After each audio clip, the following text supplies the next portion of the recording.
It worked. We're going. Jesus.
Rave.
Rave.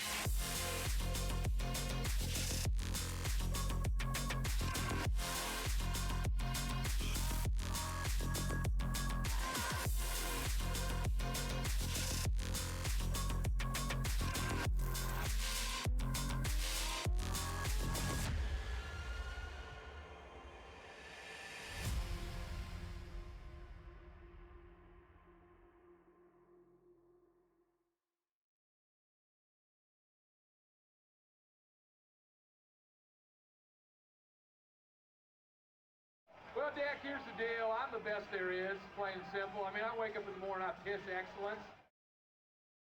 Ladies, gentlemen, boys, and girls, people of the internet, and places that we might call parts unknown.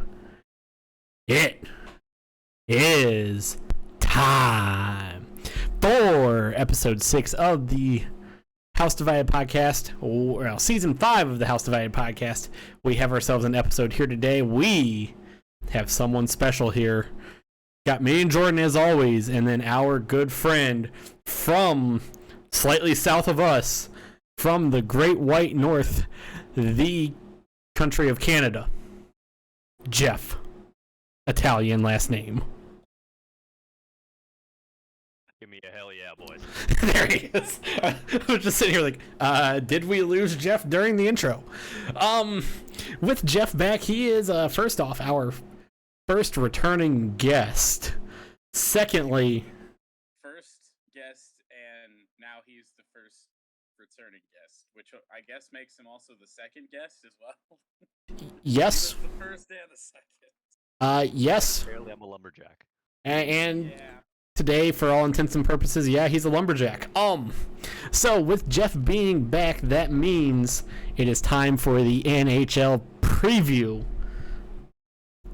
So, since we have a lot to get through, everyone knows Jeff. Everyone knows me. Everyone knows Jordan.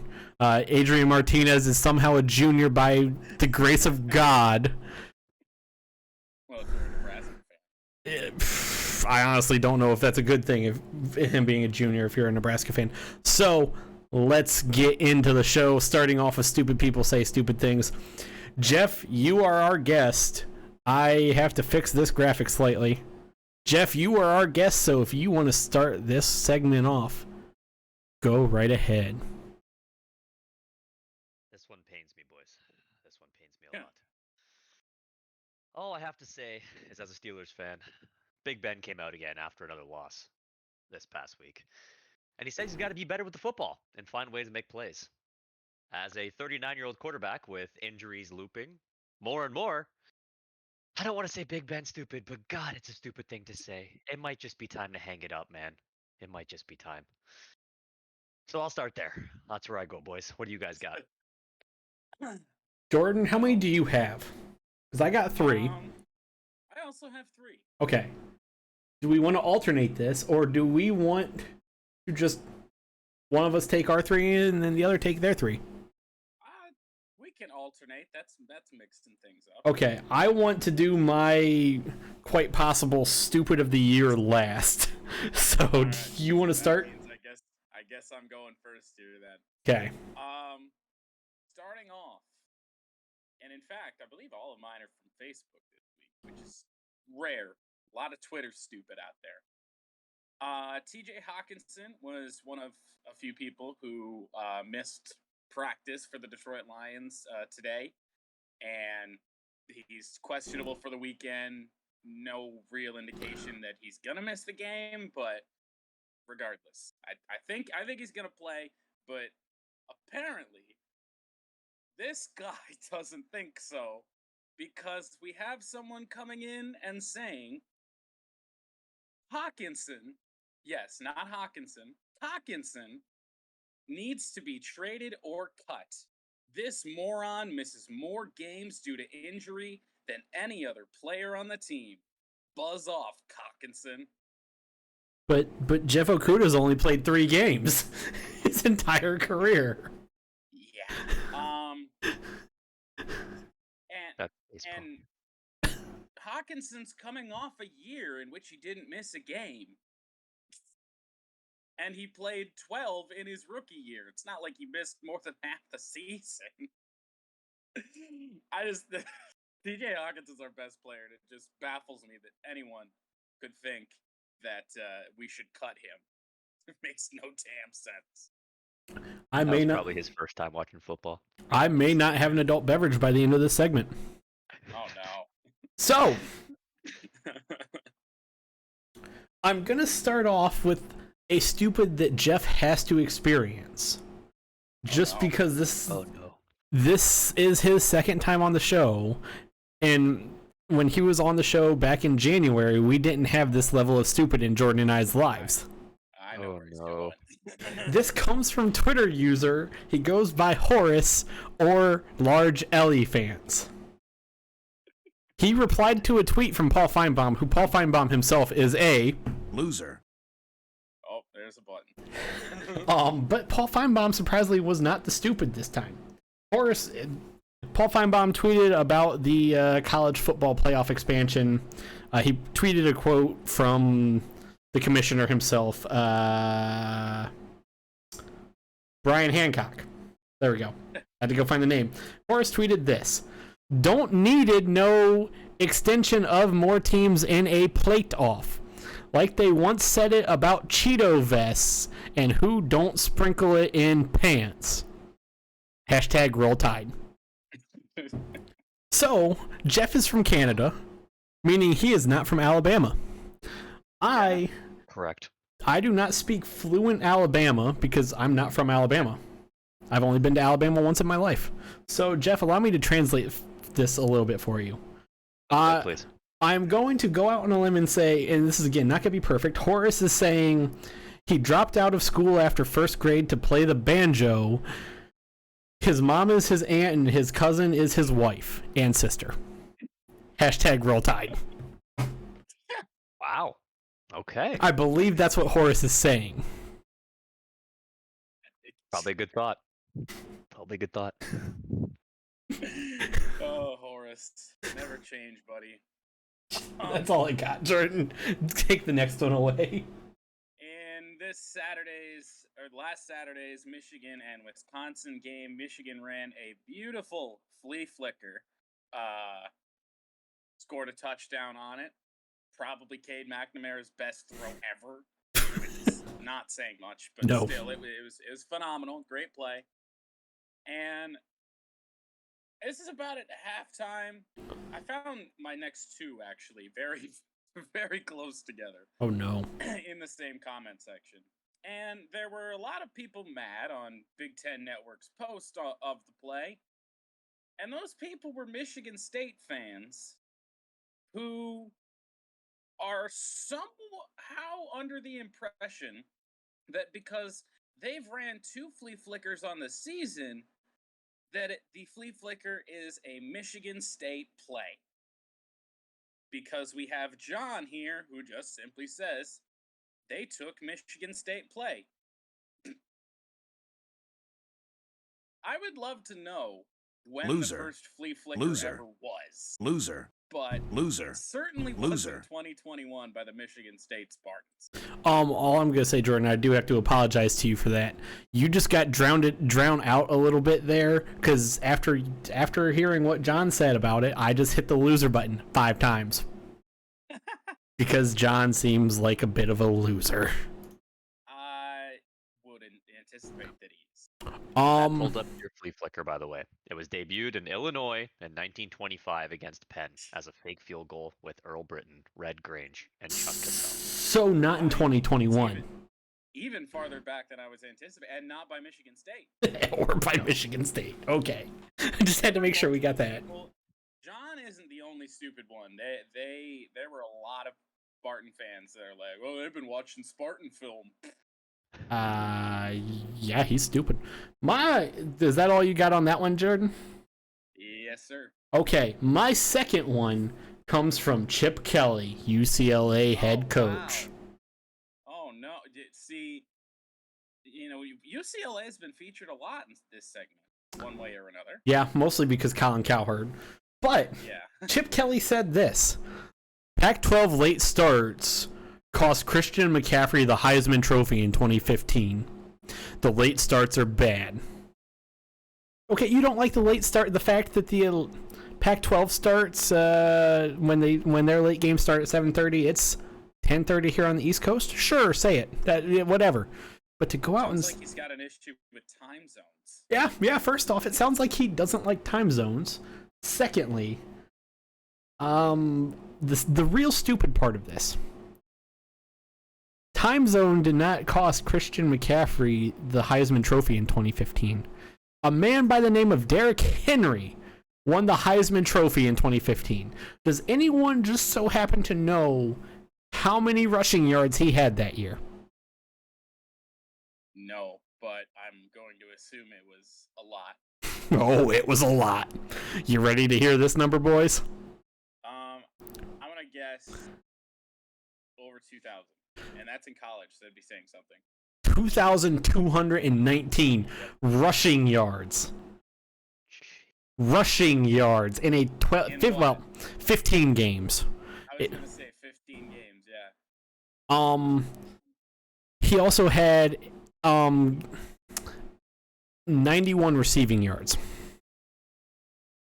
So, yeah. all-purpose 2,300 yards. 2,219 of it rushing yards. That did not cost Christian McCaffrey. Time zones did not cost Christian McCaffrey shit in terms of the Heisman Trophy. Christian McCaffrey's because also Heisman finalist in 2015, Deshaun Watson. Oh yeah. Okay. Christian McCaffrey had had 3,000 all-purpose yards in 2015, but only 2,000 yards rushing. Actually, just a hair under 2,000. Which is still impressive, but 2,200 rushing yards. Yeah, no. That didn't cost Christian McCaffrey the Heisman. That's my... No, Derrick Henry being a bowling ball did. Yeah, that's my second one. Jordan, take your third one, and then everybody pray to whatever God you see fair. Oh God, I'm really excited for this. By the way. Oh, it's... All right. So, like I said, this one came from the same comment section at halftime of the Michigan-Wisconsin game from Big Ten Network. I don't remember what the halftime score was, but it wasn't a lot for Wisconsin. I think it was like 17-7, 14. I thought it was 17-10, but I could be wrong. Oh wait, no. I'm gonna answer my own question because I can figure this out just by the deal here. It was. It was 13. So I gotta figure whatever. I'll look real quick while you're... This guy has confused me beyond end because he predicted that Michigan was going to lose, Wisconsin was going to win by a score of 20-17, which at the time would have meant they needed 4 more points. Michigan would have had to score 2 safeties to get what this dude thought was going to be. Yeah, it was 13-10 at half. Yep, 13-10. Okay. Yeah, they were going to score 2 safeties, and that was going to be their only scores of the second half. This is almost up there with the 4-point field goal.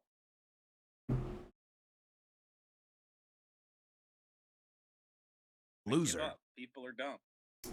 Yeah. Point field goal. Yeah. There was a point in the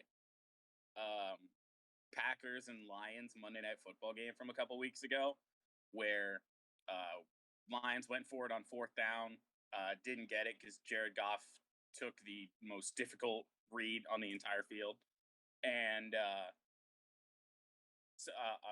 Pride of Detroit, which is the Lions blog on Twitter, said, "Do you like the call? Yes or no?" Somebody says, "No, I would have rather taken the field goal to tie the game. The problem was we were down 4." 4-point field goals, man. Yeah. Okay.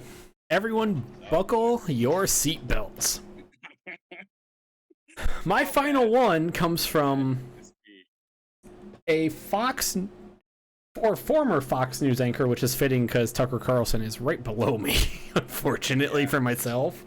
Nick Adams, who President Trump said he was a phenomenal person and great news reporter. We're going to stay away from the politics itself. But Mr. Nick Adams tweeted about sports today. Oh, no. Or, well... Oh, God. No, he tweeted about sports yesterday. Here's where it gets bad. Here's his tweet. Richard Sherman was charged with 5 misdemeanors, including resisting arrest and a DUI, and now he is starting for the Tampa Bay Buccaneers. Tim Tebow is a national champion Heisman winning quarterback / tight end who is also a devout Christian, and the NFL has blackballed him. Boycott the NFL.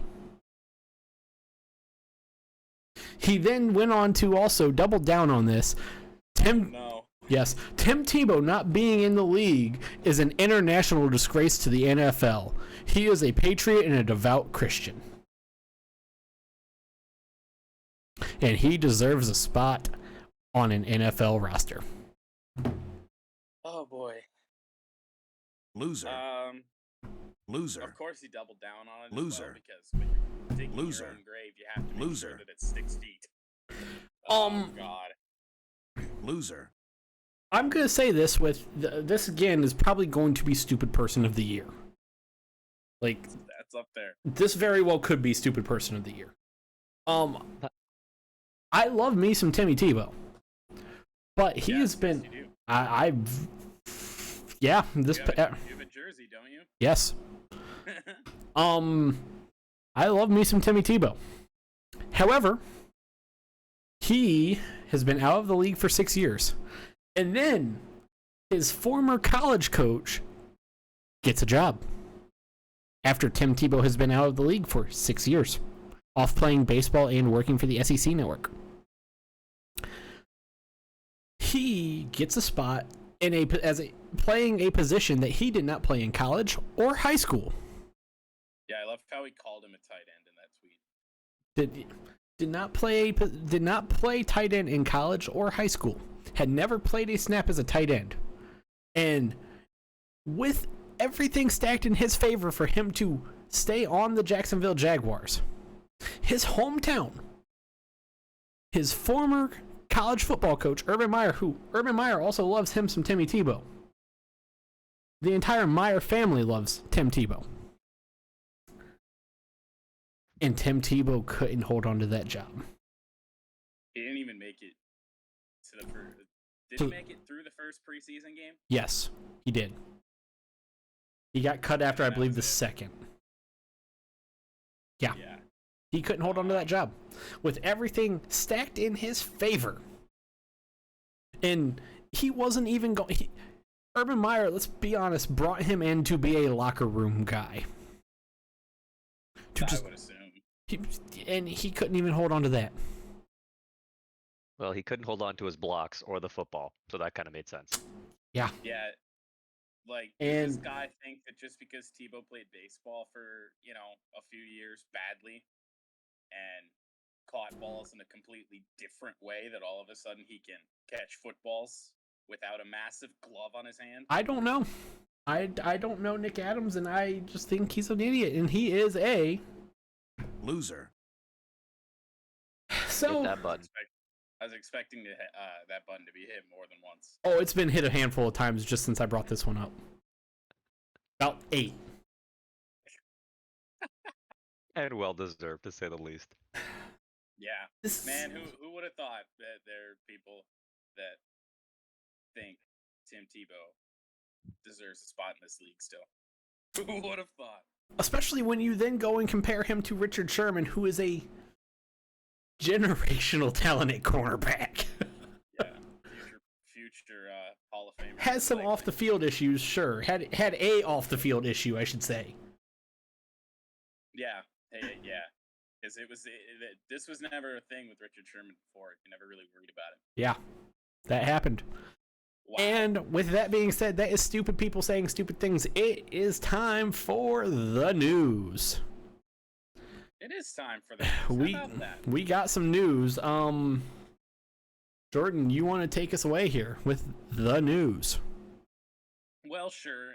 Given that this first one is, but neither one of you guys really care for this man. I am extremely indifferent to this individual that is on my screen. Tom Brady became the NFL's all-time leading passing yards leader, passing Drew Brees in his return to New England to play the Patriots this last weekend. In a game that I watched and talked about. We were the game we were doing for Sunday Night House Divided. Yes. Drew Brees in attendance there, obviously working for NBC and everything. That was cool to see. And in the game as well, because this was his first time playing the Patriots, obviously, Brady becomes one of 4 NFL quarterbacks to beat every team in the league. When we were doing it live, we weren't sure if anyone had done it. Well, it turns out Peyton Manning, Drew Brees, and Brett Favre have. So that's that's that. That's impressive. Not very impressive. not the history that we thought it was. And Aaron Rodgers might be doing it here in the next year or two, depending on very soon. yeah, depending on circumstances. So, yeah, Tom Brady continues to do it. The old man hanging in there. Didn't have a great game though, but you don't have to have a great game to do that. He only needed 67 yards in that game. That was a game that Matthew Judon did things, and I loved every second of it. Yeah, Matthew Judon's a dude.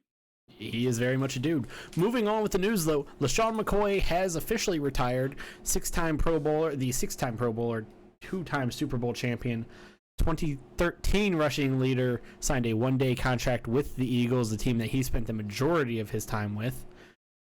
Good for him. Shady McCoy. He was fun to watch, and he was a good player. Rough deal from. It's funny you mentioned Chip Kelly, or a rough deal from Chip Kelly when Chip Kelly was the Eagles coach. Yeah. Otherwise, he probably would have spent his whole career with the Eagles. Yeah. But Chip Kelly had a fetish for getting rid of talented black men. So. Yeah. Yeah, because that was Deshaun Jackson got released and all that too. There were more. It was really strange. Yeah.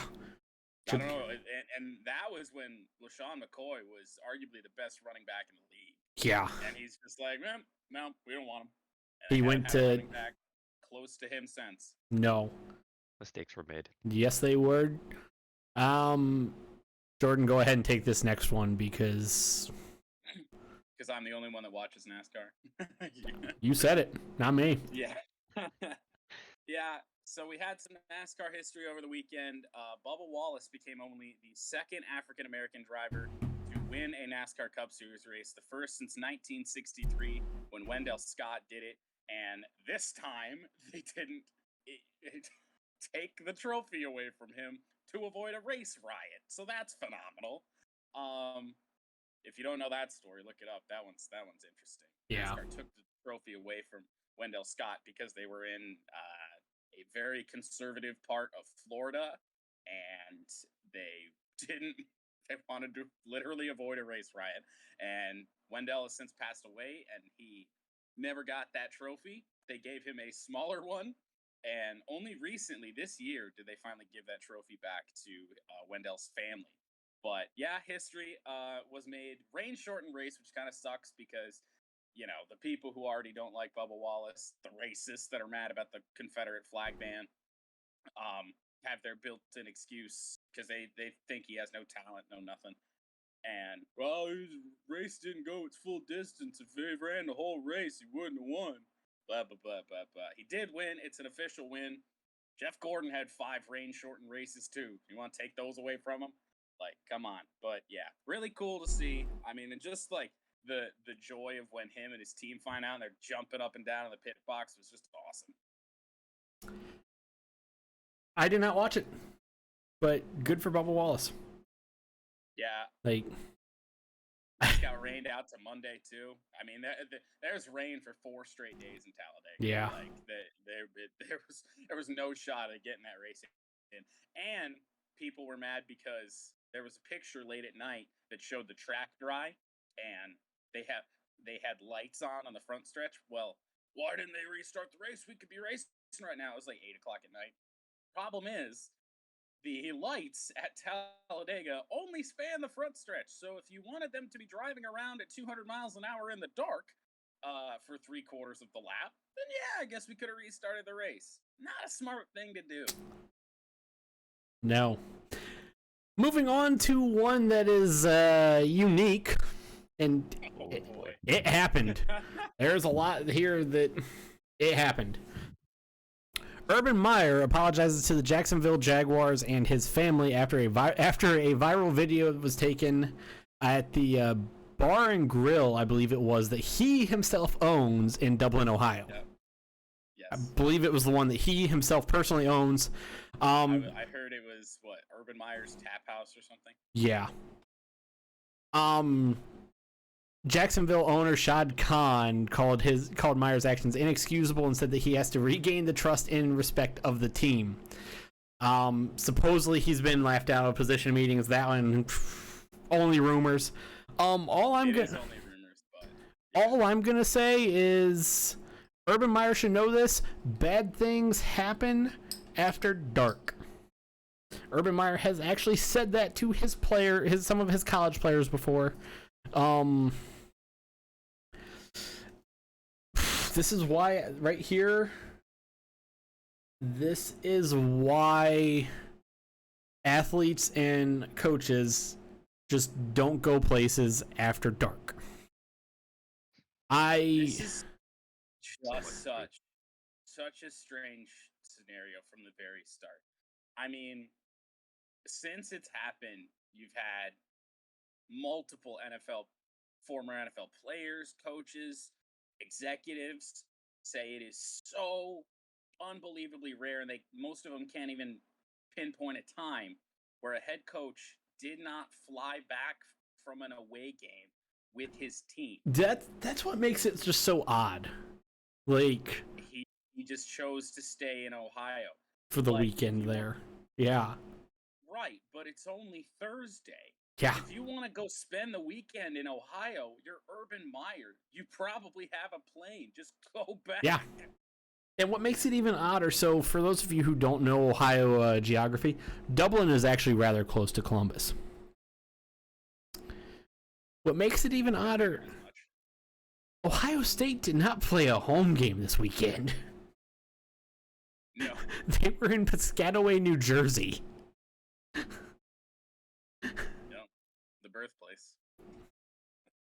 Stupid Rutgers.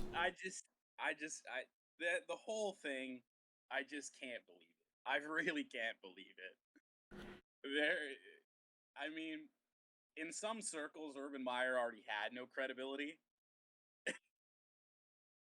But now, my God, do you think he did, do you honestly think that Urban Meyer did this just to give Shad Khan a reason to fire him? It's honestly hard to say, because this is not, and I'm not defending this because this is just stupid. Again, as I said, as an athlete, and I've been told that, I was told this at the high school level, I was told this in college. Athletes, you don't go places after a certain time. Obviously, like I obviously said bad things happen after dark. That is kind of the quote. Usually someone said, oh, bad things happen after 9 o'clock or 10 o'clock, whatever. But it's just so indefensible because it is stupid. If it wasn't for the person that I have as Chump of the Week, Urban Meyer would be Chump of the Week this week for me. Oh my, who's worse? This is the one that I have worse is just a personal opinion on it because of some scenarios that happened.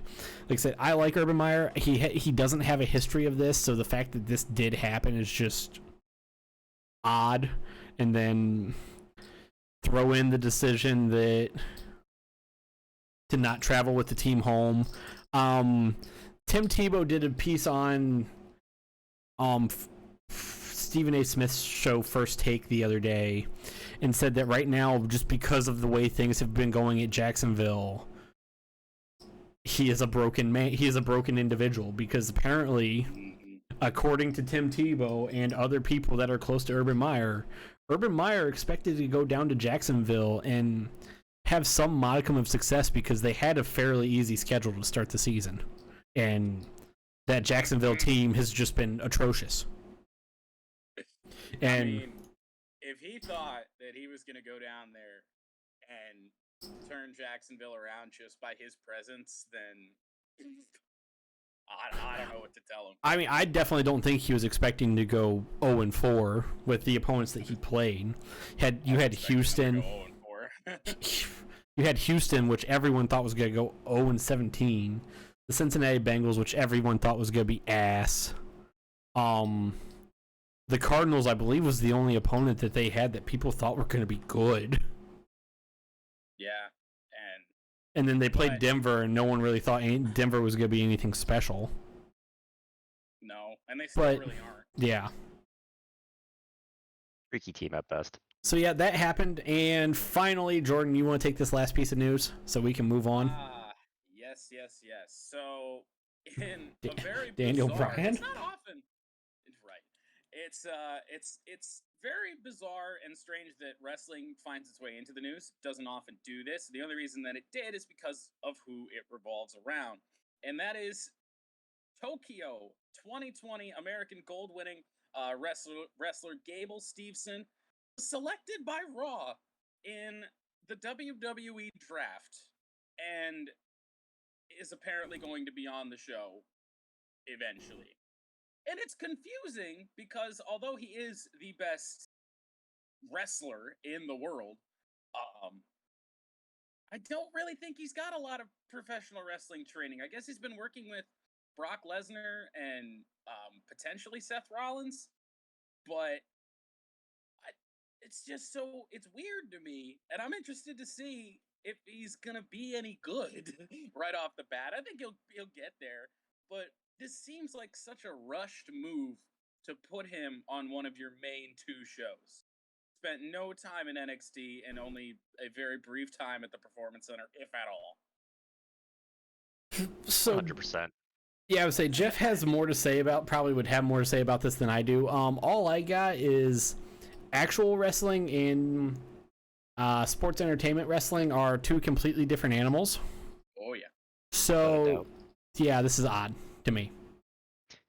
Yeah, to me it just seems like a publicity stunt, right? I mean, WWE knows they're underwater right now. AEW's really picking things up, pulling guys like Daniel Bryan, pulling guys like CM Punk, Adam Cole. So really, how do you keep attention outside of pulling Olympian, right? They've done it before with Kurt Angle. It worked back then. Now I'm curious to see what Gable Steveson can bring to the table. But I agree with Jordan. The guy's not tested and true in the rings. I don't know what they're planning on happening here. And there was also a rumor when he signed that he wasn't going to be with WWE until the end of his final college season, which I don't even believe has started yet. If it has, it's definitely not over. So I'm just interested to see when he's gonna even be on the show. Like what? I don't know. I'm sure he'll get there. You know, we've seen plenty of guys. You know, Kurt Angle, but also like Chad Gable and fucking the other one. The other one. NXT tag team partner Jordan, whatever his fucking forget his name. Something Yeah, Jordan. Guy was out with Jordan? injury. Yeah, and I mean those guys are all phenomenal. Like Kurt Angle, one of the best ever. Chad Gable, disrespected but really good. I don't know. We'll see how it works. I'm not doubting that he's going to be good eventually, but it just seems so quick. Is that all we got? I think so. Okay, Yeah. Moving on to my favorite part of the show, the Oh boy. college football recap. Well, this week, because of time constraints, we're just going to do scores, and I'm going to say one thing about Ohio State's game, and Jordan will say stuff about Michigan's game. And I will also say a thing about the Michigan-Wisconsin game. Oh boy. Starting off, number 1 Alabama took number 12 Ole Miss behind the woodshed, beat them to the tune of 42-21 after Lane Kiffin said, "Get your popcorn ready." I don't think he was talking about Alabama having almost 700 yards of offense. I really wanted this game to be closer. I thought Ole Miss could do it with their offense. Defense did not help them out. Yeah. Moving on, number 2 Georgia played number 8 Arkansas. Georgia scored points. Arkansas scored literally nothing. Final score was 37-0. Continue. Arkansas was overranked, but I didn't think they were this bad. I mean, They're bad. They were bad. Georgia's defense is probably the best in the country. It's not even close. Yeah. Number 3, Oregon played Stanford at a place Stanford calls the Farm. Stanford won in overtime 31-24. Oregon fans are mad because Kayvon Thibodeau got ejected for targeting after flying into Stanford quarterback Guyface's helmet. And on the final drive, in regulation, and then in overtime there was, according to Oregon fans, a mistargeting, which they was only even looked like targeting because Oregon's receiver fell backwards into some Stanford cornerback's belly in dick area, but Oregon fans thought it was targeting. And then Oregon's quarterback did the best thing ever on 4th down when Oregon needed to get a first down in overtime, and he threw the ball away. Moving on. Oh yeah, sure. Let's blame the refs. I mean, he threw it out. He threw it 4 yards out of bounds. Yeah, in overtime. Moving on, number 4 Penn State took on Indiana. The Indiana Hoosiers suck ass. Penn State won 24-0. Number 5 Iowa played the Maryland Terrapins. The Turtles turtled and they lost 14-51. The Iowa Hawkeyes are good. Slaughter. Ugly. We thought this game was Friday night Big Ten action, and it was well, I turned the game off by halftime. I didn't think it was gonna be that bad, but It was bad. I didn't think Maryland was any good. Number 6 Oklahoma took on Kansas State. This game was close. Oklahoma won 37-31. Oklahoma's probably not good. Moving on. Number 7. Number 7. Cincinnati played number 9 Notre Dame. Cincinnati took a big lead. Notre Dame tried to come back. Cincinnati won 24-13. Eat your heart out, Chip Kelly. No one loves you. Oh, you mean Brian Kelly? Or Brian Kelly. Chip Kelly too. Chip Kelly also. And that now moving on to this game happened. Oh no. Number 10 Florida, who had not lost to Kentucky, who's only lost to Kentucky once in the 25 years that I've been alive, lost to Kentucky at home 20-10. The Florida Gators still don't have an actual starting quarterback. They have 3, which means they have none. Their ass. Moving on to a game I have minimal to say about. Number 11 Ohio State took on stupid fucking Rutgers. Ohio State scored 52 points against Rutgers. Rutgers scored 13. All I got to say is Rutgers is stupid. Oh, and Ohio State scored more points than Michigan, which I figured was going to happen. Yeah, I figured it was going to happen too. We could have been up around that total if we didn't just shut down in the second half. But, yeah, it is what it is. Ohio State looked like Ohio State, and Rutgers, they looked like Rutgers. They looked bad. I think Rutgers could still do something in the Big Ten, but more later. Moving on, number 13, BYU took on Utah State in a game of who the fuck cares. BYU won 34-20. Moving on, number 14, Michigan took on Wisconsin. The final score was 38-17 because Michigan scored 18 points in the fourth quarter. I got 2 things to say about this game, and then Jordan can have the floor if he wants to say anything. Number 1, Jim Harbaugh's a fucking moron. He proved that again this week. Number 2, Wisconsin's ass. They proved that again this week. Number 3, Michigan, they're doing what they're supposed to do. Every Michigan fans are all saying this is a big win. I disagree with them. It's an important win. There's a difference between big and important. Big means it's season defining. Beating Wisconsin does not define this season. However, it's an important win because if they would have lost, it would have defined their season. Michigan, Wisconsin ass. Michigan at least is less ass. This game was close, and then the fourth quarter happened. Wisconsin's futile in the fourth quarter. Jordan, take it away. Yeah, I will say this about it being a big win. It's Jim Harbaugh's biggest win yet, in that saying okay, something. I will agree with that. If we want to call it a big win in that way, that it's his biggest win, okay, sure. Yeah. But I think there needs to be a distinction between. I don't think it could be called a big win because, well, no one's going to remember this win. If Michigan were to run the table, no one's going to remember this win because Wisconsin's terrible. Yeah, their offense stinks. Yeah, it's like you said, they just went out and did what they were supposed to do. Not really, because apparently they were the underdog, by the way. Well, do doing what they're supposed to do for themselves. They were the yes. underdog. They were a 2-point dog. Yeah. Which is bigger. Add that to the Harbaugh deal as well. He has never gone into, now I get Wisconsin isn't ranked, but he's never gone into a road game as the underdog and won. So I don't know. Maybe this whole coaching staff shuffle that we did in the offseason changed some things. Maybe. We'll see.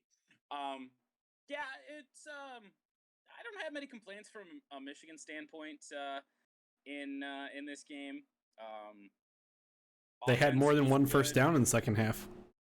They did, yes. And Cade McNamara, although still not looking great, played his best game of the season. Not saying much. Not saying much at all. I don't understand what we're doing with JJ McCarthy, bringing him in as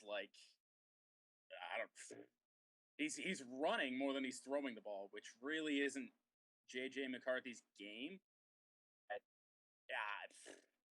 What's going on with that? I don't know if they just don't want to give him time, or they want to give him time because they don't want him to transfer, or what the deal is. It's baffling to me, the whole JJ McCarthy thing. I think he starts before the end of the year, though. I mean, when you get into these bigger games, I mean, throw your best quarterback out there, and JJ McCarthy right now is that. I don't want to go too deep into this. I'm sure we'll talk about this as the season goes. I don't want to go too deep into this since we have Jeff and don't want to keep this show long. That just goes back to my first point of Jim Harbaugh's still a fucking idiot. Moving on.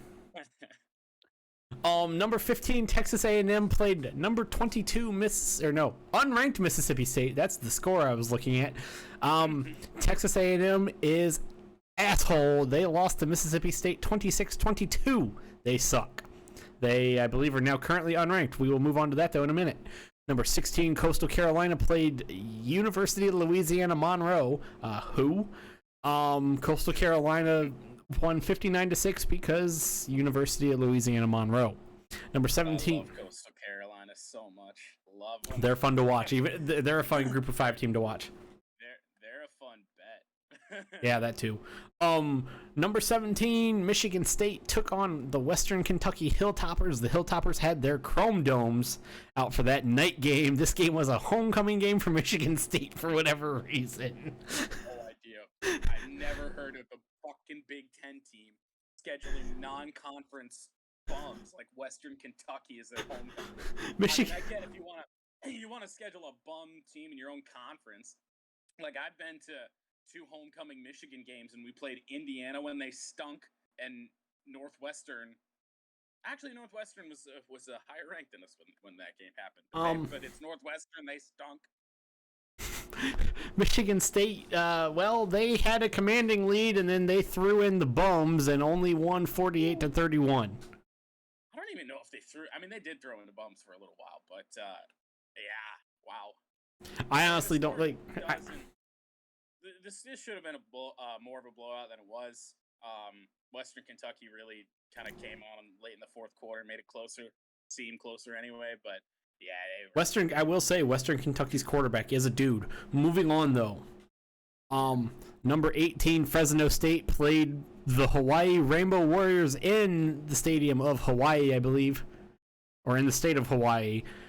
I should say. Fresno State lost to Hawaii 24-27 in a game that I didn't watch, but I kind of wish I would have. It looked close. Yeah, I cannot believe Hawaii just beat a ranked team. Like, yeah. Fuck, what's going on here? Number 19 Oklahoma State played number 21 Baylor. The Oklahoma State Cowboys, I think. Sure, we'll go with that. They're the Cowboys. Beat the Baylor number 21 ranked Baylor Bears 24-14 in it was a Big 12 game. Yeah, that. Big 12 game with more defense than we're used to seeing. Yes. Number 20 UCLA, we just mentioned them, or I did, played Arizona State, and Chip Kelly's squad lost 42-23. Good Lord. I don't think Herm Edwards has the Arizona State boys rolling at times, man. I love them. I don't think anyone on Chip Kelly's UCLA squad has got to worry about winning the Heisman. Number 24 Auburn, or number 22 Auburn played LSU in a game that I was nervous about because I had money on Auburn winning. Bo Nix did great things. Auburn won 24-19. The LSU Tigers are bad. I have one quote on this. Kirk Herbstreit said this the other day about the LSU Tigers. Ed Ogeron has to be careful. It doesn't even look like LSU players are caring about playing the game anymore. Probably don't. Which, honestly, I would not be surprised if they don't. Moving on, in an irrelevant game of an ACC team, number 23 North Carolina State played Louisiana Tech. The ACC is ass, but North Carolina State won 34-27, a 7-point game because the ACC is ass. In another ACC game, ACC ass team Wake Forest played Louisville. Wake Forest won 37-34, and in the final top 25 game, once again another terrible, abysmal, god-awful ACC game. Number 25 Clemson played Boston College, and Clemson only won because of futility on Boston College's part, 19-13.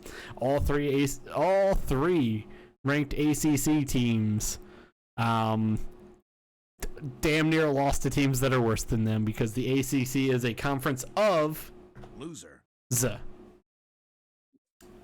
Moving. But the fucking Clemson, dude, should not be ranked. Good. Fuck Clemson. Moving on to the new top 25. Eventually, when that loads, there it is. 1 and 2 have not changed. Alabama still stays at number 1. Georgia stays at number 2. Iowa jumps up to 3. Penn State stays at 4. Cincinnati jumps up to 5. Oklahoma stays at 6. Ohio State jumps to 7.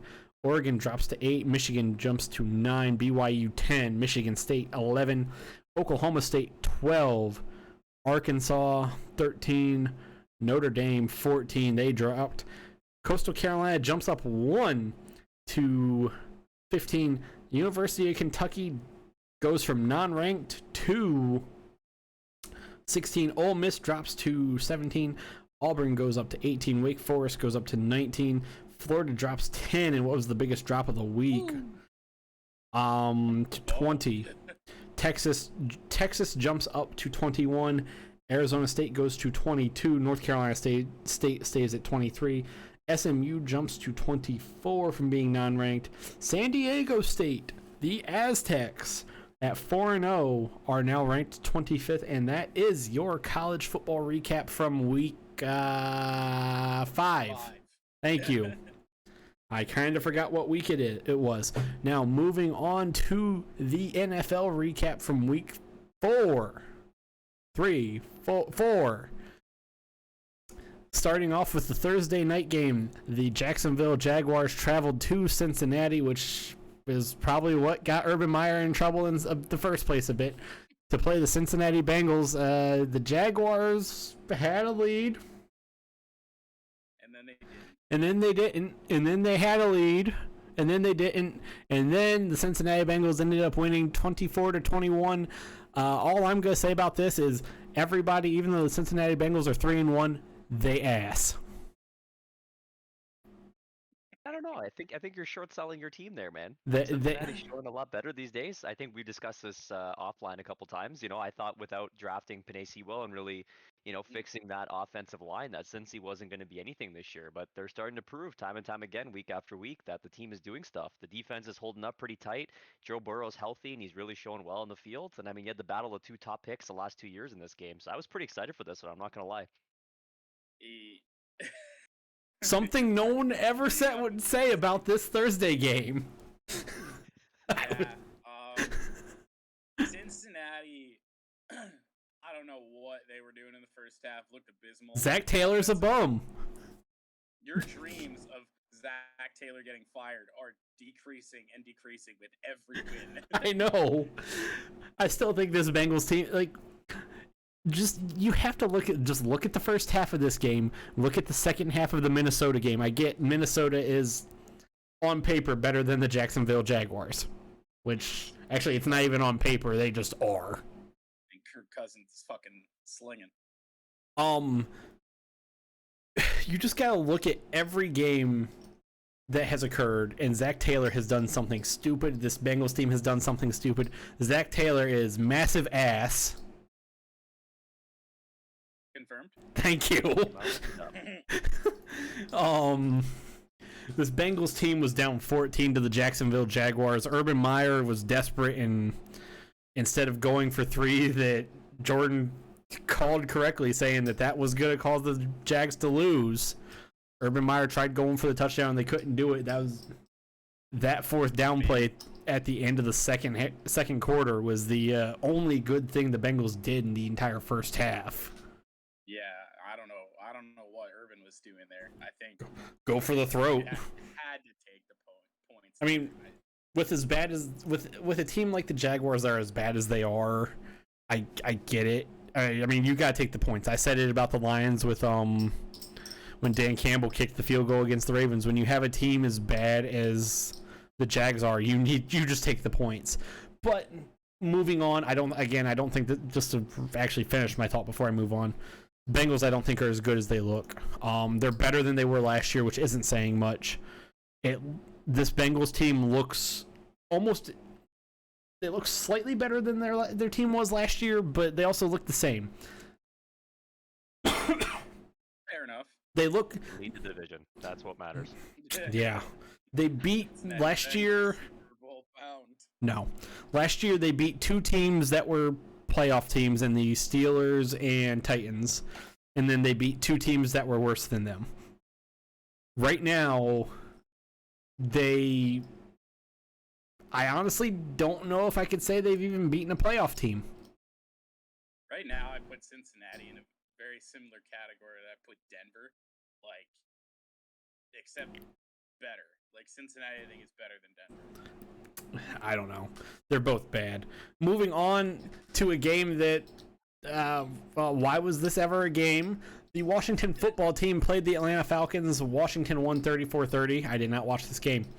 That's all I got. Taylor Heineke, man. Starting to look like a dude. Yeah. At times. There's 2 dudes in this game. You got Taylor, plus you got Cordarrelle Patterson, who is having the time of his life in Atlanta. I have him on my fantasy team, but he was on the bench for. Oh no! I got Aaron Jones and DeAndre Swift. It was tough to put him in there. I didn't expect him to go off for 38 fantasy points. Oh, he crushed. And you know what? He's had a consistent year. He's not putting up 30 every week, but I mean, he's had some high teens numbers. He was in the 20s. I think the lowest point total he's gotten this year has been an 8 or a 9. And even as a flex spot week after week, the guy's been consistent. And this is a guy who obviously was a big name when he got drafted, never found his way in the league, was a return guy for a long time, but never really became a wide receiver, right? That's it. Yeah, he was a pretty crap wide receiver. I mean, the only reason he's been in the league this long was because he's an electrifying punt returner, kick returner, stuff like that. And now he's a running back / wide receiver. He's found his fucking calling down there in Atlanta. Yeah. Which is shocking, all things considered, but good on him. Right. Moving on to an NFC North shitfest. The Detroit Lions went to the city of Chicago to play the Bears. The Bears won 24-14. This game was... The Lions are bad. The Bears aren't much better. Jordan, take it away. That's all I got on it. Lions, this is by far their worst game of the year. They've been in a lot of the games that they played, and they played a half of good football in all of the games.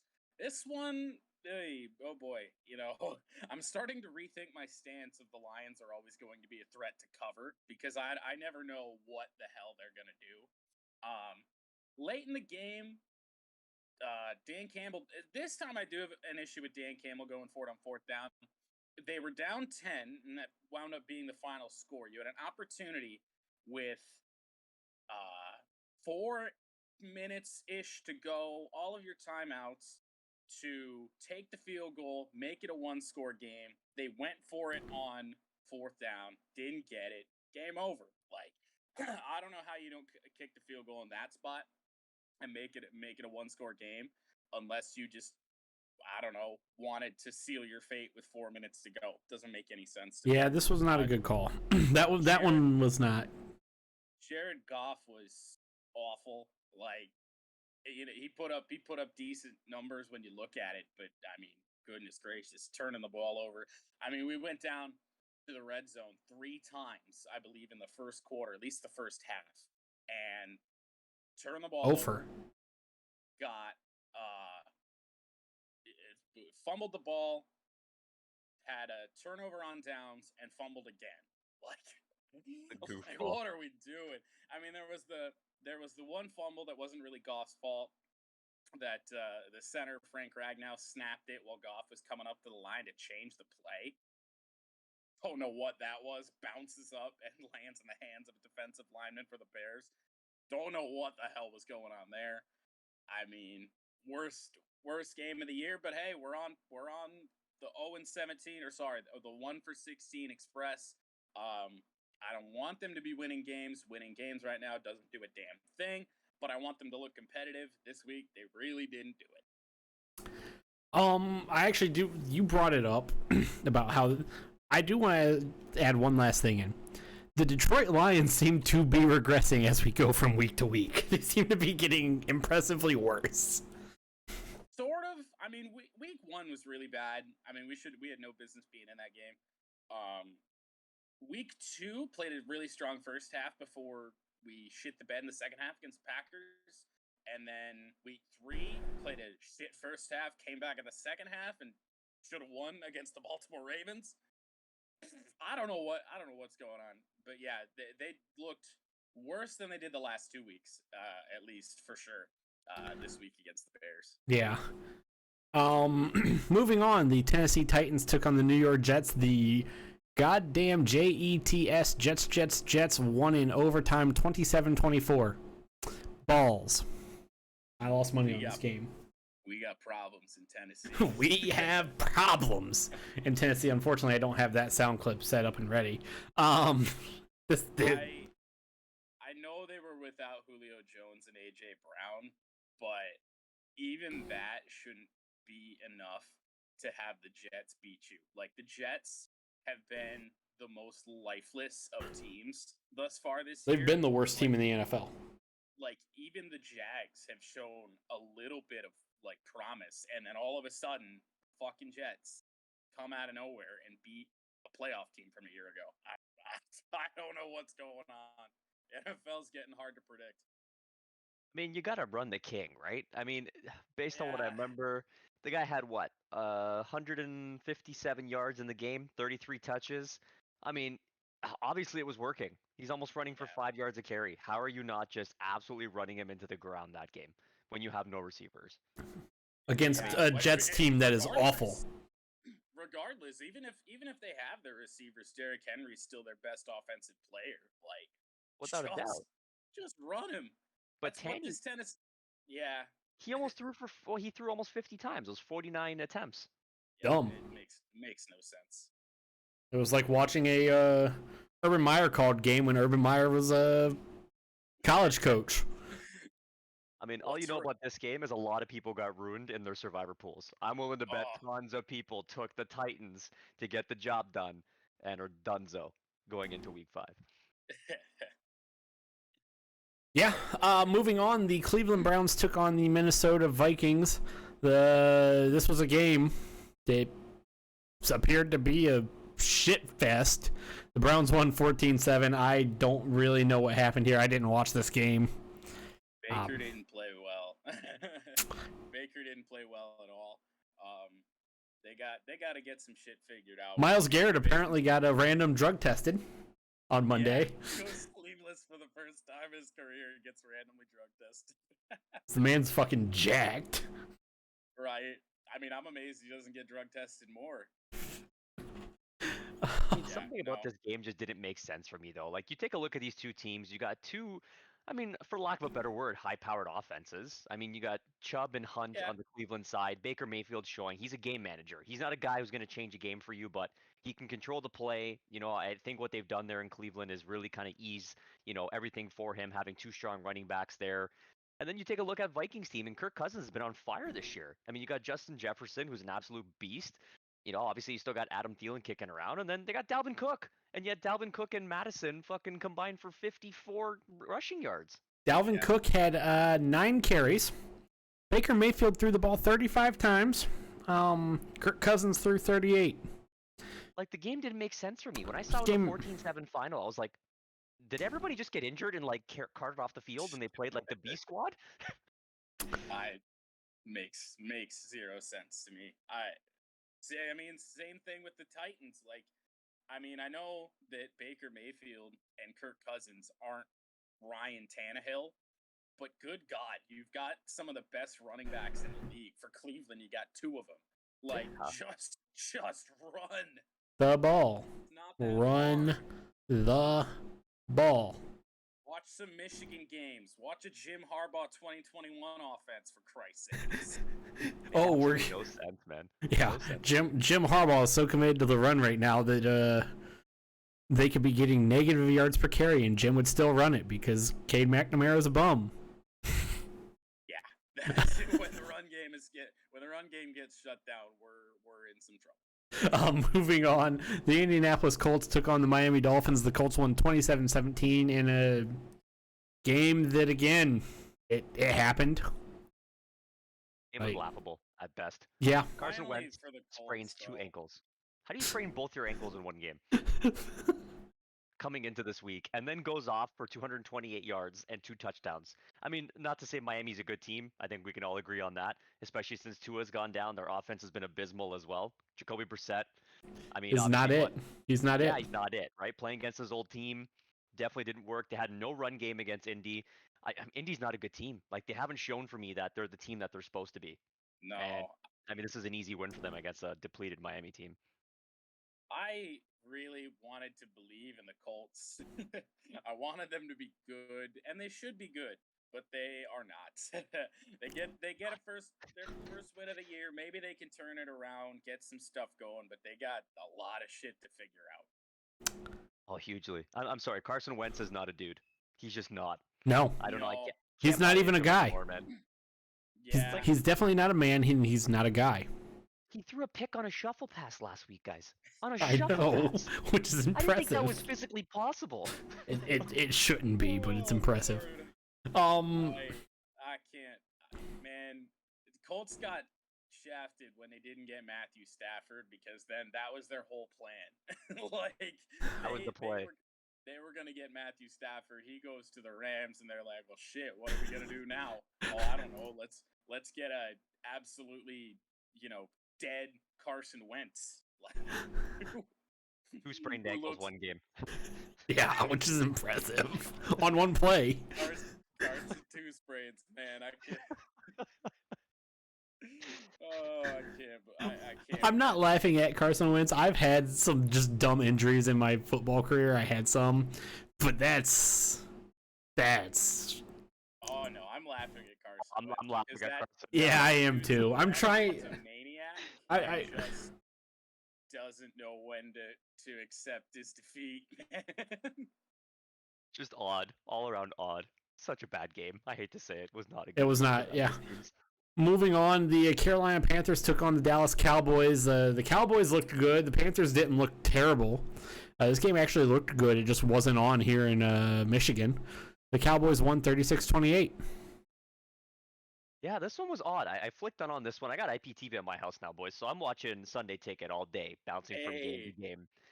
And you know what? This one for me wasn't so much of a story as I felt like Dallas's offense was on fire. Because really, if you go check back in the stats, Prescott had 22 attempts for 188 yards. Just four touchdowns. Right? And I think this one really came to turnovers. I mean, Darnold threw 2 interceptions, which we hadn't really seen this year. They've really controlled the ball well, I felt. And this was probably the first time we've maybe seen some of the shades of the Jets' Darnold. but he still threw for 301 yards and 2 TDs himself. I think this game is also very different if C-Mac is healthy.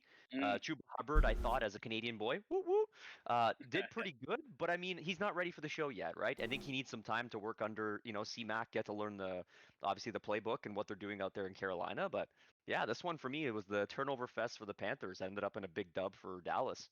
This game, this game was odd. Carolina really stuck in there more than I expected them to, because I really wasn't ready to believe in Carolina, especially with no Christian McCaffrey.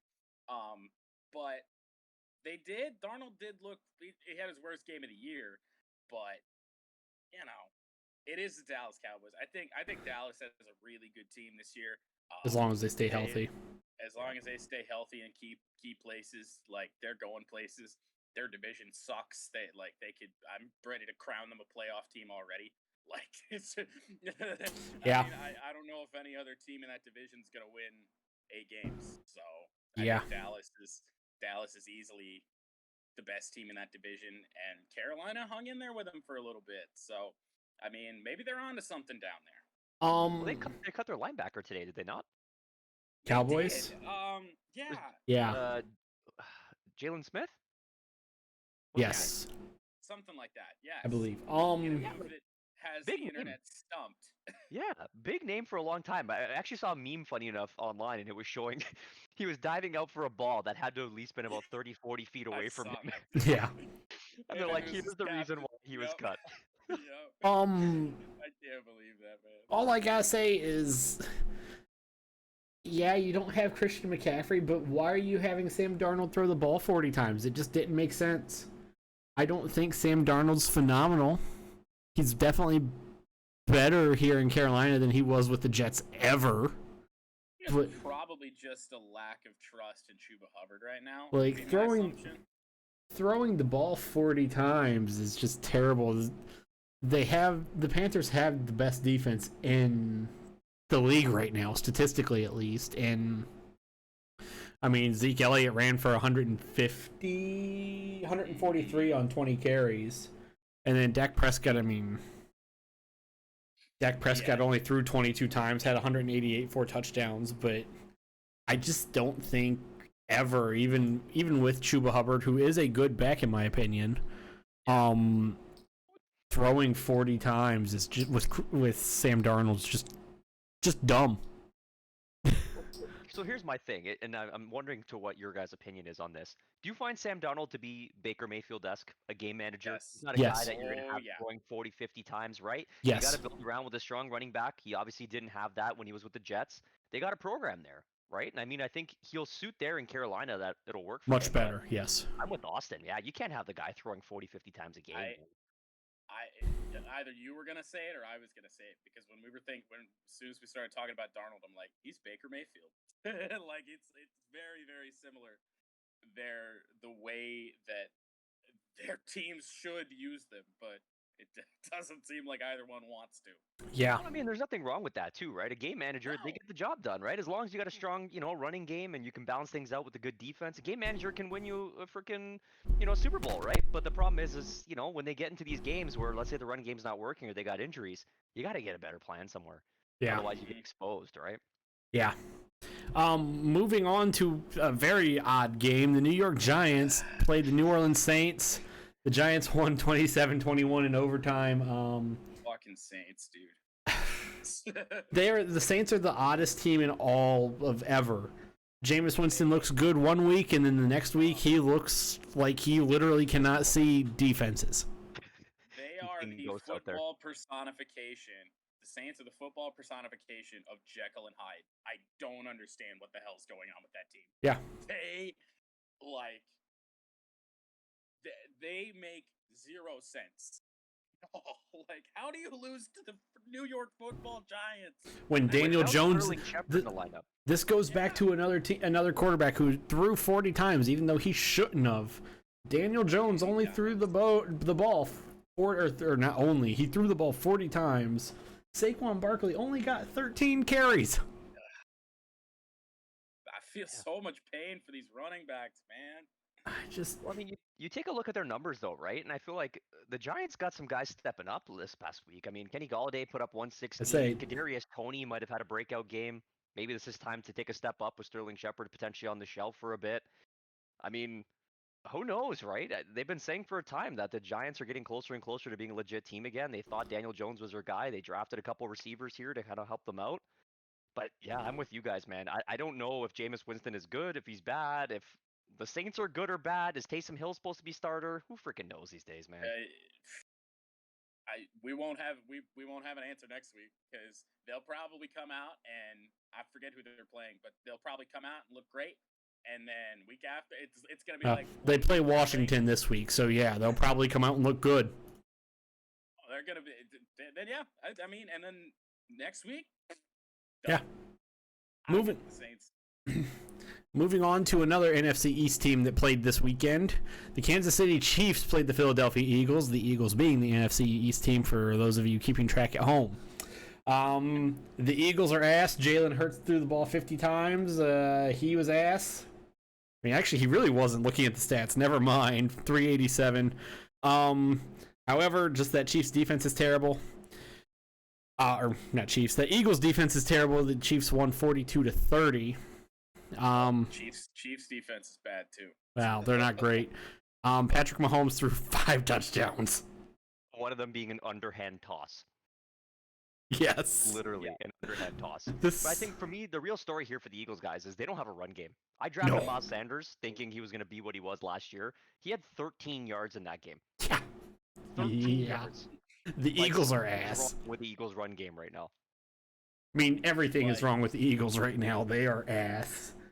Yeah, I mean, but Jalen Hurts and his play has been a real big part of it, and that's why you're still hearing whispers, even with everything out there with Deshaun Watson, that the Eagles want him bad and they don't care.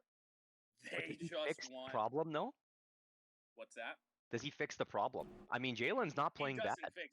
He doesn't fix the problem, no, but the Eagles feel like they're a better team than they are, I think, and they feel like they're because obviously Deshaun Watson is better than Jalen Hurts, and they think that if they can get this guy, then all of a sudden things are going to turn around and they're going to start winning games. It's not going to happen, but I don't know.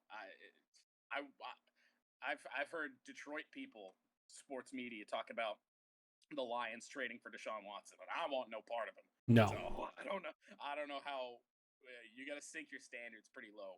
Like if you're the Eagles, you just got to look the other way if that's really what you want that team to be about. Right. I guess. I don't see what kind of. I mean, for the collateral that they're asking for to get Deshaun Watson, I can't imagine how a team like the Eagles say that's a good move for them. I mean, they obviously have to continue building from the draft. Adding Devonta Smith to go play with Jalen Hurts. I mean, they're making some right moves, but it looks like running back may have to be addressed. Obviously, they got some major holes on the defense. Why would you get rid of draft picks to pull in a quarterback? Whatever team, if any, trades for Deshaun Watson is going to stink for a long time. Because they are going to have to give up so much to get a quarterback who, Lord knows what's going to happen with his situation. You are screwing yourself. And probably isn't going to stay with the team that long anyway. No, because it's just going to go like Houston or worse. Yeah. I don't understand it. Chiefs defense stinks. I'm amazed that the Kansas City Chiefs found a way to cover this week for the first time since November 1st of 2020. Almost a full calendar year since they've covered a spread, and they finally did it. It was 326 days almost. Mm-hmm. Yeah, that defense is really bad. 25. You're seeing the cost of how much money they had to put in to keep this offense together, and they're just hoping that the offense that can score at will more often than not is going to be enough to win them games, and usually it is. So I think they'll be fine. Yeah. Moving on. I mean, all I'm going to say is when you can score 40 plus a game, the Chiefs are fine, I think. Yeah, not many teams are going to be able to beat you if you score 40.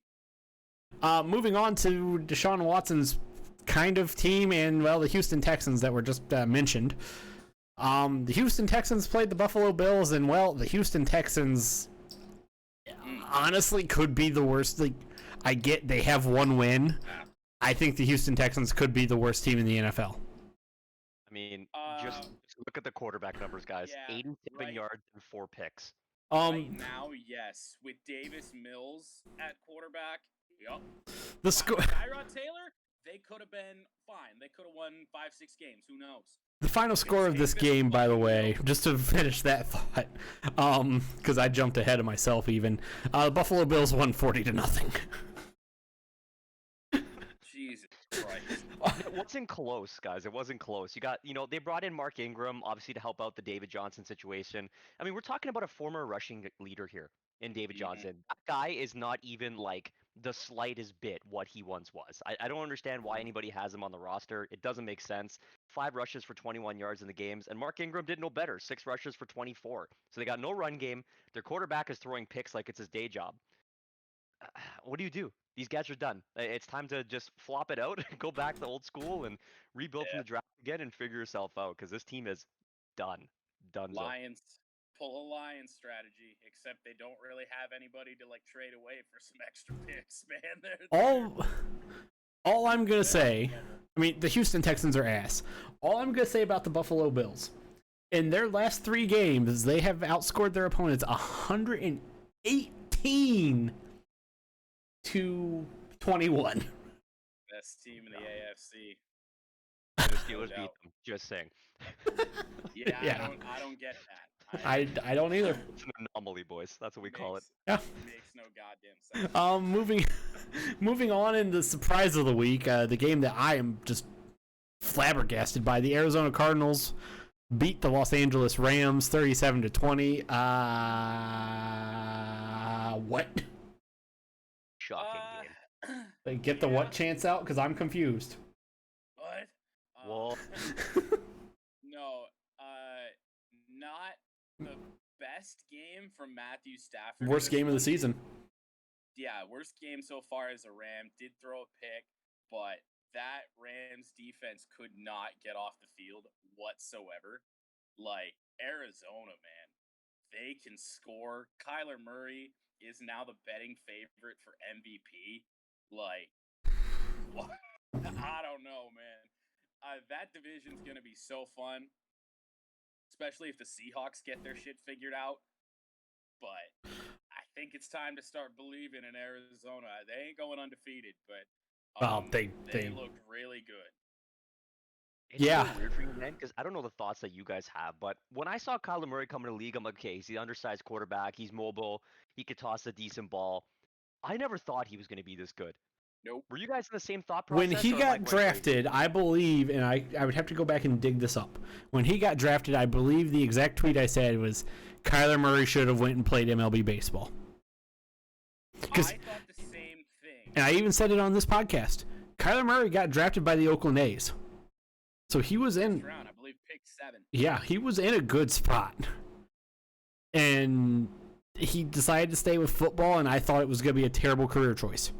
I even said he would probably be out of the league within a few years playing baseball. I didn't necessarily doubt Kyler Murray's ability to stay in the league, but I didn't understand the decision to go to the NFL when you can go to Major League Baseball and get all guaranteed money. Like, I just didn't think... That's why I thought he would go to the majors. Like, it made no sense to me at the time, but dude's killing it right now. I mean, I also have to say, like, I am very skeptical of Oklahoma quarterbacks. If any quarterback that comes out of Oklahoma has come out of Oklahoma lately. Yeah, fair enough. Or just in general. The Big 12, because the Big 12 doesn't play defense. Like, I was skeptical of Sam Bradford when he came out of Oklahoma, and well, I was kind of right. Had a career of sorts. Yeah, kind of. Not a phenomenal one, but he had one. No. I mean, what? Baker Mayfield was the best one up until Kyler Murray? Yeah. Like, Baker Mayfield, I figured he'd be a little bit better than Kyler, and Kyler's just lighting it up because he's a different place that plays a different style of game. I've been wrong. Jalen Hurts, I mean, it's jury, in my opinion, still out on him. He's the youngest of the 3. He looks good at times. He has flashes where he looks good, and then he has flashes where he looks bad. But Kyler Murray, I definitely thought was just a bad decision to play the NFL because I didn't think he was going to be good enough. Well, and I've been wrong. I'll admit it. I've been wrong on that one. So far, at least. So far. Yeah. And the Rams the Rams defense didn't look good. The Rams running game didn't look good. Matthew Stafford played the worst game of his season so far. And Arizona, as long as Arizona can play defense, which I had questions about this Arizona team after they almost lost to the Jacksonville Jaguars. Well, and then that whole thing with the Vikings week 2. But yeah, they could not put the Vikings away. Like, I don't know. It took, I believe, Trevor Lawrence throwing 3 interceptions against the Cardinals. One of them being returned for a pick 6. I'm sorry, 2 interceptions. One of which being returned for a pick 6 to put for the Cardinals to put the Jags away. And a kickoff or missed field goal return, 109 yards from Jamal Agnew. Well, that helped the Jags keep it close, yeah, but yeah. Still, it took. I don't know. It took some, like, the Cardinals can't really put teams away, so I still don't know, but when they're playing good, they play good. I hate that Arizona is good simply because the fact that their uniforms stink. So I don't want to see them all over the place, but I think they got a good team together. They do. Some more NFC West action. The Seattle Seahawks played the San Francisco 49ers. The Seahawks won 28-21. The Seahawks are a team. Like, Jimmy Garoppolo didn't look great. Trey Sermon, who I like, I think he's fun. I even when before he went to Ohio State, when he played at Oklahoma, I think he was fun to watch. Trey Sermon didn't get a lot of carries. I mean, he got 19 and ran for 89 yards. This was a game where no running game existed. Russell Wilson is still really good and can do some really magical things. He's carrying that Seahawks team right now because they can't figure it out anywhere else. The Seahawks can't figure anything out. The 49ers can't really figure anything out, it seems. No, and now Jimmy G's possibly hurt. Now they're saying he could play this weekend. Who knows? But if you got Trey Lance in there, who did not look phenomenal in his time in the game, I don't know. Niners could be on a downward trend there. But, yes, I mean, Russell Wilson's just one of the best players in the league. And even when he doesn't have a great team around him, he's good enough to carry his team to win a lot of games. So, I think Russell Wilson should be higher in MVP talks than he is. Like, nobody's talking about Russell Wilson right now. It's because the Seahawks are just so... Oh, that and the Seahawks are just so... meh right now. Yeah, that hurts him too. Anything else on this game, boys? Yeah, I felt like for me, boys, my thought was this game was just the question marks, right? I think from both teams. And I think you guys already touched on it, but as a summation from my side, it's like you look at the Seahawks, Chris Carson's been the guy for so long, but Alex Collins was the one that got the job done this week. And there's been a lot of conversations as, are they going to be a 1A, 1B type back situation now? Does Collins end up being the 1A because Carson maybe hasn't got the job done every game? And then now, you look at Jimmy Garoppolo. What's his body of work look like with the 49ers? He's had some great games, but the guy's broken glass. Let's be realistic now. He takes a hit and the guy's on the IR for 6 weeks. Yeah. And it's just, for me now, it's the experiment is over. I don't think Jimmy G is going to be what people thought. He is the game manager quarterback. I think everybody can agree to that. He's not the big highlight play guy that probably the Pats once thought they had. And, my question to you guys is this Trey Lance's team now? Do you let him run it out knowing that Jimmy G, is just injured all the time? And you got this young kid who, I agree with Jordan. I don't think he showed a lot this game, unfortunately. But, he has a lot more depth than what Jimmy G can offer them. They should have started the season, I think, with Trey Lance. I thought so, but I mean, man, after what he showed me this weekend, I don't know. I think it's a lose-lose scenario either way. At least this year. I mean, the rest of the team's good enough to win him some games, so they're in just such a difficult spot. They'll probably stick with Jimmy G, to be honest, because he's the proven guy. You know what you're gonna get from him, even though yeah, like Jeff said, he's one hit away from a long IR stint. All I'm going to say on Trey Lance or Trey Lance over Jimmy Garoppolo or Garoppolo over Lance, you don't really know what you get out of these Division II quarterbacks. Carson Wentz had one really good year, and then he went on the IR. He had that magical season for the Eagles in which Nick Foles had to take over and lead them to the Super Bowl. Nick motherfucking Foles. Dick Nick. Yeah. But ever since that part of the Discord server, I believe, is still there. But I believe it is alive and kicking. Can confirm. But on top of that, though, you get the fact that other than that 1 year, Carson Wentz has been mediocre at best, or just above. Last season didn't look like he cared. Yeah, he's just above mediocre. You don't really know what you get out of these Division II quarterbacks, so I wasn't a fan of Trey Lance getting drafted as high as he did. So I think the 49ers are just in a bad spot. He's had flashes where he has looked good against teams that are inferior, like when he played when the 49ers played against the Lions. Trey Lance didn't. And he saw like minimal time after Jimmy G had already gotten them to the red zone. Yeah. And then they put Trey Lance in. I mean, he had flashes where he looked like he could be serviceable. But just in extended time, you don't know. Yeah. Moving on, the Baltimore Ravens played the Denver Broncos. The Ravens won 23-7. Jordan said he believes the Buffalo Bills are the best team in the AFC. I believe it's the Ravens. Really?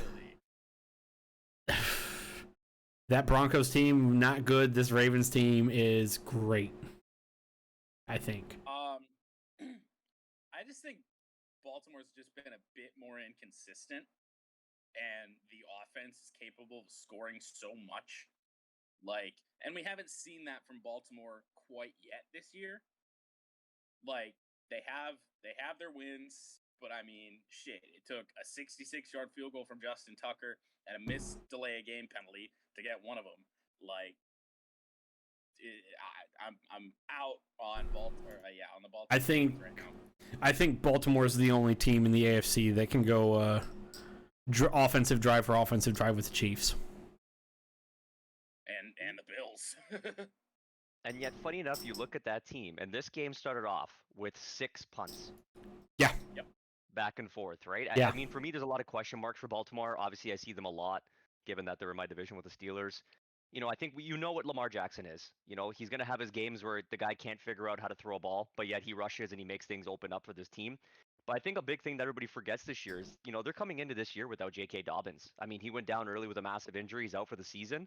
And, is Latavius Murray a number one guy anymore? Probably not. No. They brought in Le'Veon Bell. I will agree with that, though, with that statement.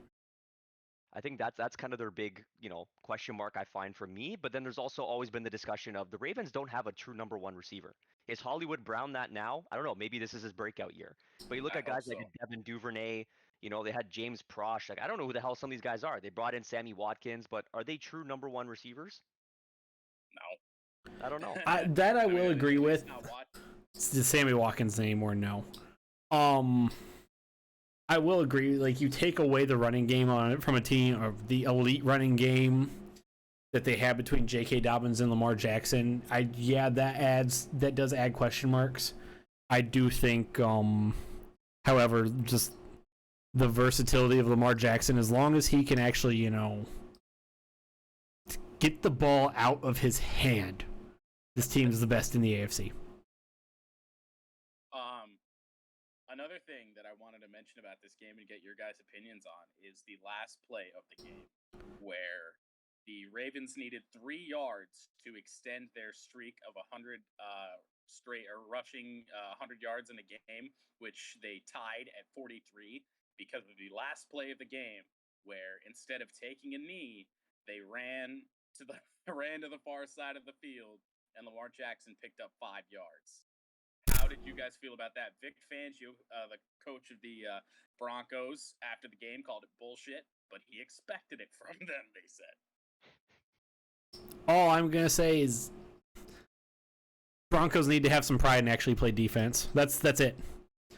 They stop the other fucking team. Doesn't that fall into what we were saying a couple weeks ago, or what you were saying a couple weeks ago with the Ohio State game, where fucking whoever the hell you guys were playing called Akron. a timeout with like 4 seconds to go, and It does a just bit. added injury risk for no reason other than a record. I don't necessarily hate Like I it. said, I mean, I do the same shit in Madden. I don't like it, but especially to come out and say, "Oh, well, we expected it," then have some fucking pride and make the goddamn play. I think it's really stupid that you're putting like from John Harbaugh's perspective, you're putting the ball in your quarterback's hands. Where if Lamar Jackson goes down, who's their backup? It's not RG3 anymore. I don't know who it is. Let's look at their roster real quick. Anybody know? Backup for Baltimore. Tyler Huntley or Trace McSorley? Oh, McSwirly's over there. I forgot. Yeah. Man, with that, how much that offense would have to change with those two. Yeah. That's where I'm not the biggest fan of it. I don't hate it, especially for Fangio to come out and say, "Oh well, we expected it." Then have some fucking pride and make the goddamn play. Yeah, I don't think it's a lot to ask. No. Is that all we got on that game? Yeah, I think so. I didn't mind that. Love I of didn't God, mind the yes. last call. Go get your records. Here we go. I am going to say the score of this game, then I'm going to get up and go to the bathroom and let Jeff go off on this team. The Pittsburgh Steelers played the Green Bay Packers. The Packers won 27-17. Jeff, this is your team. The Steelers are your team. Take it away while I go to the bathroom. Boys, where do I even start with this team right now? Where do I even start? Coming into this season, a lot of discussions about the O-line. And I mean, that was carryover from last year. The O-line hasn't been good. The question marks with Ben Roethlisberger's elbow, was he going to be what he's supposed to be? With him being healthy, having a protective line in front of him that can keep him on his feet, we have not seen that this year at all. Ben's age is really showing. Apparently he lost weight this offseason. I mean, the mobility's there. You can see him moving around. He's trying to make things happen, but, pass rush is just getting him behind, and he's constantly throwing under pressure. He's not making good throws. I mean, that goes without saying. And this team is disconnected in some way, somehow. I think, obviously, Matt Canada, as the offensive coordinator, came in. He's bringing a lot of movements and shifts at the line, having wide receivers starting on running paces, running whatever to try and get teams confused based on what we were doing.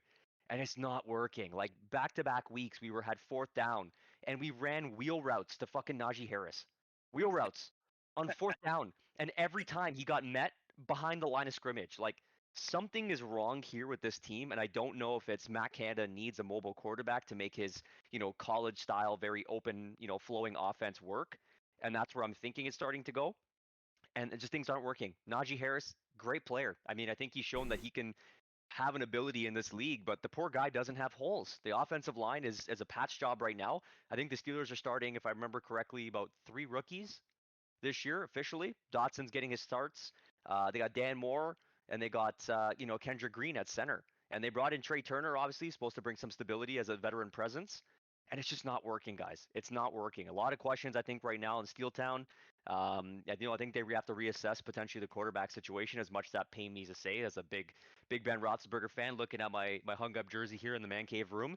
But it's not working. I mean, it's either offensive line has to figure it out and see if what Ben Roethlisberger truly is right now, or they have to take a look at getting a mobile quarterback that can get out of the pocket when obviously they're failing at the line. And I mean, if you take a look at the Pack, they turned it around. I think you guys can agree. Obviously, the first week was a big shock. I think, Rodgers obviously holding out for as long as he did maybe wasn't in the prime shape he typically is in these situations. And he changed, man. He changed. The last 3 games now, he's been on fire. The offense is booming. He's happy to have Randall Cobb back in the lineup. And, let's be honest, coming into this game, I didn't think the Steelers were going to win. They had their first drive, put a touchdown on, and I was like, maybe, who knows? They play well against good teams from what we've seen, like they beat Buffalo.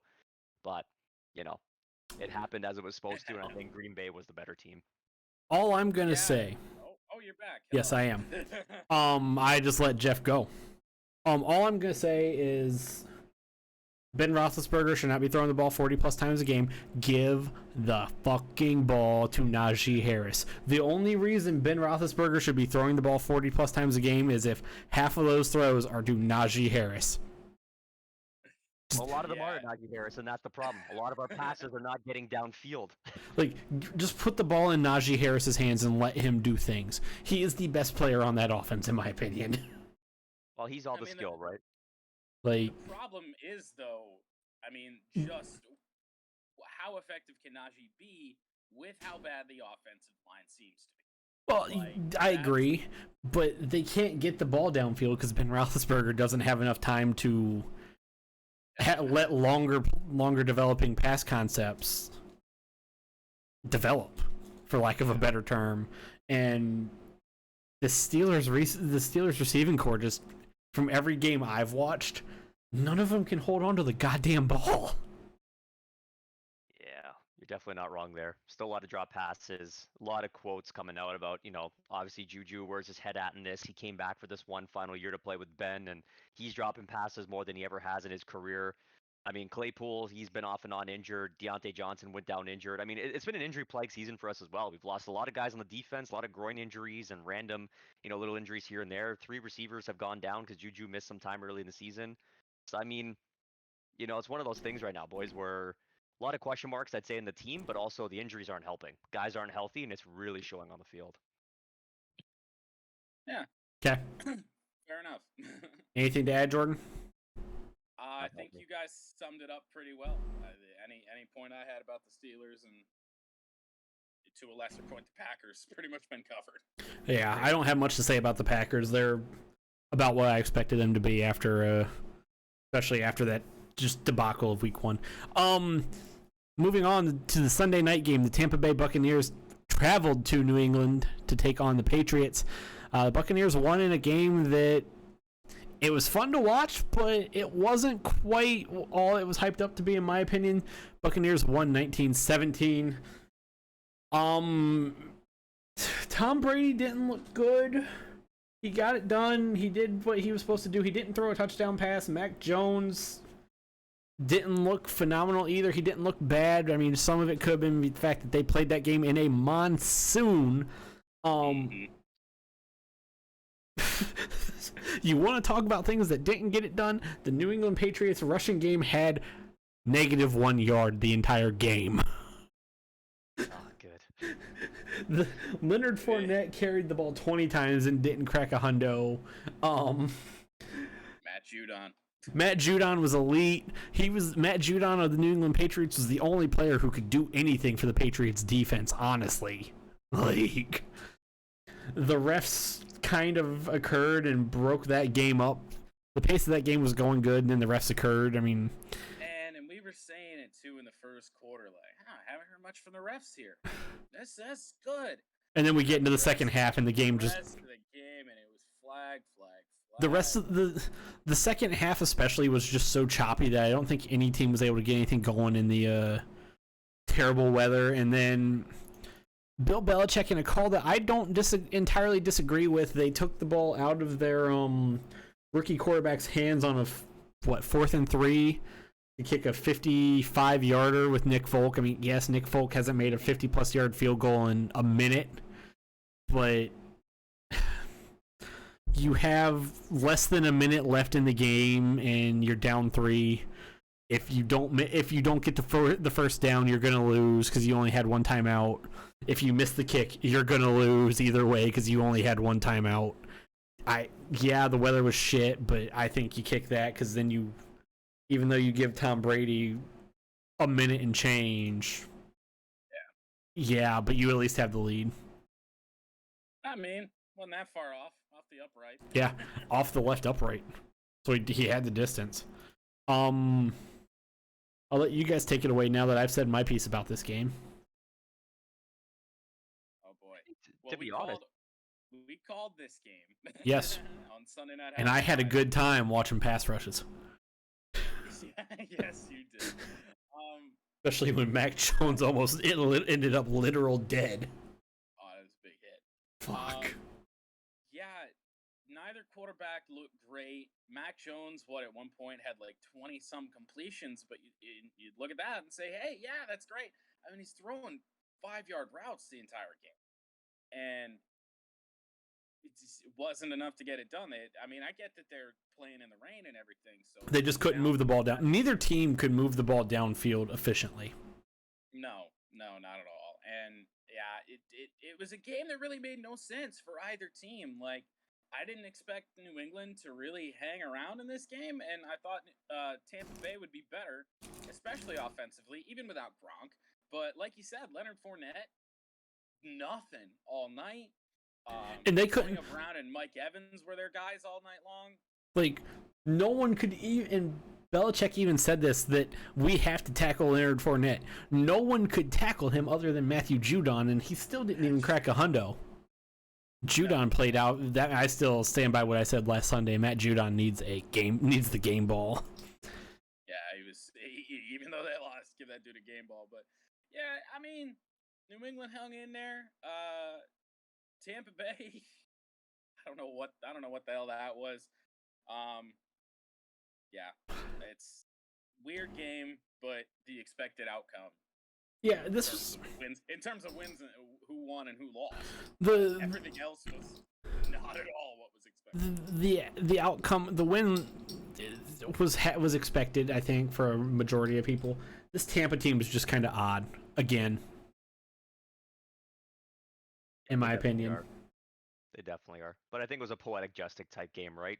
Brady to go back after all the, flack that came out with him and Belichick, and, who was the one that really carried the Pats to victory. For Brady to go home, take a big dub in front of, Pats fans in Boston, I think there's some poetic justice there. But at the same time, I think Pats fans have a lot to be excited about Mac Jones. He hasn't looked amazing every single game this season, but he's making some pretty good throws. And I mean, we've seen a guy of his stature come in and do big, right? And when they looked at that photo of Mac Jones in college after they won the title, and he was not in shape, just a random guy just throws the ball downfield, and who knows, right? Could be the second hit of a decent quarterback here for the Pats going forward. Yeah, I said it on Sunday. I think Mac Jones is the best rookie quarterback we've seen so far. I mean, you look at Zach Wilson, you look at Trevor Lawrence, they've been rather inconsistent. Jones has just been there. Yeah, and he's just been doing what he's got to do. He's in a better system, I would argue, right? And Justin Fields plays for the Bears. Well, and we really haven't seen a lot of Justin Fields. Yeah, because we're gonna start to now. Matt Nagy was so committed to Andy Dalton. I don't understand why. Yeah, that commitment lasted a whole 4 weeks. Well, yeah, because Andy Dalton is still dead. Well, but Fields is now the permanent starter. So officially announced today. When Dalton comes back, he's the backup, as he should be. Yeah. But I don't know. And our final game of the week, Monday night, the Las Vegas Raiders took on the Los Angeles Chargers. The Chargers won 28-14. This game wasn't good. I didn't watch it. It just had to be this way, didn't it? Had to be this way. Chargers were the better team coming in, even with, I almost said Oakland. Even with Vegas having the better record, Chargers are a better team. Herbert's the better quarterback, and I want the Raiders to be good. So I hope this doesn't start the same thing we've seen every year with Derek Carr. Whether they start good or not, when they do start good, he just falls off late as the season goes on and on and on. It's like, I don't understand. I mean, they want Derek Carr to be their guy. He was not the reason they lost this game at all. They had the Raiders once again, and we've said it a lot this segment, all three of us. The Raiders had no run game. Their leading rusher was Josh Jacobs, I believe. Yep. 40 yards. Was their lead? Yeah, 40 yards on 13 carries. So. And that came it came in the second half when LA was already up big, and well, not big, but they were up, and it felt like a big lead because Vegas just looked lifeless. Yeah. Well, I mean, I watched this game in full, boys, and I can tell you the Chargers defense played out of their mind. Out of their mind. Like everything Oakland was doing, Vegas was doing, they just could not get the ball downfield. no matter what they did, Carr was trying to scramble. They couldn't get the run game. As Austin said, 40 yards from Josh Jacobs. That's unexpected. And they just held them to nothing consistently. And they couldn't get the job done there. And it just also seemed like the offense is firing all cylinders. For me, boys, the more and more I look at this Chargers team, I had a lot of question marks when Eckler was given that number one role. He just continues to prove every day that guy can be a number one feature back. Oh, yeah. I love Austin Eckler. And one thing of note, I don't know if this is quite for the brand or not, but that tackle by Hunter Renfrow to break up that fake punt Unbelievable. Was amazing. Oh my. That guy's been a gamer this year, man. He's been a gamer for Carr, making big passes and making big hits too. I mean, Carr's got the guys around him with Renfrow and Darren Waller. Like, he's got guys to throw the football to, but I don't know. They didn't put it together in that first half. Got, a bit of life there in the third quarter, but couldn't seal the deal. Couldn't come all the way back. Yeah. That was an odd game for them too. It was. Their kicker was missing kicks as well, which he hasn't done this year at all. Daniel Carlson, he missed a kick. Not what he's done this year. He's been Mr. Consistent. So I think all around Vegas just did not come out and have a good game, and it really, really showed against a Chargers team that was prepped for a big dub. Oh yeah. Also, one final note on this. Hilarious that, and now I get that SoFi Stadium was not purpose-built for the Chargers. But the fact that was essentially a Raiders home game with that crowd is laughable. Yeah. Comical. Also, there was a very long rain delay. No, a lightning delay. Yeah, lightning delay.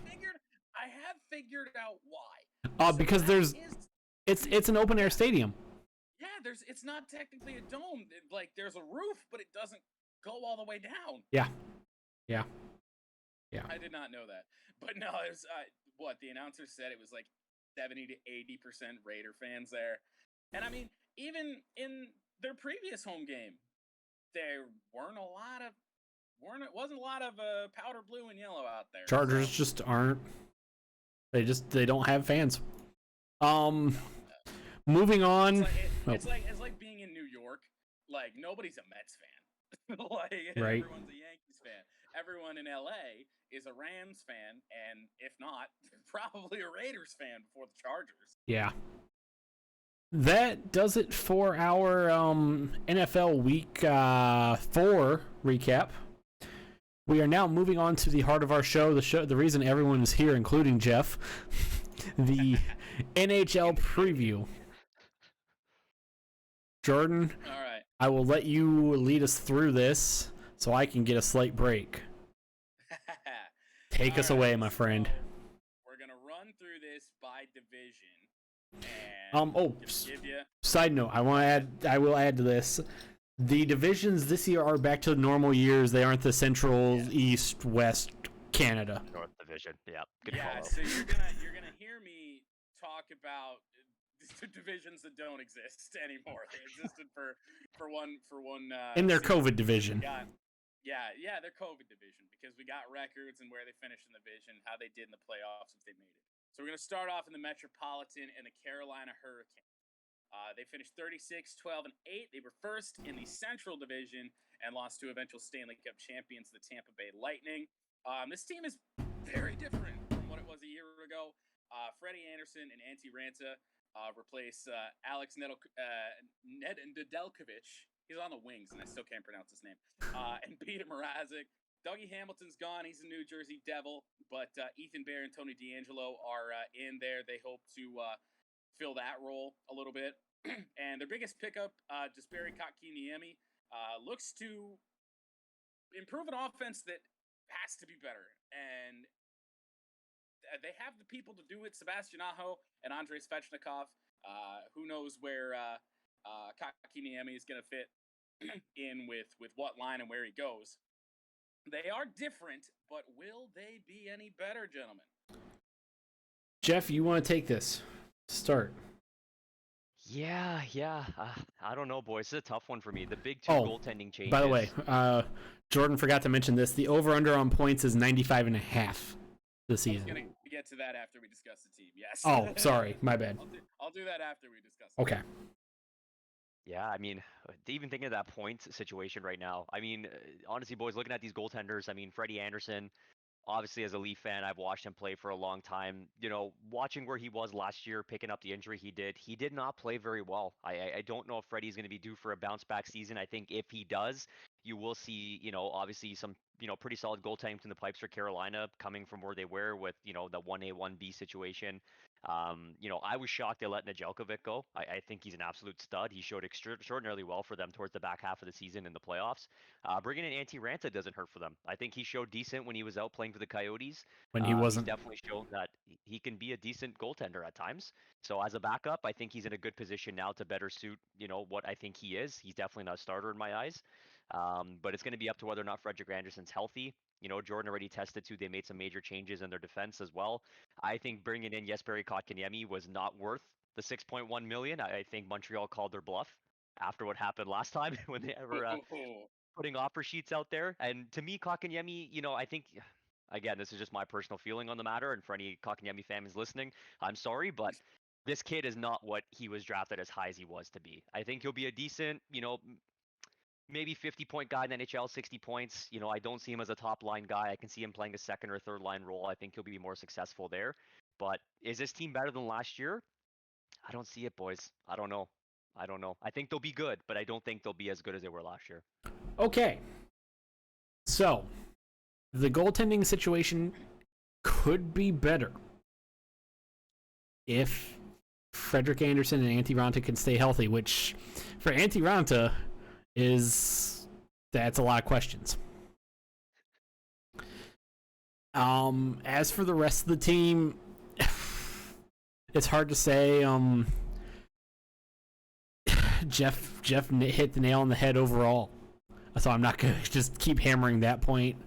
Will they be better? I think last year the Central Division outside of Tampa was not great. Didn't live up to the hype. No. That appeared to be a group death. Was not great.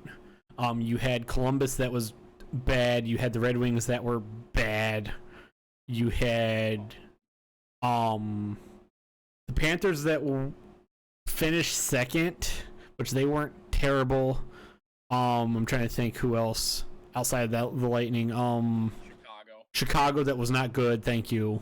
And then Dallas couldn't get anything going last year because their season was so stop and start. So I don't think the Hurricanes can replicate what they did. I don't think they'll be significantly worse, but I don't think they'll be better.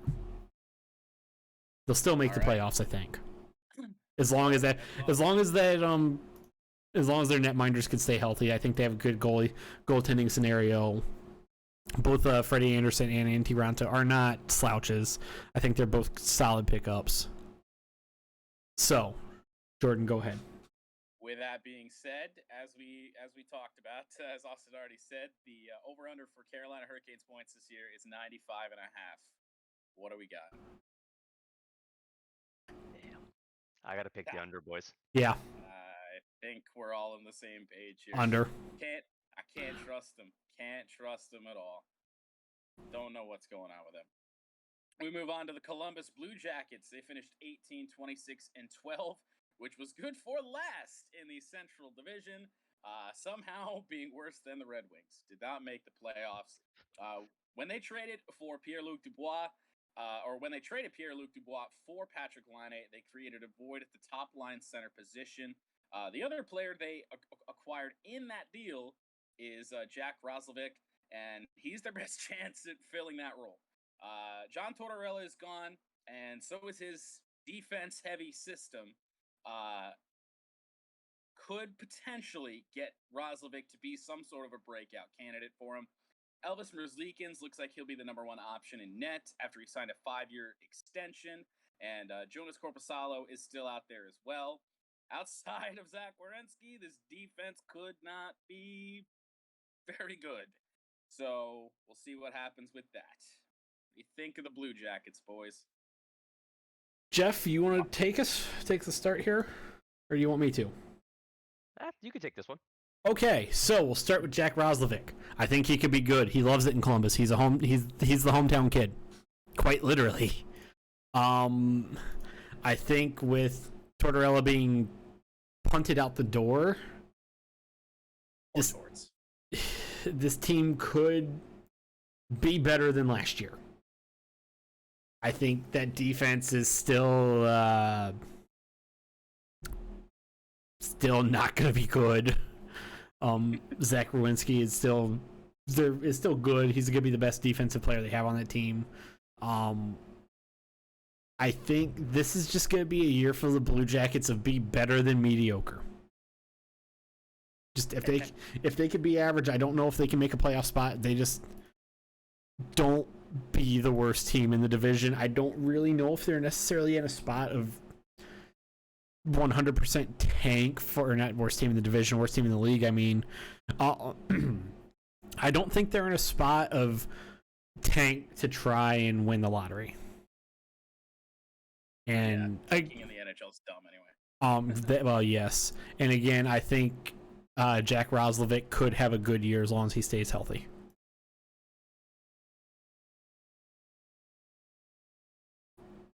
Yeah, I think I have a hard time believing this team is an NHL team, boys. I'm not gonna lie. I mean, let's be real. Their goaltending, I think both these guys have had really, really strong showings in NHL. They've both shown they can win games, they can run and play long, without needing a backup goalie there, and they both have that potential to be a number one. I have a feeling this year we're gonna see Joonas Korpisalo probably get traded out. I can see Columbus looking for some assets to make something happen there because obviously he wants to be a starter. I don't think he's going to sit behind making $2.8 million being a backup to Merzlikins. I think once they locked him out, that sealed that for Korpisalo. So I think he'll be out this year. To me, this biggest question mark is as soon as they traded Seth Jones, this team was in trouble. Like for what they brought back, Adam Bokvist, he's a great prospect, but he hasn't proven anything in the NHL. They brought in Jake Bean. I think he's a decent defenseman, but again, what is he really? Probably a second or third pair guy. Their entire defense is built on Zach Werenski, so I don't think it's going to hold up. You look at that offense. We already talked about, obviously, the Patrick Laine trade, the big one from last year. To me, the biggest player that came out of that deal was Jack Roslovic. He showed so much better than Laine. Yeah. Laine is a basket case at this point, and he's proven now that he's just a distraction more than anything else. He's not scoring at the rate he once was with Winnipeg, and now it just seems like every time he's in the media, it's because he's not achieving. He's not playing well.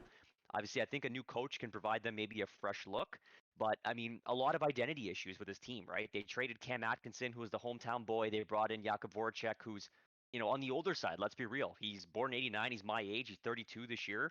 And he hasn't played consistently for Philly in years past. I don't know what his new role looks like here. But there's some excitement with, Alex Texier. I think he'll bring some upside offensively for this team, but I think they're going to be hard pressed to score. Nick Foligno didn't go back. They have no captain right now. And they're just a bunch of guys patched together on a team here. So are they going to be better than last year? Absolutely not. I could see this team failing and being probably one of the bottom 5 teams in the league this year. All right. Over-under on points is at 76.5. Sounds like I know where Jeff's leading, but, well, I'll open the floor to you guys, boys. I'll give you one guess, and you'll probably nail it for me off the hop. It's a push. Impossible. A half. Well, we already know Jeff's going in the under. Yes. You got me good. You got me good. Like I said, I think I definitely don't think this is a playoff team. Hell no. There's no chance they're a playoff team unless a minor miracle happens. Actually, more than a minor miracle, it might be an act of God. Be able to at least consider it an act of God. 76.5. I am gonna have to go the under. I think again. Starting off so well. I don't think they are tanked to try and get a number 1 draft pick or in hopes of getting a number 1 draft pick. I think there will be teams worse than them. I think this year is just a player development year and just hope to be better than mediocre or better than awful. I think they can be better than mediocre. This team's got no identity, can't score. Fuck knows what's going on with them. Under for me. We move on to the New Jersey Devils, who finished 19-30-7, good for 7th place in the extinct East Division, and they did not make the playoffs. Ryan Graves and Dougie Hamilton create a new top defensive pairing for the New Jersey Devils, but plenty of youth on this team that has to step up. Nico Hischier, Jack Hughes, and mainly Ty Smith. All three of those boys have to be better. Mackenzie Blackwood had one of the heaviest seasons or heaviest workloads in the NHL a season ago, but my Red Wing boy, Jonathan Bernier, and your Maple Leaf boy, Jeff, has been brought in to alleviate some of that. Have at it for the New Jersey Devils. I don't know if I want to take this one first. So Jeff, I push it over to you.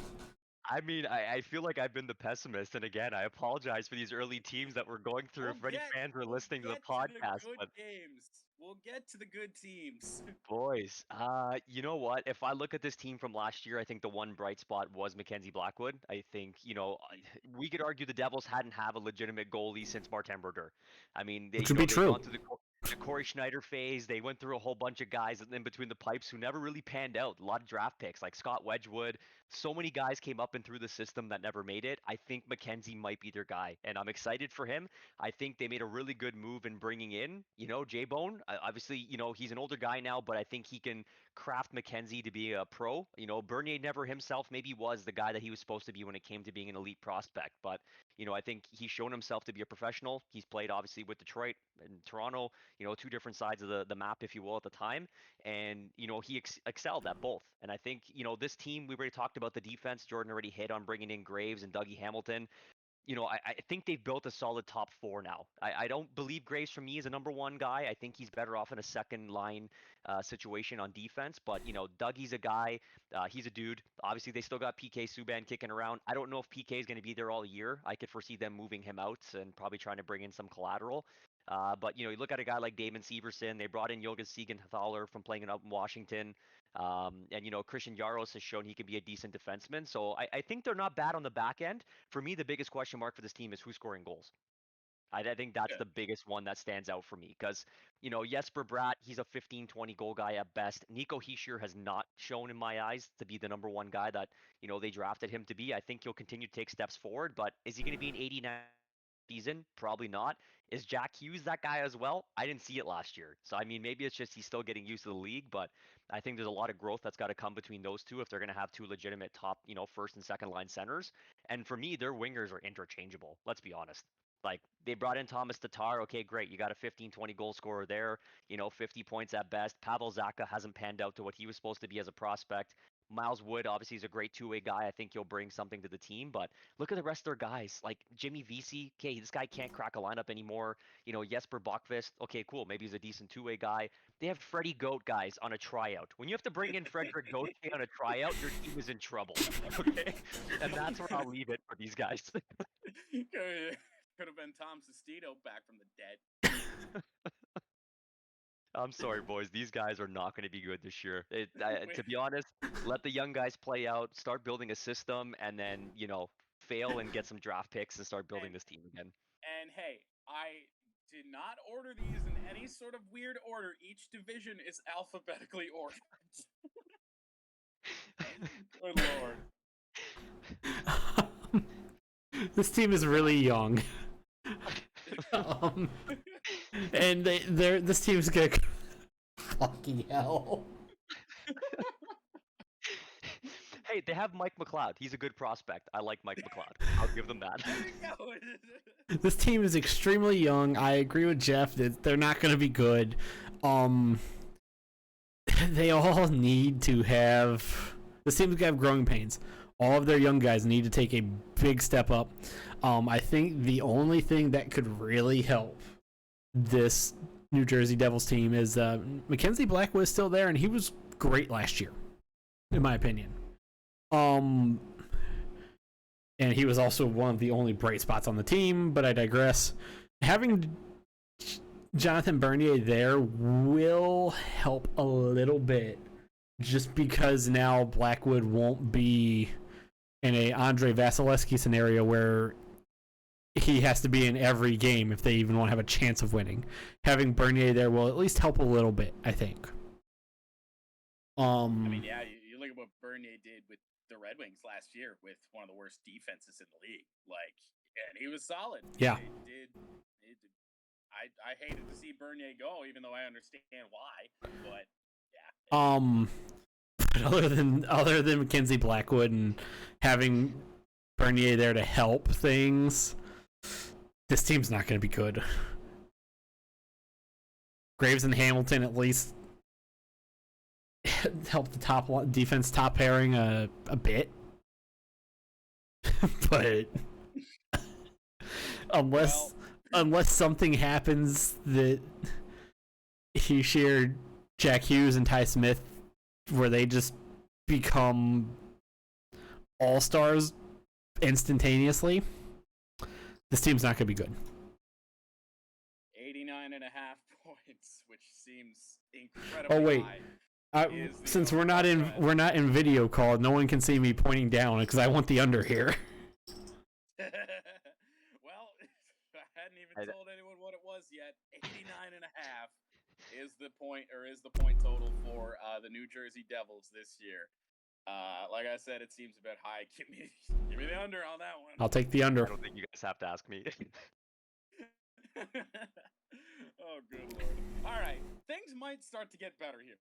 We got the New York Islanders, finished 32-17-7, fourth in the East, and lost to Tampa Bay in the Stanley Cup semifinals, which is weird to say because it's not the conference final, whatever. The Islanders don't get their captain, as I've typed it back, Andrea Lee. I'm sure that's a typo. It's Anders Lee. He's back after missing the final 2 months of the regular season and all of the playoffs. Ilya Sorokin gets his first taste of an 82-game schedule. Had a pretty good COVID year, 2.17 goals against average in 26 games. And he'll share time with Semyon Varlamov, the veteran who's back, who tied for the league lead in shutouts a year ago. The hell did that happen? The addition of one Zdeno Chara helps with defensive depth for a team that will play an NHL record 13 road games to start the year. It's because their new arena, UBS Arena, I don't believe is quite ready yet. Interesting. It's very, very interesting. What do you say about the Islanders? I will take this one first because this is the first team that might not be ass that we see. Well, Sorokin was good. Semyon Varlamov was very, very good. They get Anders Lee back. They get their captain back. And they add defensive depth.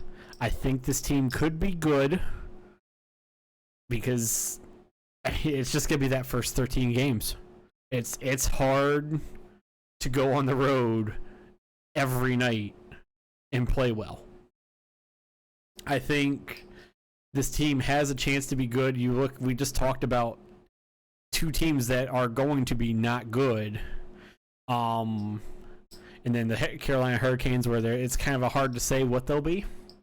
So I think right there that being in a division that isn't phenomenal will help them. It's just that first 13 games, once you get through that test, will be a better tell. But I think this team will be good. Yeah, I definitely agree. That'd be my sentiment on these guys as well. I think Austin hit on a lot of the key points, right? I mean, you have to keep in mind these guys also have a phenomenal coach in Barry Trotz. This guy builds systems and makes things work. I forgot Trotz was there.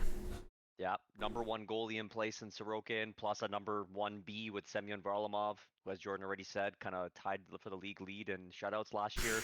These guys are a defensive stalwart. They play a solid game. And I mean, they don't have to have big names on defense because of Trotz's system, right? Bringing in Chara, I think, is just icing on the cake for them. Obviously, I think everybody can attest here. He's not a number one guy anymore, but, you know, if you're going to put him as a second or third pair guy, why not? He gets in the lanes. Which is exactly what they're doing. Yeah. And you can't ask for more than that, right? So, I mean, you look at that. They brought in Eric Gustafsson on a tryout. I'd be curious to see if they give him a sign. I think he's a great, second or third pair guy as well they can bring in. And, I mean, let's be realistic. They brought in Zach Parise for some goals. Richard Panik as well has been scoring NHL 20 goals typically, even on bad teams in the past. And I think it's about time that a couple of their prospects step up. I'm looking for big things from Kiefer Bellows this year.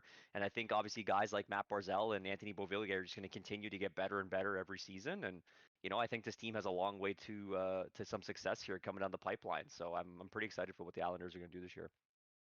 Things I didn't Alright, expect to well. say about the Islanders anytime. Right? It's been a long time. You're fucking Islanders, man. Over under on the New York Islanders for 2021-22 is 99.5 points. It's a big Ooh. number. What It's do a you big got? number. Damn. What's your thoughts, Austin? This is a big number, but outside We got of bigger ones coming.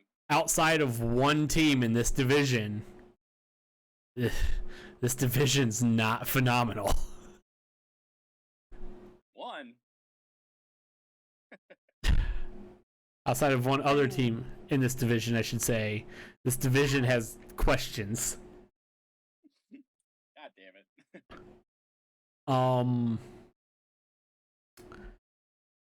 99.5 is a lot. I am gonna go the under, but I don't think it's gonna be by much. Yeah, Austin's right on my thought process as well. 99.5 is a big number. We're talking 100 points. Are they going to hit the Centennial Club? It might be tough in an 82 game season. Obviously they played really well last year in a shortened season, Especially but with the first 13 on the road. Again, it's hard to win on the road. Yeah. So yeah, I'm with Austin on this one. I think it's going to be the under, but it'll likely be close. I can see them in that 95 to 98 range probably by season end. Yeah. I am with you guys that it'll be close, but I am taking the over, and they will barely get there. Austin's not giving this division enough credit. For one, there's 3 good teams in this division.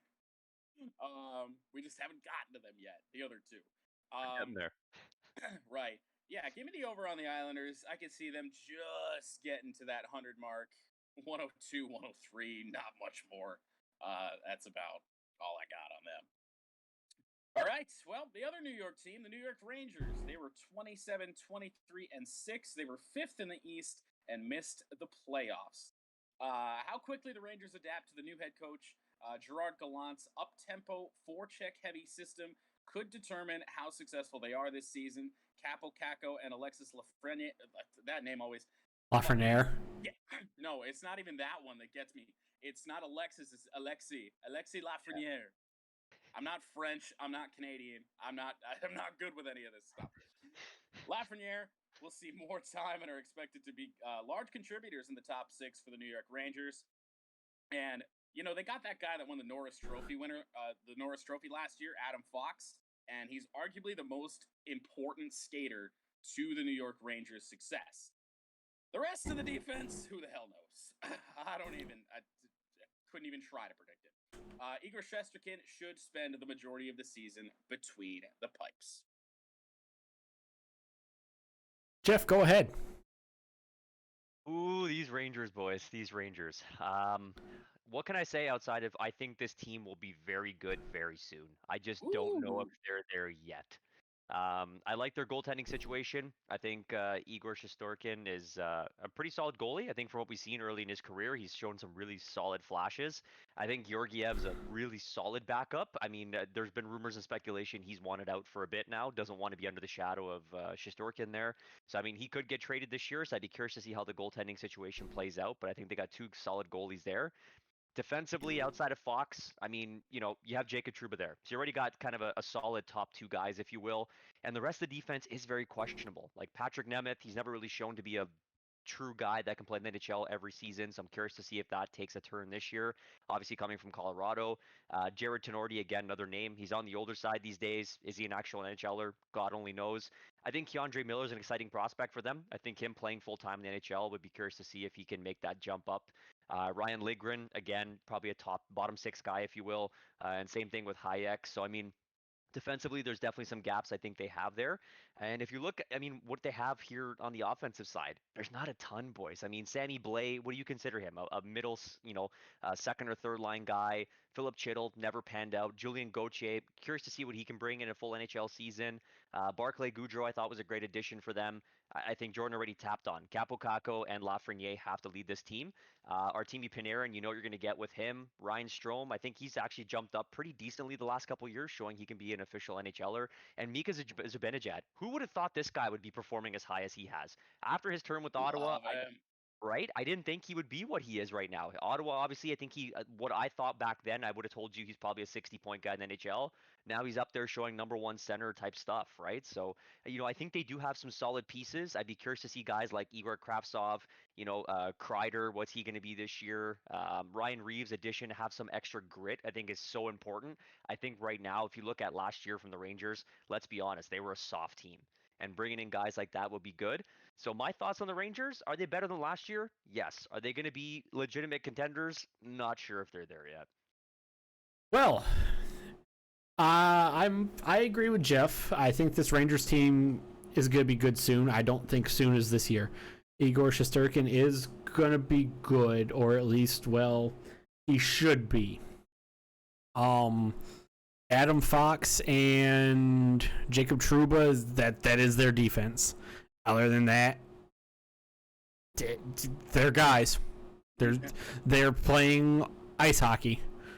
This offense, if Capo and Alexei Lafreniere can take the step, that will get a lot of help. Barclay Goodrow helps.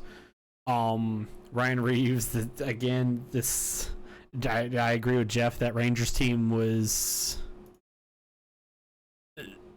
they were a wet noodle at points, for a lack of a better term. They just kind of were there on the ice.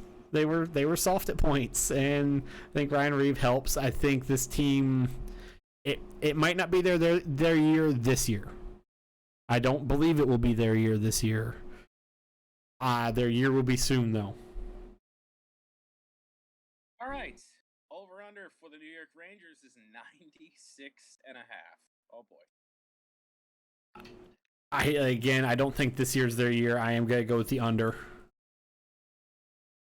Yeah, I'm on the underside as well, but I think similar to what we said in our last one there for the Islanders, I think the 96.5 is probably close. I can see them falling in that low 90s range. So they might be kind of that fringe team who might be making the playoffs or might just miss, but I don't think they'll be over the 96.5 point.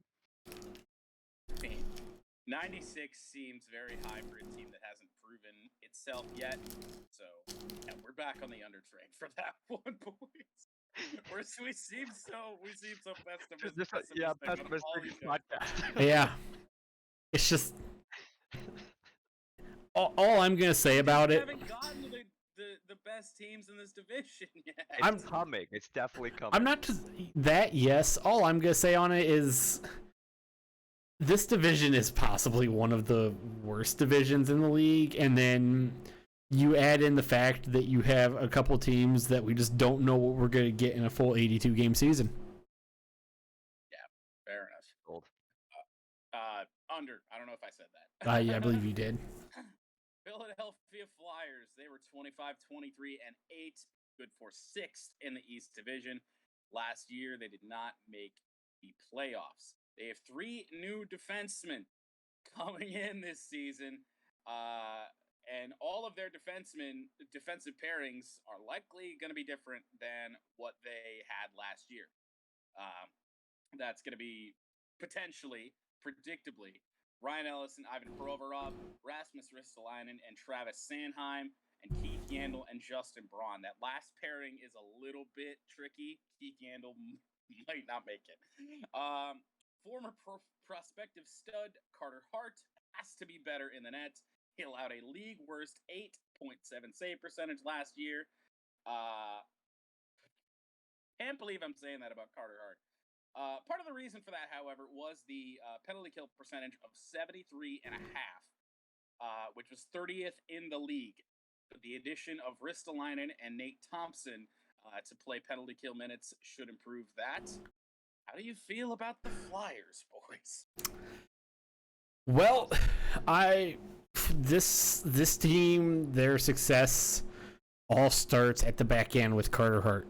He was awful last year.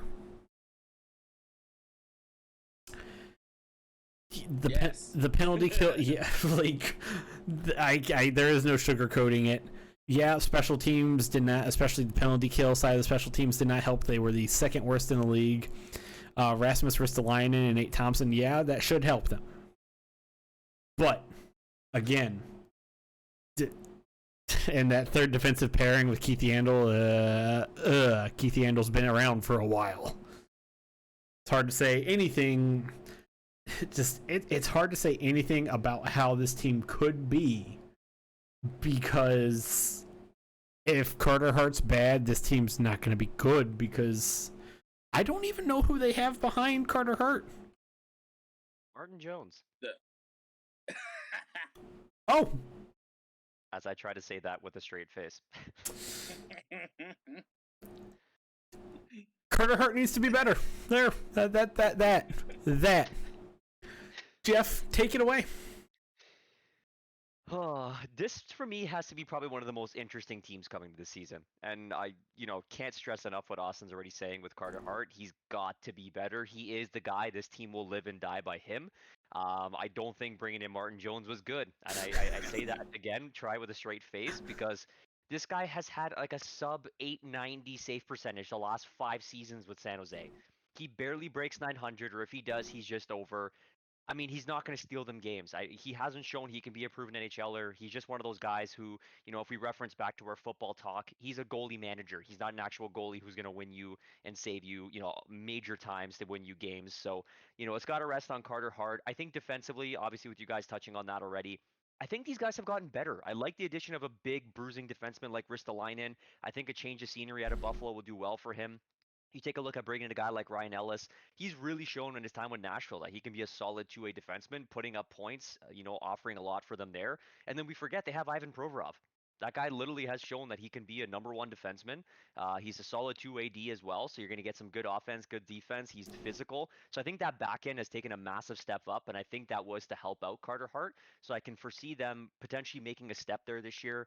But then you take a look at that forward group. You got James Van Riemsdyk. He's good for 60 points and 30 goals. That's what you're going to get out of him. Travis Konechny, what is he? Is he a second line center? You know what I mean? It's kind of in that situation now where it's trying to understand what a lot of their forwards bring. I think Sean Couturier is kind of their first line center through and through. Solid two-way guy, probably a 60, 70-point player. Claude Giroux, is he on the back end now? He's 33. It looks like he slowed down last year. Bringing in Cam Atkinson for goals could help them out a little bit, but the forward group for me doesn't scream, we're legit as of yet. So I think depending on if a couple of these guys can take a step forward this year, I think Philly could be a really good team, but it's going to really, really have to show from a few of these guys taking a step up, and I'm not sure if they will. Oh, these Flyers. 92 Right? and a half points is the total over under on the Flyers. The hesitation, and just the silence after that. Oh God.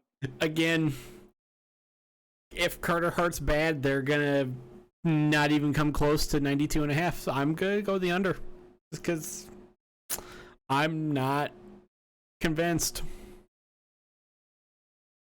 This is going to be my first over, boys. Woo!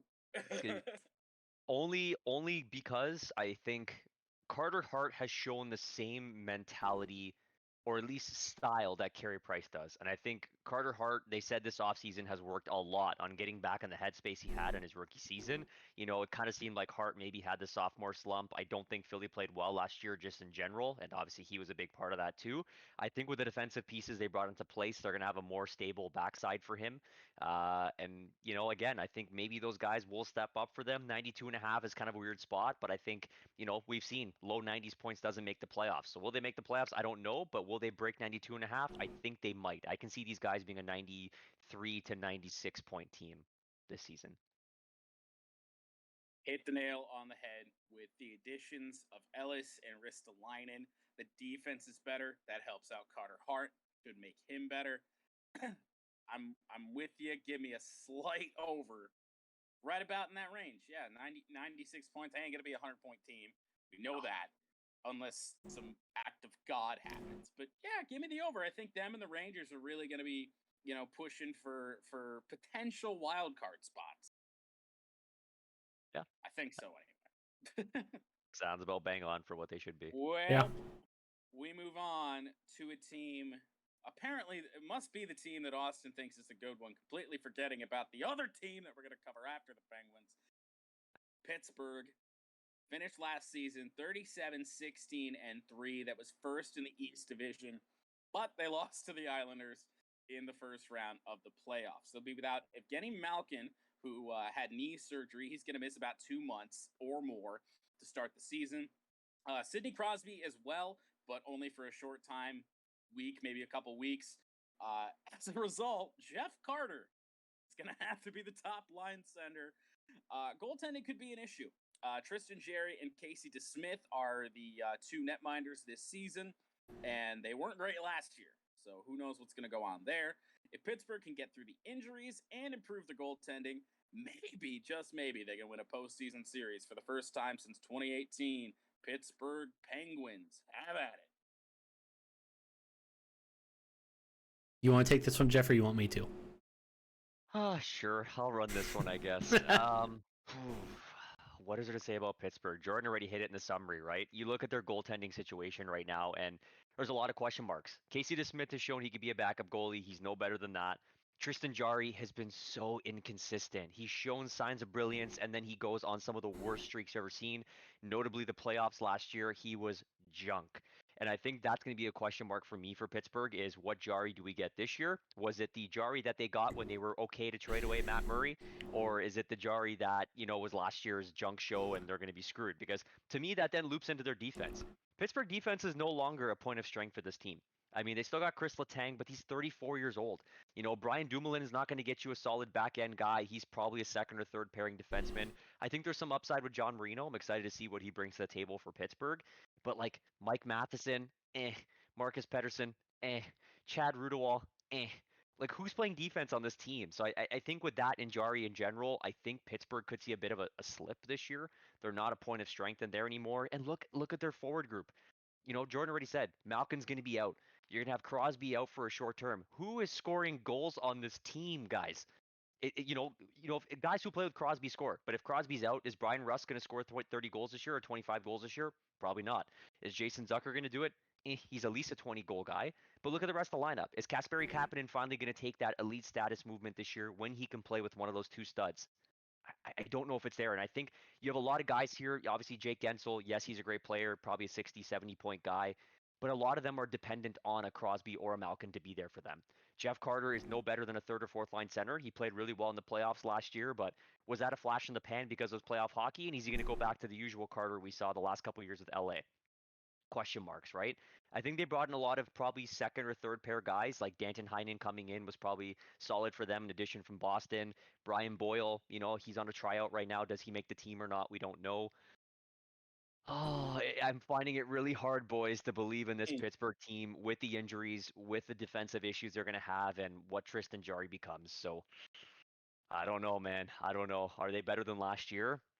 It's hard to tell, especially with, Crosby being injury prone these days. Malkin definitely has been. I don't think he's played a full season in God knows how many seasons. So, they're a tough one, man. They're a tough one. And I love Pittsburgh. They're like a second home for me, obviously, as a Steelers fan, and going to Pittsburgh all the time. It's hard to see them hit this point. So, I'm going to lead off with, I actually forgot the Pittsburgh Penguins were in this division in the Eastern Conference. So they were not the team I was talking about. Oh, okay. At least it makes sense now. I forgot they were in this division of the Eastern Conference. 100%. I thought they were in the Atlantic. Oops. That happened. With that being said... Both me and Jeff are fans of teams that are in the Atlantic, so we don't forget. Yeah, we don't forget. I would say I also am a fan of a team in the Atlantic. Oh, that doesn't count. They are my home. They are quite literally my hometown team. I know, but I always attribute you to being more of a Coyotes fan. With that being said, the goaltending last year for the Penguins was not good. If Tristan Jarry can be good, then that could solve some problems.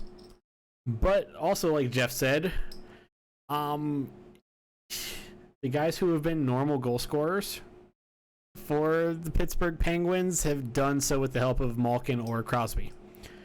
With Malkin gone for an extended period of time and Crosby, who has been increasingly over the past few years, been missing bits in time just more and more lately, that could be some issues. Overall, this team could have problems. They do have question marks. I don't know how good they'll be. They could be good. They could hit the over on the point total, but they also very well could easily not hit the over on the point total. It depends on how this first couple months goes with Jeff Carter. If that goes bad, I don't think this team's going to be able to recover very well with or from missing Malkin and Crosby. And then just throw in the goaltending issues on top. This team could have problems. Fair enough. Point total on the Pittsburgh Penguins is 96 and Well, as I said, they could hit the over on this total. I don't think they're going to. So I'm going to go the under. I think it's possible they could hit it if Yari plays well, and it has to be an and. There is no or, because I have zero faith in Casey DeSmith. I think a lot of people have zero faith in Casey DeSmith. It depends on two things, and it's not a one or the other. The only way they hit the over is if Yari plays well, and then the rest of this team is able to fight through just the injuries, especially to Malkin and Crosby. I, however, don't think that's going to happen. I'm going to take the over. I don't think I've taken the under, I don't think I've taken an over at all so far. I was going to bring that up. You have taken the under every single time. It's... Good Lord. Yeah. I'm caught up here, boys. I don't know. I'm caught up. I want to say the over, but I feel like with Gino being out the first 2 months of the season, with Sid potentially missing some short time to begin the year, this team could tailspin early, and then it's going to be up to them once they get all the big boys back in to pick up that slack. And then again, you talk about the goaltending issues. So for me, as much as it breaks my heart to say for Pitt, I think these guys are going to be an under to a push. I don't know if they're going to break the 96.5 this year. I don't know. I still don't know. We'll talk about... Have to make a prediction, and I don't know what the fucking hell I'm going to do. I'm going to bring something up here in a few minutes, just because I want to get Jeff's opinion on it, since Tampa is a first home to me, Pittsburgh is a second home to Jeff. So we're gonna talk about this in a minute. I want to talk about that opening game for a brief moment for the Penguins. All right, man, you gotta believe they'll figure it out, right? You'd hope. I don't know. I think the goaltending situation will be better, not much, but a little better. I mean, it can't be much worse. Not fair. I mean, it could, but not much. But they did what they did with the situation they had a year ago. I mean, granted, they weren't really missing Malkin like they're missing Malkin right now. Yeah. But, fuck it. Give me the over. Why not? Okay. Commit. Okay. Right? Somebody's got to score points. That is true. And it sure wasn't the first 14. All right. Were you bringing up your point now, or no? We'll do it here in a few minutes. All right. Well, final team in the division, it's the Washington Capitals. They finished just behind the Pittsburgh Penguins last year, 36-15-5. That was second in the East Division, and they lost to Boston in the first round. Capitals are basically the same team. Top six is no different. They got a full season of Anthony Mantha, and they hope that Ilya Samsonov will grow some more, get to be a better NHL goalie. But he wasn't bad a year ago. Not much to say about the Caps, really. Just can they put it together and get out of the first round of the playoffs this year? Okay, I will take this one because this is the team I was referring to as the best team in the division. Well, if it wasn't Pittsburgh, I would hope so. Right, because there's no other teams in this division. The Caps are not significantly different than they were from last year. I think as long as Samsonov continues to get better, because he was not bad last year, by any stretch. I don't have any form of stats pulled up right now, but he was not bad. I think this team will only get better from what they were last year. And then they have Anthony Mantha, who wasn't a complete bum for him, which is weird to say because he had his fair share of dilemmas with Detroit at times. Yeah, I mean, there's not a lot to say about Washington, right? No. What you guys have already said, not a lot has changed. I think for me, Austin's already touched on it. Jordan, you did as well. Anthony Mantha is the big kicker here for me. I think the change of scenery did him well last year. I think he's suiting into, a team that plays a very different style of game with a lot more skill than he had in Detroit. And I think it's been really showing that he's plugged in well to that top six. I think the biggest win for me, really for Washington, that I can flag is, there's a lot of speculation that Vitek Vanacek was going to be taken in the expansion draft of the Kraken. And I think him not being chosen was really a big win for Washington. I think Samsonov, like we said, he's shown well sometimes and he goes into massive slumps. Vanacek was solid for them last year. He provided them a lot of depth in behind Samsonov. Obviously had some pretty big starts for them, winning them some games down the stretch. And I think that he could be a changing factor for them if Samsonov does have some struggles this year. Obviously, no major differences on this defense. A lot of the big names are still there. And same thing offensively. I mean, Connor Sheary's got some depth scoring there. Daniel Sprong could take a step this year. Washington's just a good team, man. Not a lot you could say about them. Yeah, they're good. All right.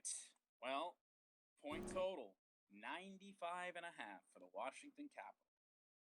Well, I just said I have not taken an over yet in this division. That changes here. Just because it has to. Someone has to get points in this division. You can't take the under on every team in a division. And I'm probably going to get burnt on a couple of these teams, like probably the Islanders.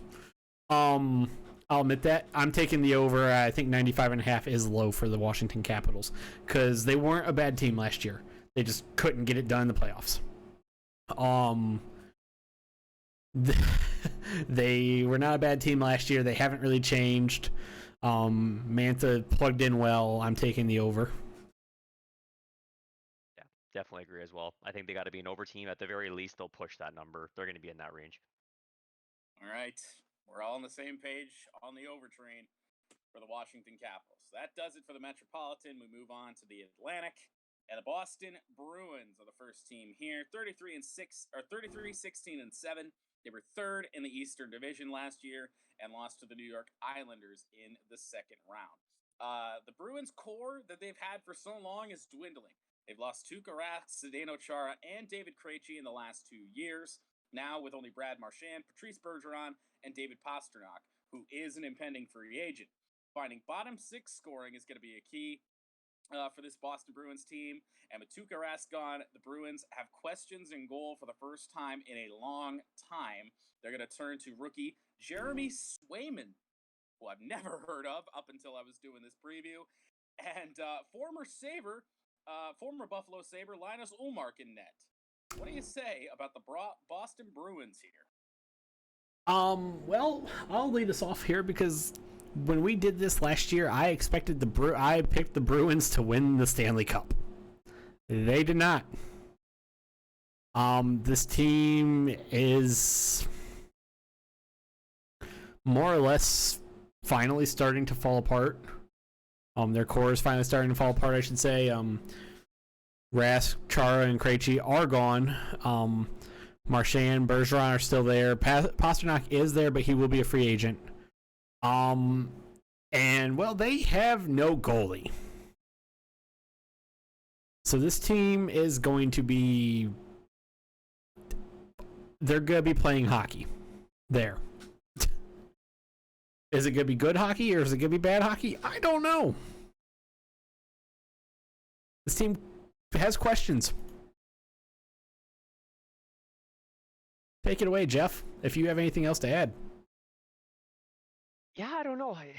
I find Boston's just a hard team to count out, guys.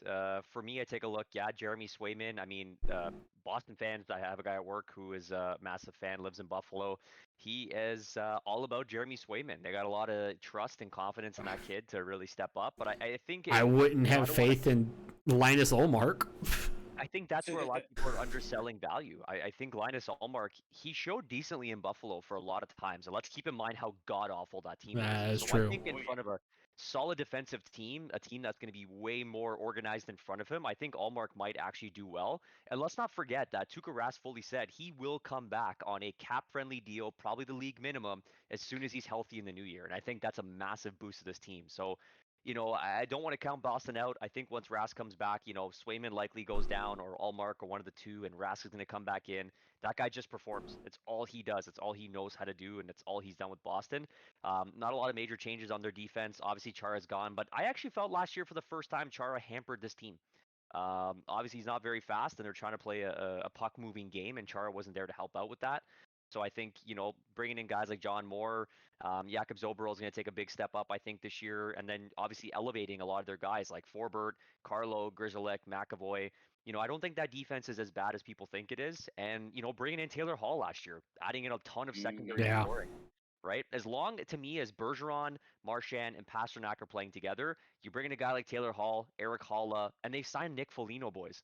This team is no joke. They are no joke. I think bottom six are some question marks, but Boston always makes the best out of bottom six guys. Thinking about guys from the past that have come in, played amazing for them in the playoffs. They've gone after other teams and they weren't as good. They'll find a way to get it done, and I think Boston's going to be solid again this year. Well, we have the biggest point total we've seen thus far. It's at 102.5 on the Boston Hockey Bruins. 102 is big. If this number was a little smaller, I would want to take the over, but I'm going to take the under because 102 for this team that I don't know how great they will be in terms of goalie play. I'm going to have to take the under. I think for me, I'm going to take the over here, boys. Okay. I think it's going to be the over. Again, being Boston, right? These guys know how to win. They still got their key core guys outside of Chara. Rask will come back. I know Krejci's gone, but someone's going to step up there. Eric Holla is a nice replacement. He plays a solid two-way game with some upside offensively. I think Boston will at least be a push here at the very least, but I definitely can see them being over. You think I might sound crazy now? I think the Bruins could very well be in that President's Trophy race. It sounds weird. I know they got questions. What team doesn't have questions? Give me the over. Yeah. 102. Okay. I mean, especially with what Jeff said, if you put Marchand, Bergeron, and Pasternak together, I mean, They're cheat code. It's the best line in hockey, more than likely. Wild. Oh boy. Damn it. We could just say you taking the under at whatever the total is and move on. Suppose we won't do that. For the Buffalo Sabres, I would not be opposed to it. They're somehow an NHL team. 15, 34, and 7 a year ago. 8th in the East. No fucking shit, they didn't make the playoffs. Jack Eichel saga is probably going to be all we hear from Buffalo all season long. Eichel and the Sabres have been unable to agree with how to treat a herniated disc in his neck. Eichel has been advocating for disc replacement surgery, which has never been performed on an NHL player before. When Eichel showed up to camp, simply not to get fined, he predictably failed a physical, since been stripped of his captaincy, and been placed on the IR. And there's been words out today that the Heat on a trade talks for Jack Eichel are finally heating up again. Really, for Sabres fans, the only thing that you are going to want to look for is just growth in young players. mainly Casey Middlestat, Dylan Cousins, Tage Thompson, and Henry Yokiharu. Oh yeah, and then there's that Rasmus Dahlin guy as well. Does anybody have anything to say about the Buffalo Sabres? I do. I wish I didn't. Wait, really quickly before we get into that, Dodgers did just walk off the Cardinals. NL wild card. I'm surprised that game took a walk off. I figured the Dodgers would just walk away with that game. Cardinals scored in the first inning and then never scored again. Jeez. That's a bit more expected, but okay. As I was saying, I have things to say about the Buffalo Sabres. I wish I didn't. They're awful. They're going to be awful. They are the Pittsburgh Pirates of the NHL. Can we just sum them up by their goaltending? I really think that's what does it. Who the fuck's even there? Yeah, that. Thank you, Jordan. I didn't even put it in the preview because it's Buffalo. So, Buffalo went from having Linus Ullmark, Yep, a decent goaltender, to their two goalies coming into the season as a 40-year-old Craig Anderson and a 32-year-old Aaron Dell. If that alone doesn't scream we're tanking again on purpose, I don't know what does here, guys. I literally do not know. Like, this team is atrocious. Like, you traded out Ristolainen, you brought in Robert Hagg back the other way, you know, you got Dahlin. Okay, sure. Is this going to be his big years to step up? He has to. There's no one else. Like Colin Miller, Will Butcher. Okay, yeah, they're decent defensemen, but they're not anything big. So your goalies suck. Your defense is a patch job at best.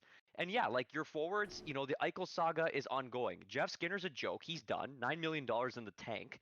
So literally, you're looking at Tage Thompson, you're looking at Casey Middlestat, you're looking at Jack Eichel, Dylan Cousins, and hopefully Eichel if they can get him to stay. And you're like, okay, guys, you're all we got. You're all we got. But I don't envision him staying. And the only other good piece they decently have is Victor Olofsson, decent player, 25, 30 goal scorer. I think he'll be in the NHL, 60-point guy, solid winger, but. The team's a joke, an absolute joke, and I say that in the nicest way to Buffalo fans listening. I'm sorry that your team could not figure out a rebuild. I'm sorry. Yeah. Dear God, yeah. Jeff, I said it already. This team's awful. Jeff said it even better. This team is awful. The over/under is high for this team. So Jordan, tell us what it is. The over/under is a nice and a half, aka a 69 and a half. This team couldn't get a 69 if they paid for it.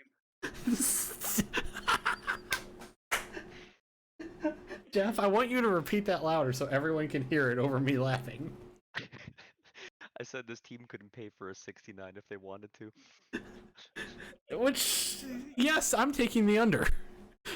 There is no chance in any answer but under. Like, I mean, it has to be. How could this team potentially get over 70 points? It's impossible. I don't know if this team could get over 60. No way. God, I don't know if this team could get over 50. This team could be one of the worst in league history. Without a doubt. If they're going full tanks, go 0-82. I mean, just intentionally put yourself on a 5-on-3 penalty kill the entire game. Only put 3 guys on the ice. Like, Rasmus Dahlin might be the only bright spot if he steps up and plays good for this team. Chris Taylor was the one who hit the walk-off home run for the Dodgers. Jordan's going to tell you about the Detroit Red Wings because... I sure am. Yeah, should we cue Jordan up for this one? I feel like we should cue Jordan up and let him take the run. Oh, well, whether it'll happen regardless, my opinions of the Detroit Red Wings. I don't have a lot to say about this Red Wings team, not being a guy who only watched the Red Wings 8 times last year, so... When they were losing to the Lightning. Yeah, we actually beat you guys a few times last year. Yeah, because a man not named Andre Vasilevsky was in net. But I digress. Yep. Yeah, when they played the Red Wings, and any time I bet on the Lightning was when they didn't have Andre Vasilevsky in net. Yeah. So Jordan, Thanks, guys. Yeah, I think Yeah. we got to cue Jordan up on this one. So let's go to the Red Wings. It is the Detroit Red Wings. Jeff, Go you want to ahead. read the preview while I go get some water?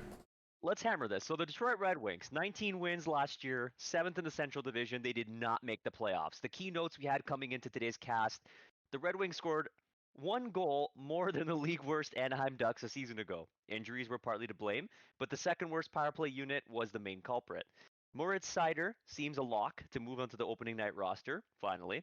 But other young players such as Lucas Raymond, Joe Veleno, and Jonathan Berggren have to beat out veterans to make the team. So Raymond is making a strong case, which will put Steve Yzerman in a position to probably lose a veteran winger, likely to waivers.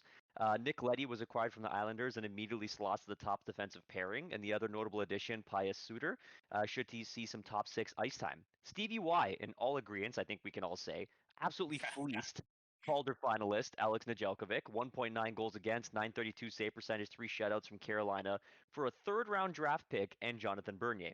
Ned's going to be your primary goalie. Thomas Greiss is going to be your backup. So we'll see the numbers were a fluke or if he's for real. Jordan, Detroit Red Wings. What are we talking about? All right.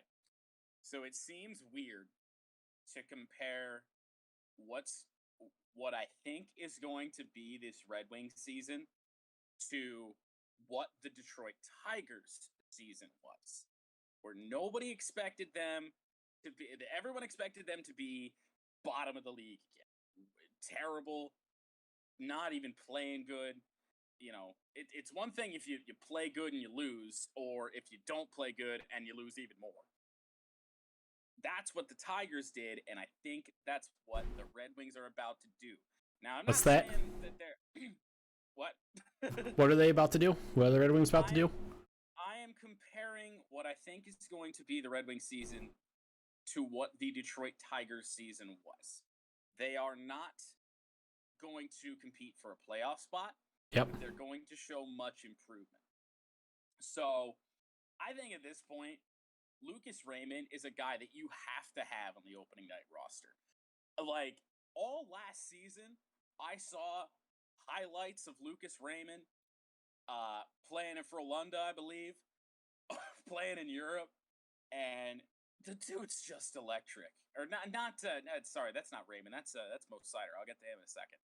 But Lucas Raymond, every time I see him play, he's the best player on the damn ice. It's like, what if he doesn't make the opening night roster? That's going to be the first time I ever have to question Steve Yzerman, because I think the man is a certified hockey genius. And I mean, as I wrote in the notes and Jeff said, I don't know how we got Nedeljkovic from the Panthers, or not the Panthers, the Hurricanes. I don't know how. I have no godly idea how you trade a Calder finalist goalie to Detroit for a 3rd-round pick and an unrestricted free agent that never played for you, because Bernier ain't in Carolina. Yeah. I was reading through that. I was like, wait a minute. Bernier never went to Carolina. Oh my. That's sign with them. I do not understand. There was a robbery in Charlotte there, or wherever Carolina. I think it's Charlotte, but I can't remember. Steve Yzerman robs teams, and I don't understand how he does it.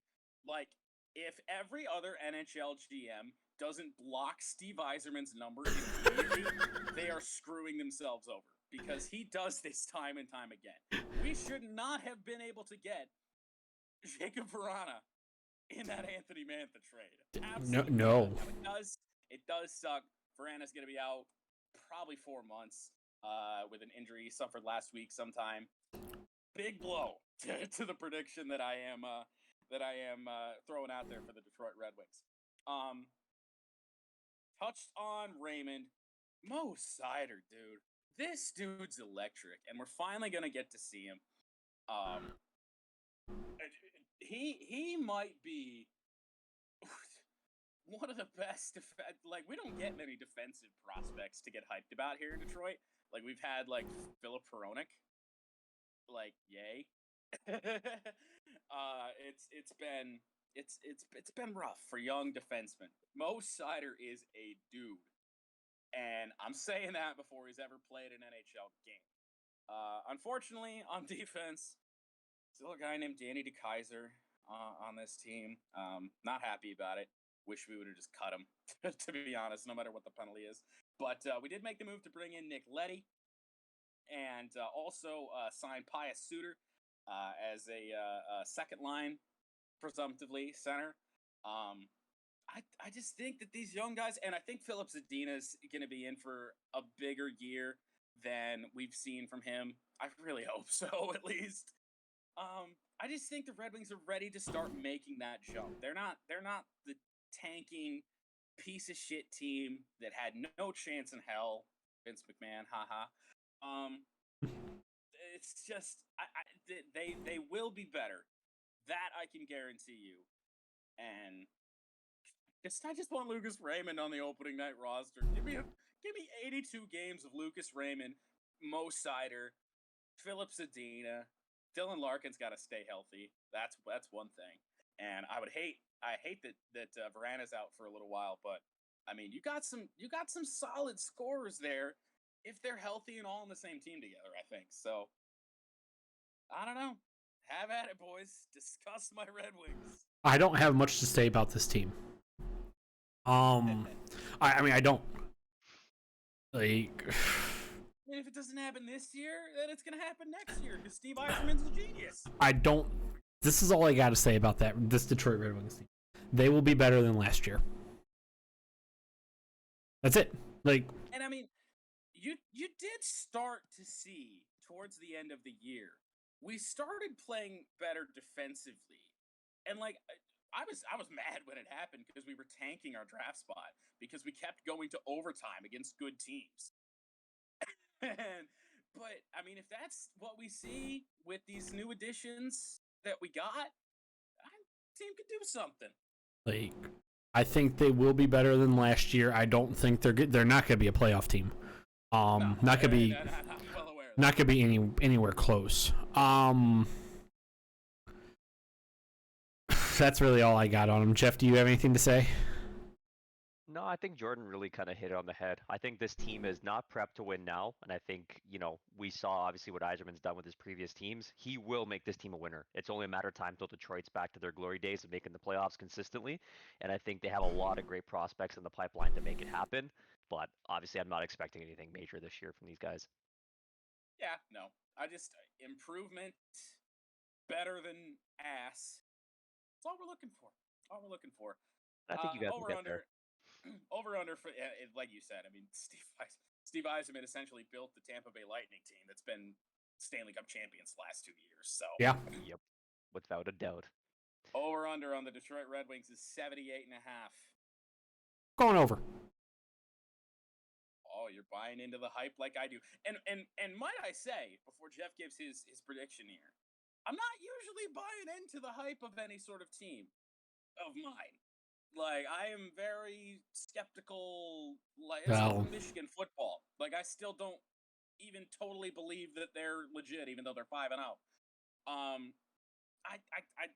don't usually buy into the hype, at least to this extent. I really think they're in for a good year.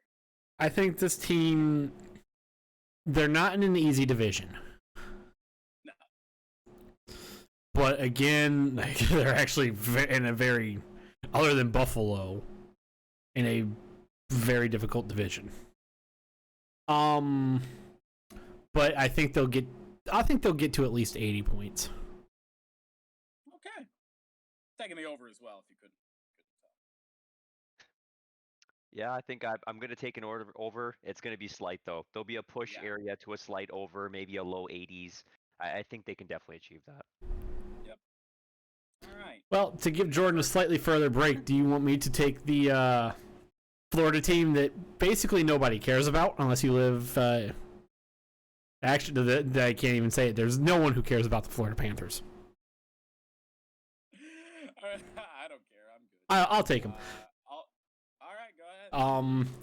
The Florida Panthers finished 37-14-5, second in the Central Division last year. They lost to the Tampa Bay Lightning in the first round of the playoffs. Aaron Ekblad returns after suffering a leg injury late March from last year, and, well, if he can stay healthy, that team, that's already a win for the team. They re-signed some veterans and they added Sam Reinhart and Joe Thornton, which should help the forward core. They struggled scoring last year at points. They won a lot, and I mean a lot of close games. And unfortunately, lightning killer Sergei Bobrovsky is still in net for the Florida Panthers. Gentlemen, take it away. Unfortunate for you that Sergei Bobrovsky is still in there. Fortunate for Florida Panthers fans. The 7 of them that exist. Well, yeah. Yeah, I mean, Growing up in I have family in Miami and friends in Miami, and I can't who have lived in Miami their entire life, and they're not Panthers fans. That just shows how irrelevant this team is in Florida. oh man, it's just like the Tampa Bay Rays. You got a good team in front of you, but can't get the fan support. Yeah, I think the Panthers will be fine. Obviously, scoring more is going to be a big priority. Reinhardt should help. Joe Thornton's probably going to play on the fourth line, but I mean, he'll help where he needs to. I mean, I don't even know how old is Joe Thornton anymore. Old. 42 years old. Old. He still have that. He still have the beard. Like, is he going to be living in Florida now with that big old fucking beard? Probably. Oh. Well, during hockey season, until they get to May, it won't be bad. It'll be tolerable. Yeah, but that means, he's been in Florida for a while now. Imagine how fucking awful it's been if he's had that the entire summer. Yeah. I mean, yeah, Florida Panthers, solid. Probably gonna make the playoffs again. Yeah, I agree. A lot of changes. Getting Ekblad back helps tremendously. Sergei Bobrovsky, I mean, he bit me in the ass on many sports bets last year. For whatever reason, I went through a phase where I was betting the Panthers a lot. Betting the Panthers or betting against the Panthers. I don't know. They were always involved in my shit. Yeah, I mean, not much to say on him for me. Just got to be better at scoring. And just the addition or the return of Aaron Ekblad. I mean, he's the best player on that team, so got to keep him healthy, and that's I think keeping him healthy is probably got to be the biggest key for the Florida Panthers all year. If they keep him healthy, they'll be fine.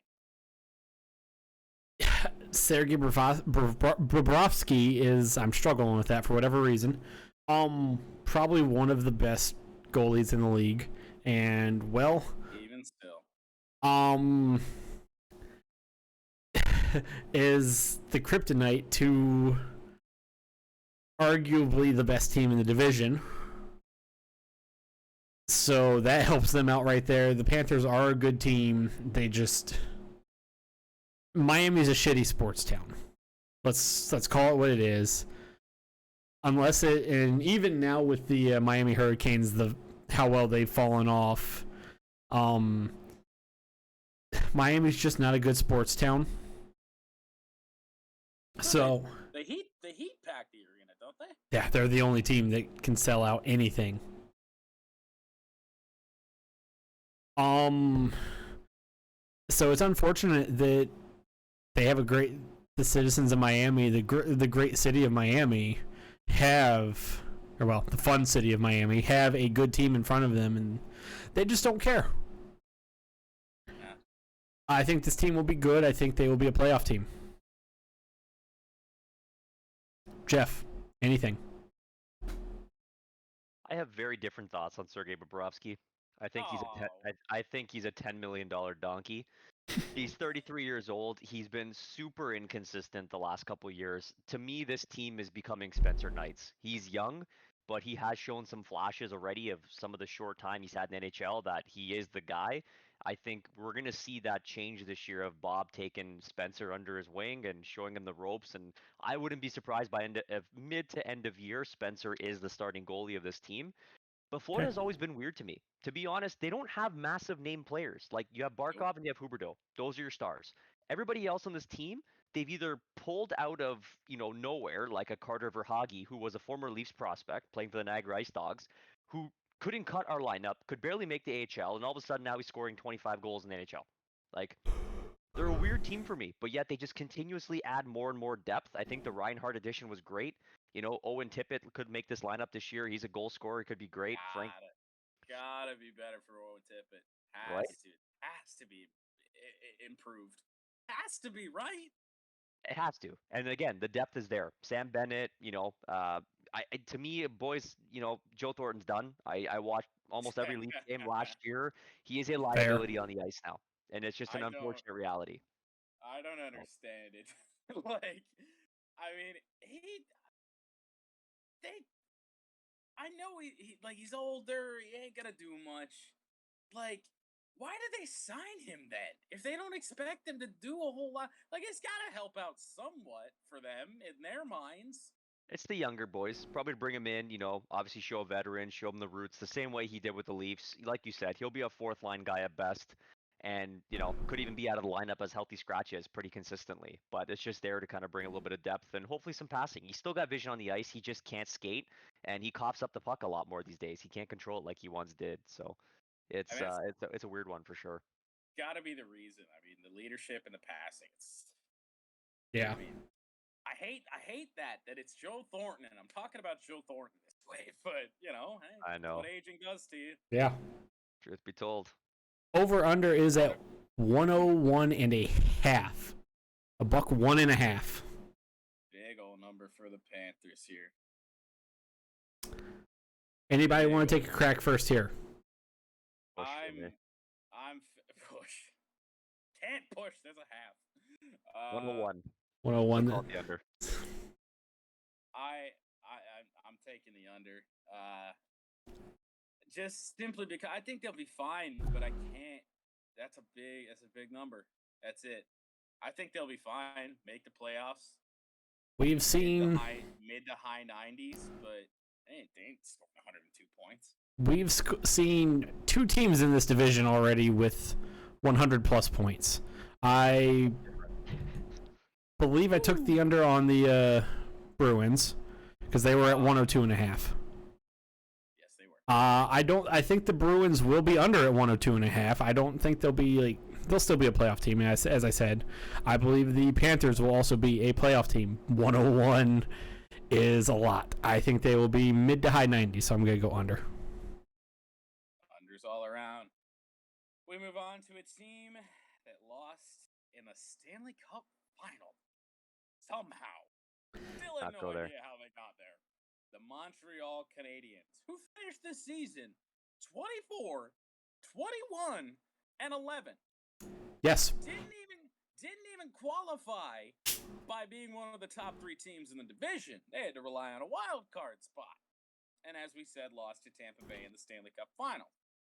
Yes. Shea Weber is out the entire year, and there's a decent chance he's played his last NHL game. David Savard signed a 4-year deal with the Montreal Canadiens and is the closest thing they'll get to replacing him. Similar but worse play style. Jeff Petrie, Joel Edmondson, and Ben Sherratt will all have to step up.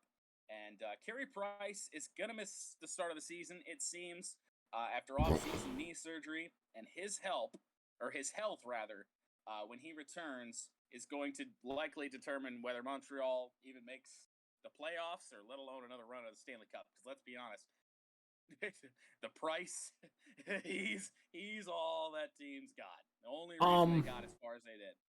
I will lead us first here. I'll lead us off with this one.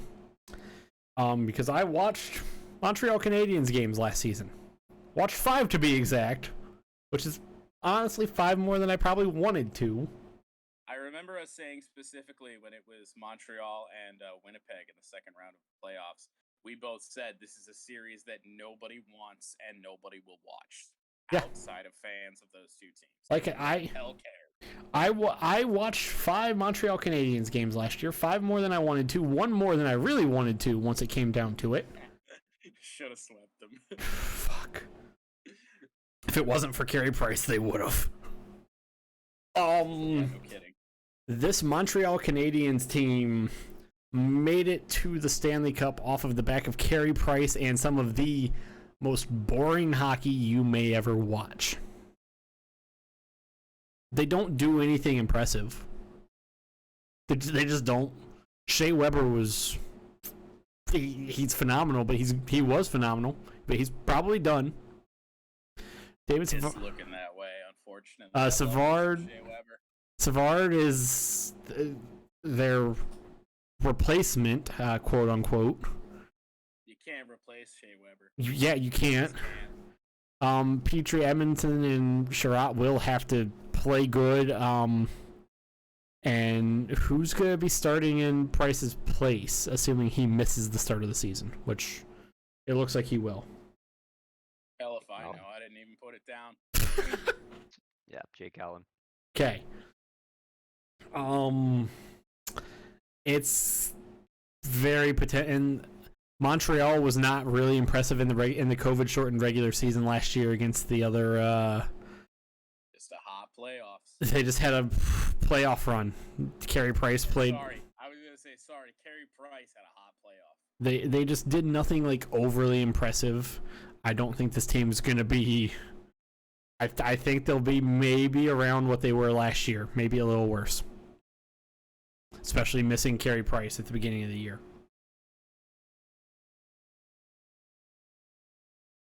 This team is a bunch of pests. Okay, yeah, that's accurate too.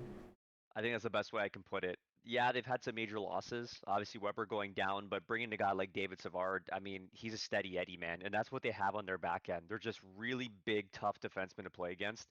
Saw it the entire series against the Leafs, as well as every game we played them during this, Canadian division that we had. Price, I mean, depending how long he's going to be out, they're saying it could be short term. It may only be a couple weeks, could be a month. Yeah. But yeah, I think it's not gonna be long. Yeah. so with that defense, I mean, I think they'll be able to hold up. Jake Allen has shown he could be a serviceable starter at times in short bursts. And when Carey comes back, if he's Carey of the playoffs, this team could go crazy. And that's where I think there's so much flexibility with this team. They obviously did lose a couple guys up front there in Kakanyemi, but at the same time, you still got a guy like Josh Anderson, tough player to play against. Joel Armia, he seems to stand up all the time. You got your first full seasons for Nick Suzuki and Cole Caulfield playing in a full 82 gamer. So I think that's major differences from Montreal they didn't have in the past. Bringing a guy in like Matthew Perreault and Cedric Paquette, again, two more pests to play on that team. So, is Montreal better than last year? Maybe not, but I mean, they're just such a weird team. Like Christian Dvorak as well could be an amazing pickup for them because that's what happens with Montreal. They do these things. Yeah. So, I think a healthy Jonathan Drouin back in the lineup as well will do some good for them. Mm. I think we could see Montreal in the up, boys. I think they could, have a pretty decent season. All right. Point total for him is 89.5. Seems low for a team that made it to the Stanley Cup Finals a season ago. But, like you said, you just don't know what they are. Ever. What do you say, boys? I'll take the over, but I think it's going to be a slight over. I'm gonna go on the slight end on the opposite there again. And Jeff watched more Montreal games than I did last year. Condolences to him, first off. I'd go there, man. I just don't know what this team's gonna be. They play very bland hockey, solidly well, but I think I'm gonna go slightly under. I'd say like 87, 88. I'm with Jeff on the over, simply because they are tough to play against, and that total I feel like is just low. So give me the over on the Montreal Canadiens. Just full of pests. By the way, love Cedric Paquette, even though he's not a great player. He's fucking Pest. just oh my god! It's like a team of Annoyances. a worse version of Brad Marchand. Like that's what this team is. Truth be told. Yeah. give me the over on the 89.5. The Ottawa Senators. Oh boy. 23, 28, and 5, 6 in the sponsor that I forgot, North Division last year. Did not make the playoffs. Outside of a hot stretch in the final bit of the season for Matt Murray, he was one of the worst goalies in the league last year. He's back. He'll have to bounce back to give Ottawa even a slight chance to be better. The young core of Brady Tkachuk, Drake Batherson, and Tim Stützle.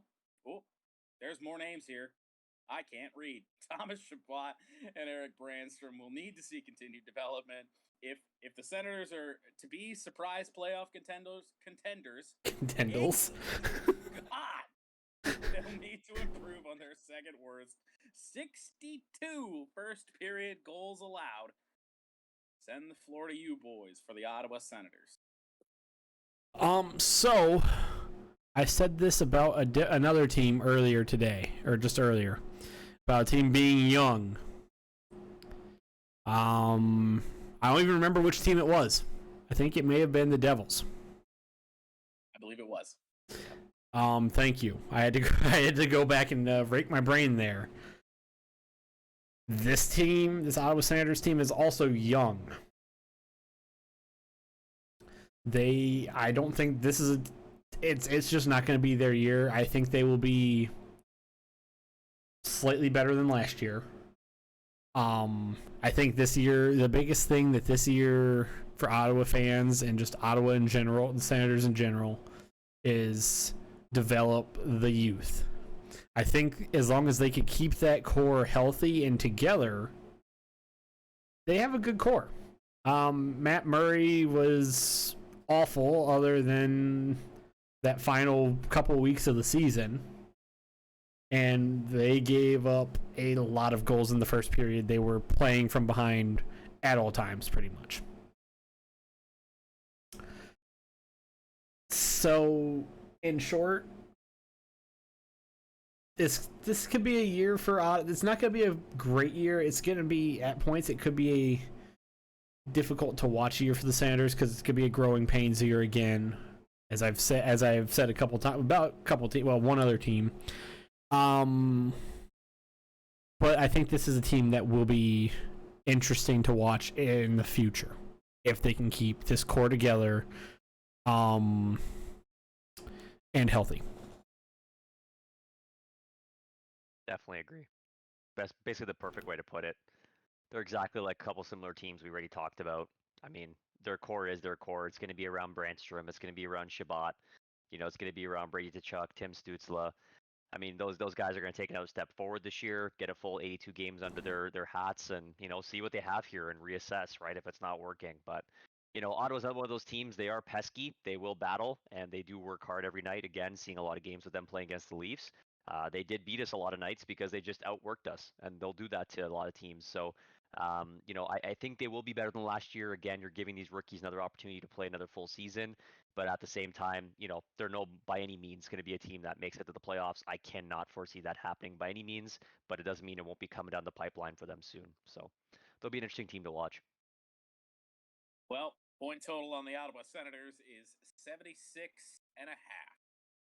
Sending it out there to the world for you boys. I'm going to say this team's going to finish around 500. So Same thing. that would be a slight over. I'm going to take over slightly. I'm going to send her up, and she's getting the under.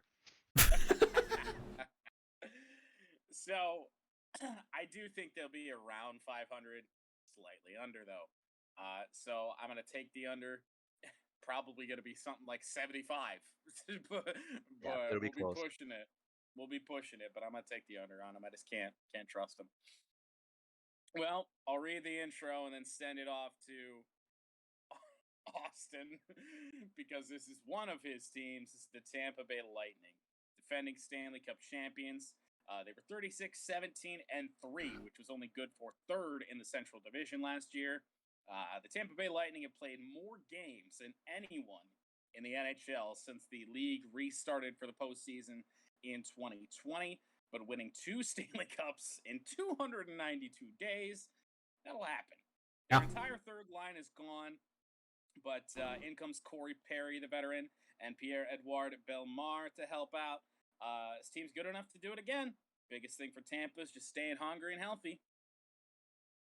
Well, this Tampa Bay Lightning team last year was interesting. They got off to a extremely hot start at the beginning of the season. And then in April, going into May, they kind of just tanked, which is how they ended up finishing third in the division. well, I don't want to say tanked, but they quit. Fell off. They quit playing essentially. They were like, we can't. We're so far ahead here that we can't miss the playoffs. We're not in danger here. It's like they took like the middle part of the season just off. Which they did. Yeah, the whole third line is gone. So that could cause some issues. We don't have they have a backup goalie. In theory, and Brian Elliott, assuming Vasilevsky has to take a night, or well, he will take nights off. And that's where their biggest issue is going to be. Is Vasilevsky is so rock solid at the back end there that when he's not in, this Lightning team plays different and plays very uncomfortably when they have anyone else in the net. In an 82 game season, and I'm gonna just say something that unfortunately is gonna feed into the idiots that yell Mickey Mouse Cup because they're fucking morons. 82 games is a long time. Vasilevsky is going to have to take a night off every once in a while. If this team can find a way to win games when Vasilevsky is not in net, which last year during the regular season they couldn't do, having Corey Perry, backup last year, fucking Curtis McElhinney. Yeah, Curtis McElhinney, who I believe won one game for the Lightning the entire regular season last year. Yeah, don't remind me.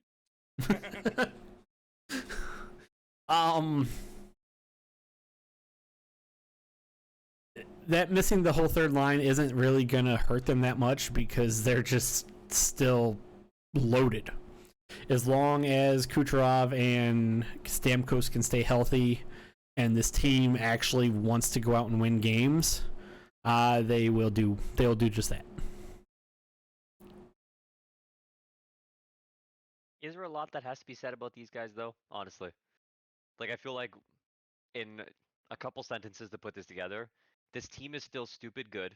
They continue to add depth, even though they lost guys, bringing guys like Zach Bogosian back, who won their first cup with them, and they still got guys like Anthony Cirelli, Killorn, Palat. They brought in Corey Perry, Jamel Smith. This team's good. They're just good. They're going to win games, and they're going to be up for the President's Trophy again, without a doubt. And I wouldn't be surprised if they made another massive playoff run this year. Yeah. Can't say I disagree with that. Let's get to the total. Big one, but understandably so. 106 and a half. Again, the past 2 years the Lightning have won the Stanley Cup. They did not play full 82 game seasons. 82 games is a long time if they can keep everyone healthy and they can find ways to win on nights that Vasilevsky gets the night off. Meaning Brian Elliott or fucking Brian Elliott. Let's just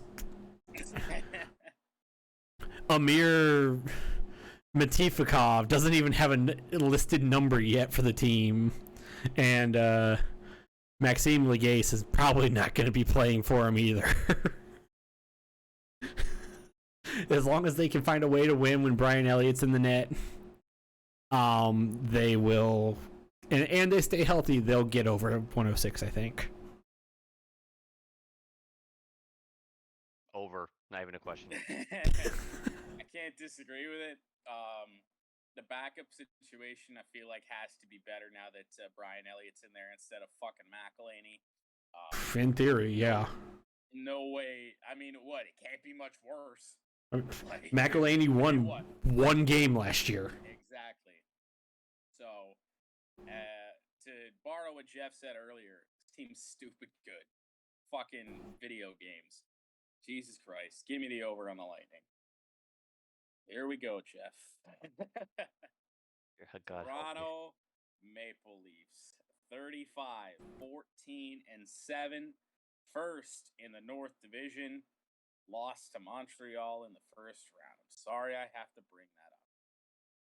The core still in place for this team, but it's just all about putting it together and finishing the damn thing. One of the biggest offseason changes is in goal. Frederick Anderson is gone. So the Leafs will rely on a pair of 29-year-old goaltenders, Jack Campbell, former Red Wing, Peter Mrazek. Can the Leafs erase the past and get over the hump? I'm going to steal this from Jeff just for 1 second because I have a very short thing to say. This team has to be good. Like, with the way this team's set up, they have to be good. Jeff, take it away.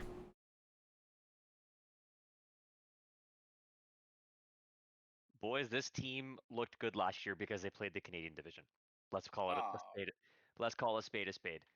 They are a good team, but I think once they start playing the other teams that are outside of the Canadian division, which was very weak last year, this team will be exposed.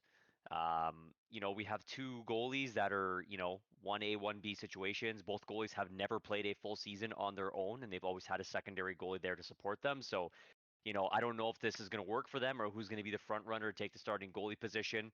Am I worried about it? Yes. I would have loved to get a legitimate starting goalie. When Philip Grubauer became available, I wanted the Leafs to jump on him. I think that was the kind of solidified, position that they needed, even though I love Jack, and I've always been a big fan of Peter Mrazek. But we did nothing on our defense. We brought in nothing. It's time for Rasmus Sandin to take a step up. He needs to be a starter in the NHL. And this is now going to be Timothy Liljegren's year. It's shit or get off the pot for him. You're either going to be a prospect and you're going to make the show, or you're going to be a forever AHLer, and it was waste of a draft pick. I mean, no major changes on the defensive side. Our team apparently was happy with that. I don't feel the same way as a Leaf fan. And offensively, let's be real here too, guys. Not a lot happened.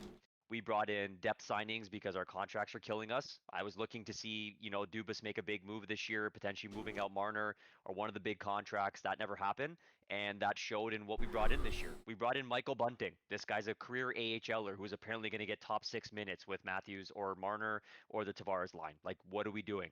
Curtis Gabriel, who is this guy? Barely played in the show. The only depth signings we did that were decent, of course, we took a chance on Andre Kasha. We brought in Nick Ritchie. Hey, size and that kind of, decent midline talent isn't bad. But are these guys going to play top line minutes with the big dogs? And if they are they going to do anything with it? David Camp, okay, is a great two-way guy. But again, I didn't see massive quantifiable change here that makes this team maybe push over the hump. Could be wrong. But I don't think the team is better than they were last year. And I think now with, everything going back to the usual divisions, I think this team's going to really, really have a lot of struggles during the season.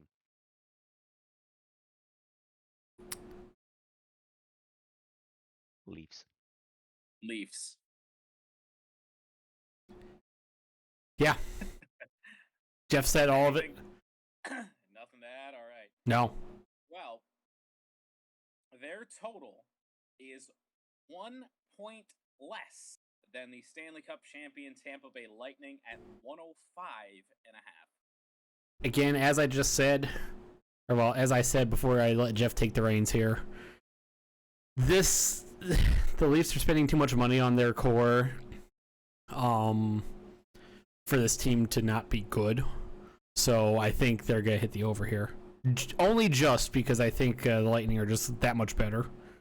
Sorry, Jeff. Well, they are without a doubt better. Without the slightest doubt. And I'm taking the under easily. We both, me and Austin both believe in your team because I'm taking the over as well. They have to be, they spend way too much money on this team for this team to take a shit. It's getting to the point where they have to put it together because you've already spent so much money on the core. You gotta put it together and win with it. I think they do, and they get around the first round of the playoffs. I don't know about anything else, but they'll make it past the first round this year. I think. All right. To the Western Conference we go, and the Central Division leading off the Arizona Coyotes, and we'll try and speed this up a bit so we can actually get the NHL preview done before Jeff passes out. Arizona Loser. Coyotes. They were 24, 26, and 6, fifth in the West Loser. Division. Didn't make the playoffs. Darcy Kemper, who was traded to Colorado. We'll get to that move later. And Antti Ranta, who signed with the Carolina Hurricanes on the exact same day, are both gone. Carter Hutton, who had a rough tenure with Buffalo because Buffalo, and Joseph Coronar, hope I'm saying that name right, I've never heard of the guy, will be the guys to start the season, but prospect Ivan Prosvetsov is waiting in the wings, likely in the AHL to start the year. The core of Jacob Chychrun, Clayton Keller, Barrett Hayton will be relied upon to score, and Victor Soderstrom will be asked to fill the gap left by former captain Oliver Ekman-Larsson. Austin, what are your thoughts? This team's going to be awful. Arizona, Phoenix. Oh, no. And I have an uncle who is a very big fan of the Arizona Coyotes. He has been a fan of them since they located to Arizona, to the Glendale area. The Coyotes have lost. Coyotes fan base is so disenfranchised with this team right now that if the Coyotes were to just up and leave, I don't think anyone would care. This is a team that the fans are so sick and tired of seeing fan favorites get traded away or not get paid.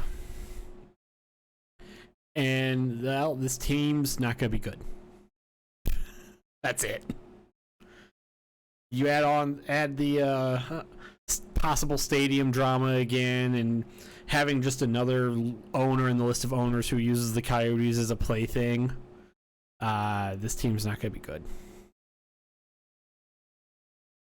I think I'm with you on that. I mean, they're not good right now, but I think the Coyotes have a lot of prospects that can come down the pipeline.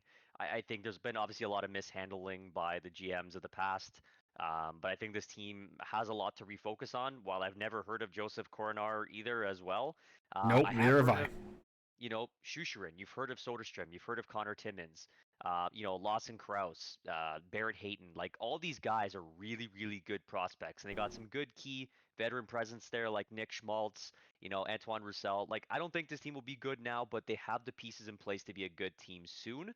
And while it hurts me to say, I think when Austin Matthews' contract comes up with the Leafs, there's a very good chance he's going to play at home, and these guys might be good by that time when that happens, and the Coyotes could be a completely different team in 3 to 5 years from now. So, yeah, definitely not good now, Fair but enough. I think they're on the right track. I think that's fair. Give us the over-under, Jordan.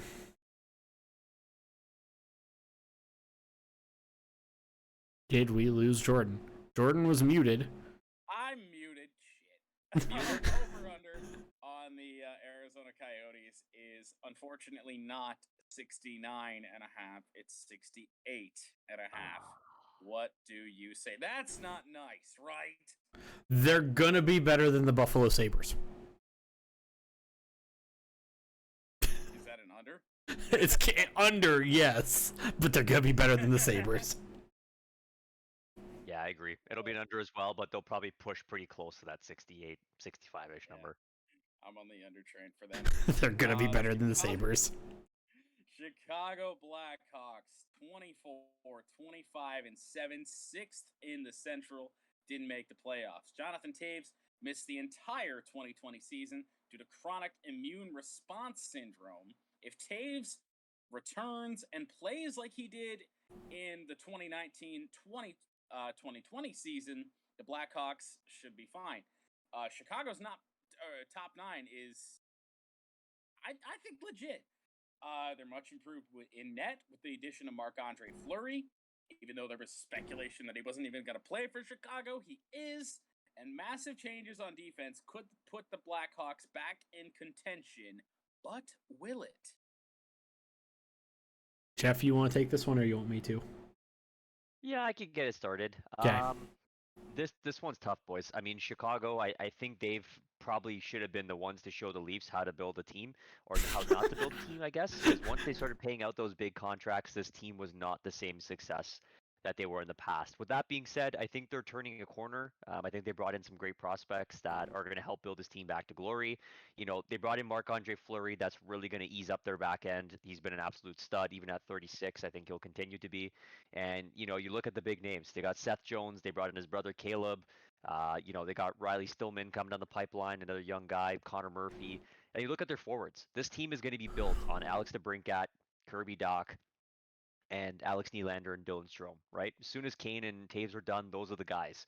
And I think they're all really solid pieces, as well as bringing in depth guys like Dominic Kubalik. I think this team could be pretty decent this year. I think they could definitely have a win now perspective, but I think going forward in the future, they will continue to get better and better. And Chicago's going to be on the mend here, boys. They're going to be a serious team to look out at. Just by having a great goaltender like Marc-Andre Fleury and then getting Jonathan Taves back, this team instantly is better than they were last year, in my opinion. Agreed. So with that being said, I think they're going to only continue to get better. I agree with Jeff, after the debacle of having to pay out everybody on the team, essentially, from a few years back, they are starting to round a corner. I think they could be in a playoff contention spot this year. Not much more than that this year, but within the next couple years, go even further than just playoff. Looking at being a playoff contender, so I think they could be solid. All right. Point total 90 and a half. Almost said 95. It's 90 and a half for the Blackhawks. I can safely give them the over, I think. Yeah. I think they'll be in that low 90s number. I'll give them the over. All on the same page. I think Chicago puts it together, gets back in playoff contention. Don't know if they make it. Think they do. That's where I'm leaning right now. But easy over on 90 and a half. Yeah, too good not to be. Colorado Avalanche. 39, 13, and 4. First in the West. Here, can I save you some words? They're good. They were good, and they are good. They have that comparison to Tampa in my eyes, boys. This team is just stacked. Stacked. It's stupid. Yeah. Now, Do I even go into the preview? If there's anything else you want to say, go ahead. I mean, we're all aware this team is good. Fuck the. Okay, one thing I will mention. Obviously, they lose Philip Grubauer. Yeah. Expansion draft goes to Seattle. Yep. They panic traded for Darcy Kemper, though. Yeah. That Come on. Yeah, that was odd. When I saw that news bust, a few minutes later, I was like, huh? This? I mean, I'm sure you were happy about it. You hated Darcy Kemper in Arizona. He had some issues. His team The is only so other much thing better I have now. had on the Colorado yeah. Avalanche. Shout out Darren Helm, former Red Wing. He's going to be a solid guy in the bottom six for them. Member of the 2008 championship team, man. Darren Helm's been around a long while. Sure has. Solid player, too. Yeah. Anything else we want to say about them? Anything else to add before we get into the Avalanche are good. They're Okay. damn good. That's all there is to say. They got some dudes, and then Darcy Kemper. But the total for the Colorado Avalanche is 111.5. 111 and a half. Is that a lot? Big old fucking number. Is that a lot? Ow. It's a fucking lot, yeah. I'm going the under just because 112 is a lot. Yeah, I have to agree. I mean, you're talking 50-plus wins. I mean, they'll be good, and they may get the, high 40s, but goddamn, 112. Yeah, I'm going to say the under, but they'll be close. They'll be in that high 108, 109 range, maybe even 110. Now, if I was putting money on this, I feel like the smart I don't know what the smart bet is. The fucking total makes no sense. So many points. So many points. My brain is fighting with itself to give me a total. Fuck it, I'll take the over, but only just 112, 113, not much more. How are you gonna feel if they hit 111 exactly? I mean, I'm not putting money on it, so Fair enough. Be worse. Fair enough. Dallas Stars, 23, 19, and 14, fifth in the Central Division, did not make the playoffs. The Stars have a good problem to have. They got too many goalies. Anton Khudobin, Jake Ottinger, Ben Bishop, and for whatever reason, they signed Braden Holtby. All So guys they that gotta I'm sure the Avalanche would probably love to have over Darcy Kemper. Yeah, no fucking kidding. Can you imagine the steep price they'd have to pay to trade for one of those dudes? Oh God, yeah. Ryan Suter was brought in after being bought out by the Wild. What can they expect from Ryan Suter? Who the fuck knows? Tyler Seguin missed all but 3 games last season, and it showed. Dallas scoring an 18th best goals per game mark. And shout out Luke Glendening, by the way, who's looking to make the bottom 6 of this team. Well, eventually, yeah, someone in terms of netminders has to go. They're good there. But you can't keep Khudobin, Ben Bishop, and Braden Holtby on the roster as 3 goaltenders. Ottinger, do what you want with him. Put him in the AHL, whatever. But yeah. I mean, good God, those dudes could start on a third of the teams in the division. Yeah. Or not the division, in the league. The league in general. As long as Tyler Seguin stays healthy, this team should be better than they were last year. That's all I got. That goes without saying. Yeah, they're not like. I said it earlier. They weren't terrible last year. They just couldn't get anything going because it was COVID stop. Massive snowstorm in Dallas that just killed the entire state power grid. COVID stop. They had so many just random breaks in their play that they just couldn't get anything going. Yeah, there were some huge wins for this team last year, though, right? Like, you take a look, obviously Jason Robertson had an incredible year as rookie season. If he continues to build on that, guys like Rupe Hintz had a very strong season, Joel Kivaranta, Dennis Gurianov. Like, this team's not bad, man. They have some surprisingly good depth, obviously built on the foundation of Jamie Benn and Tyler Seguin. And you look at Heiskanen and Klingberg. So defensively, they're not bad either. And Esa Lindell's a solid, second pair guy. I think Dallas will jump back on the horse here. They're too strong not to. And the goalie situation, yeah, something's going to have to happen. I think Ben Bishop's probably going to be the odd man out, in my opinion. He's had too many injuries recently. And I think Holtby, will likely be the one to take over the starting reins, if not Ottinger by the end of the year. All right. Anything else to add on Dallas? Not really. No. They're not going home.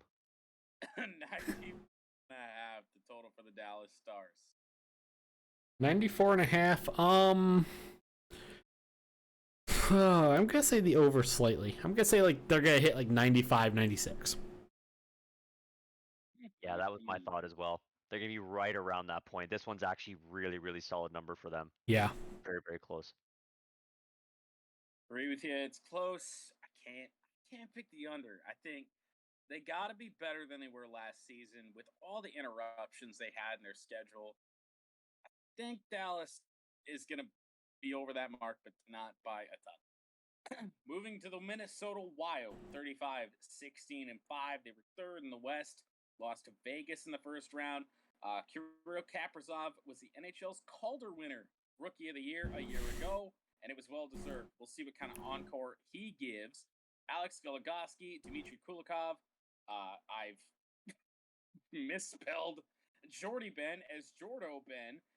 John Merrill are all new to Minnesota's defense. We'll just have to wait and see what the post-Suter and Parise era in Minnesota looks like and who steps up. As long as Kaprizov plays good, and plays like he did even close to he did last year, I think this team will be solid. I don't have a lot to add into that. You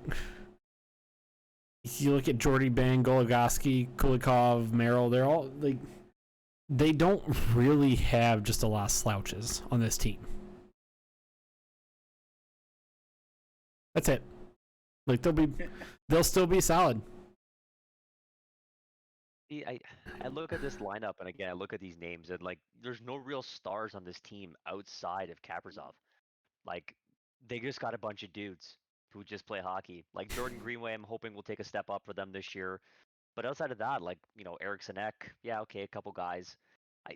They're really weird for me. I was confused by how well they did last year. Obviously there was a lot of questions in goaltending. Kaapo Kakkonen kind of picked up and, showed he could be a starter. Cam Talbot's there as well.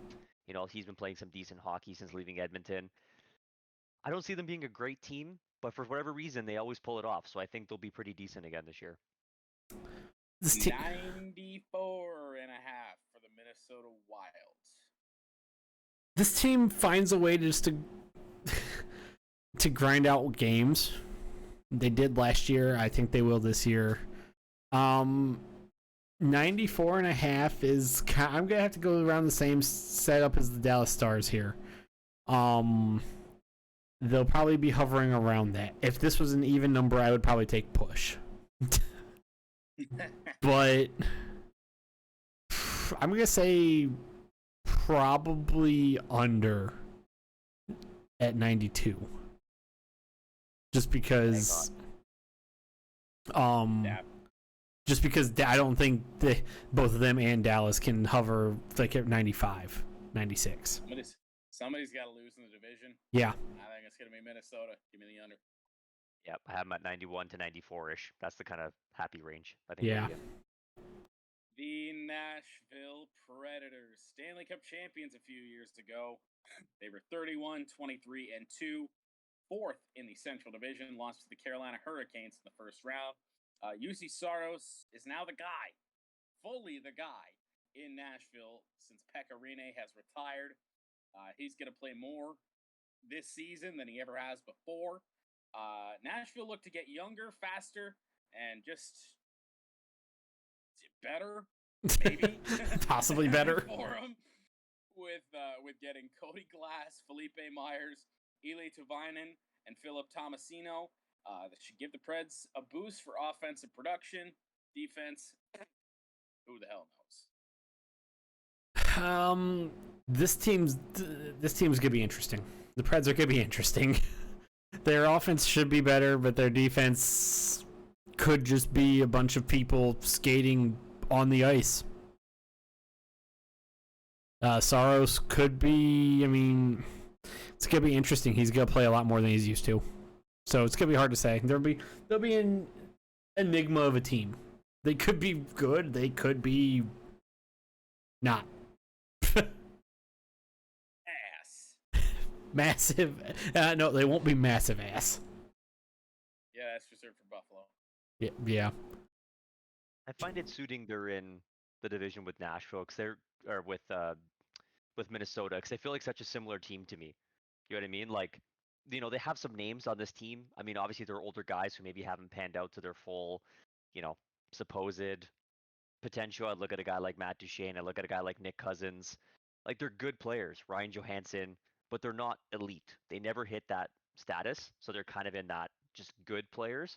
I think Austin hit on the head with UC Saros, seeing what a full season is under his belt. He's also a very undersized goalie.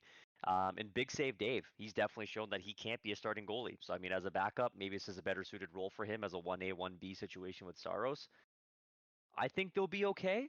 They played a pretty good year last year. But I don't see this team kind of having a massive playoff push or anything of that sort. But this be a good team. Over under 84 and a half on the Nashville Predators. Jeff? I'm going to give them the over, but it's going to be slight. I kind of have them in that 85 to like 88 range.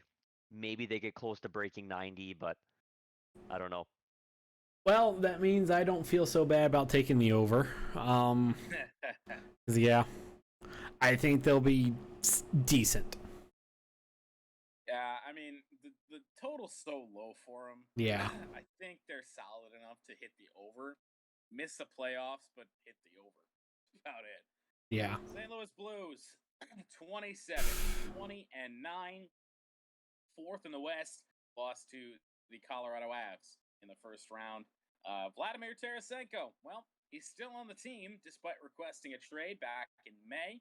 He'll start the season with the Blues, it seems, but who knows how long he's going to be there. St. Louis allowed a below-average 2.9 goals per game a year ago, but getting Colton Parayko back is going to help that tremendously, especially with a defensive core that also includes Justin Falk, Torrey Krug, and Marco Scandella. Or, fun note, when I typed Scandella, Google decided to autocorrect it to as a fella. Goodness. They'll also need a bounce-back season from Jordan Binnington if the Blues are to avoid another dud of a season. I say dud loosely because they did make the playoffs, but barely, and they lost in the first round. I saw the Blues a few times last year because, well, the Arizona Coyotes played them 7 games in a row in the regular season. Oh, I forgot about that. I hate this team now. A team that I've literally never cared about in my life, one way or the other. I just saw them so much that I wanted to rip my eyes out. Jordan Binnington was not good in those 8 games against the Coyotes. He's gonna need to be better than giving up almost 3 goals a game. This defense, getting Parayko back should be better, which will help him out. Other than that, the Vladimir Tarasenko saga is going to be probably the most interesting thing out of the Blues. I think they're just going to be pedestrian. I don't think they're going to be great. I don't think they're going to be bad. They're just going to be average. Yeah, I think they're a team that we'll see similar to last year, right? I think they'll probably just make the playoffs. They'll squeeze in, but I think they will have a bit of a bounce back with Parayko being back. I mean, you look at their defense; they're not bad. Parayko, Krug, Falk, Scandella, Bortuzzo, like they got some names there that can get the job done. This is by no means a Stanley Cup winning team anymore, and they are on the age side. Really, a lot of their big name guys are now pushing that 30 plus. Age range. There's not a ton of young prospects coming down the pipeline here. Notably, Robert Thomas. He's only 22. But I'm kind of on Austin's side. I think they'll have a decent outing. I think they'll have a bounce back year, but I don't foresee them going crazy either, by any means. 92.5 for the St. Louis Blues. What do you say? Someone has to lose. Like, I've taken the over on basically everybody in this division except the Coyotes and Nashville, I believe. Or no, Coyotes and Minnesota. I think I could see the Blues being one of the other teams that, no. With who else? Balls. Ass. Massive ass. The Blues will not be massive ass. I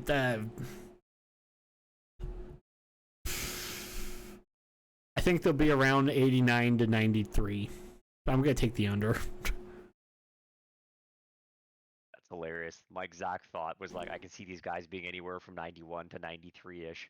That kind of puts me in a little bit of a weird spot because it's a little over or a little under. So I think for the sake of it, yeah, since there's no pushes here, I'll call it an under. I think they'll probably be between that 89 to 91 range, if I had to guess, for Gabs. Go under. Like, I was just sitting there, I was doing the math, I was like, fuck. Like, there isn't, like, no good, like, spot for these guys. No. Right, they're going to be right around that fucking tricky-ass number. The Winnipeg Jets. 30, 23-3, third in the North Division a year ago, losing to the Montreal fucking Canadiens. There's that worst series ever. Literal worst series ever, most likely. Jets have finished 10th in goals allowed each of the last 2 seasons, 10th best. So they went and got a physical defenseman in Brendan Dillon and a quicker guy in Nate Schmidt to put them to the next level. Pierre-Luc Dubois has to be more productive, scoring just 20 points, 8 goals, 12 assists in 42 games after joining the team of the Patrick Laine trade. Connor Hellebuck remains in goal with the bum known as Eric Comrie behind him. Defensively, I think this team will be better, which is saying something because they've been pretty good defensively the past couple of years. I think it's hilarious that Pierre-Luc Dubois and Patrick Laine kind of just essentially swapped spots. Just they went to the same city in a different country, even though Columbus is. I've never been to Winnipeg. I would assume Columbus is better. Winnipeg doesn't have an airport, from what I've been told. Columbus does. That much I do know. I've flown into it before. But they've essentially gone to the same team, just in a different country. So that's funny. This team's gonna be kind of like the Blues. They're just gonna be pedestrian. Like defensively, like they still have a great defense, but I think they're just gonna be kind of pedestrian. Nothing to write home about. Very interesting one for me because I feel like, take a look at their goaltending situation. Obviously, Hellebuck is, a Vezina winner, and you take a look at their defense. I mean, they're one of those defenses that don't have big names, but again, they have guys that get the job done pretty consistently.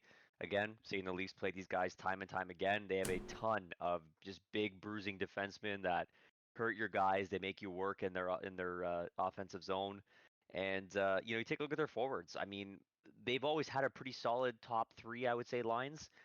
This could be the year we see Cole Perfetti touch the ice for them, but obviously having a guy like Paul Stastny, amazing depth.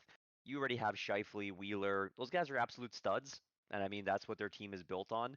And it's been a weird one for me because I thought once Dubois got out from under, the coaching staff there in Columbus with Tort, that he was really going to show his way, and it just felt like he kind of fell and got lost in the mix of Winnipeg, which to me didn't make a ton of sense. Everybody likes playing for Paul Maurice, and Dubois hasn't really shown that he's taken that step forward now out from under that shadow. So I don't know what to expect from the team this year, but I think just given that they still have Hellebuck, he's still an amazing goaltender, their defense is still steady Eddie, and their forwards can still score goals when they have to in bunches, I think the team will be decent. I think they'll have a pretty similar year to what they did last year. All right. 92.5 for the Winnipeg Jets. Tough division. We've been all over the place with this one. What do you guys say?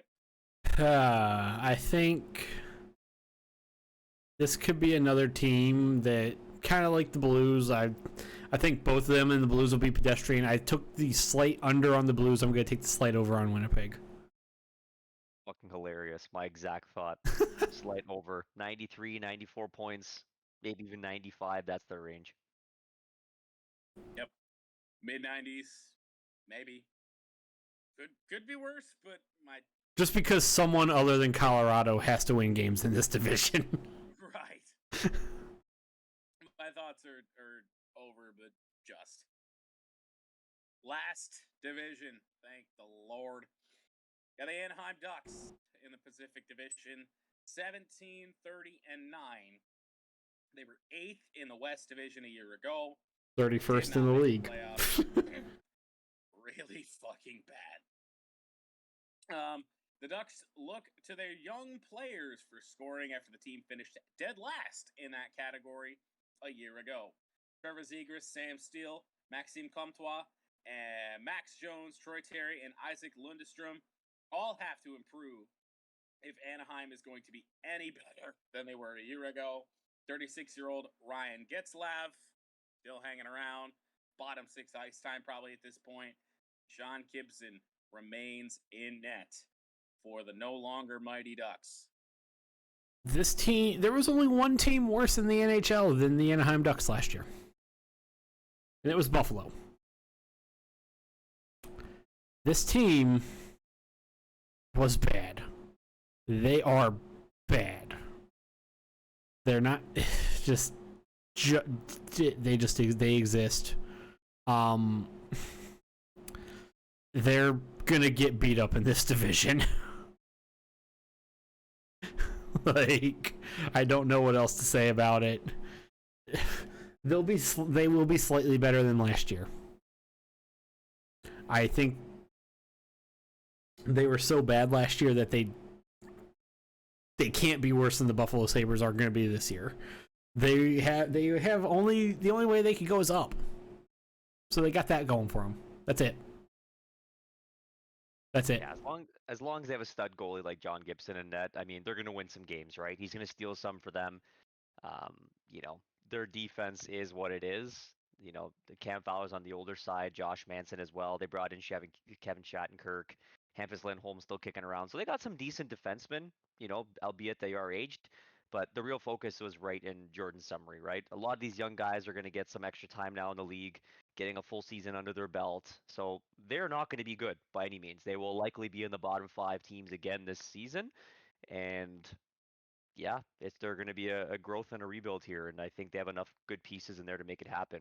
You know, Trevor Seagrass looked pretty phenomenal in a lot of the games he played last year, so I think they're going to unfortunately be a failure team, but bright future.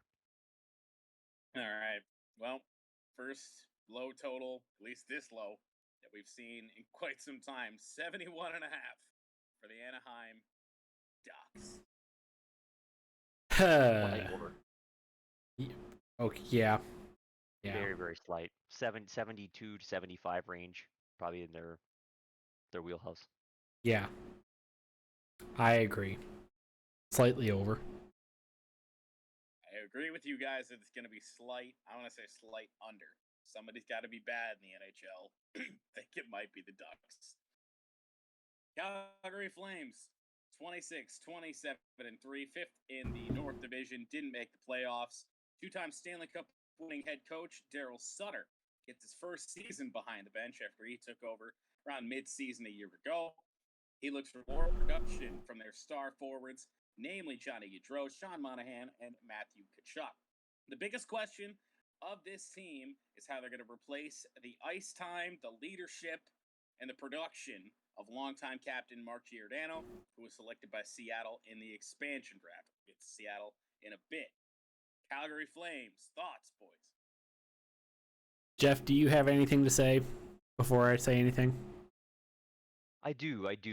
They're an interesting team for me. You know, again, watching a lot of their games last year, Calgary had the opportunity, and I think this goes back to our last pod in Jan when I was on talking about this team. I thought they were going to be a lot better. I mean, bringing in a guy like Jacob Markstrom, you know, Vesna type goalie, obviously really shown his way later in his career. You know, they had a solid defense. They had enough power up front to get the job done. And in a bad Canadian division, they failed. And I don't know if that was, you know, obviously they had a lot of injuries last year as well. But, you know, taking a look at them this year, going back to these regular, you know, divisions, do they have enough? Is it going to be enough? And I think there's a lot of question marks that I have for them in this team. And based on what they did this year, I don't really see anything that stands out as any major changes. Like, yes, they brought in Blake Coleman. Okay, I think that's a gross overpay on what they did there. You know, taking a look defensively, they brought in Nikita Zadorov, obviously a great addition. He's a great player. Chris Tanev, obviously they brought in last season.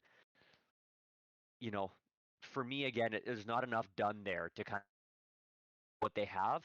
And I don't know now if being out of the Canadian division and playing more of these regular teams again, that this team is going to be successful, especially without Giordano, because he's the one that rallied that team together. So I got a lot of question marks for Calgary, that's for sure. I'm not gonna really add anything to that because Jeff was right. I thought this team had a chance to be good, and they kind of weren't. I mean, they weren't. I mean, they finished one game above 500 last year.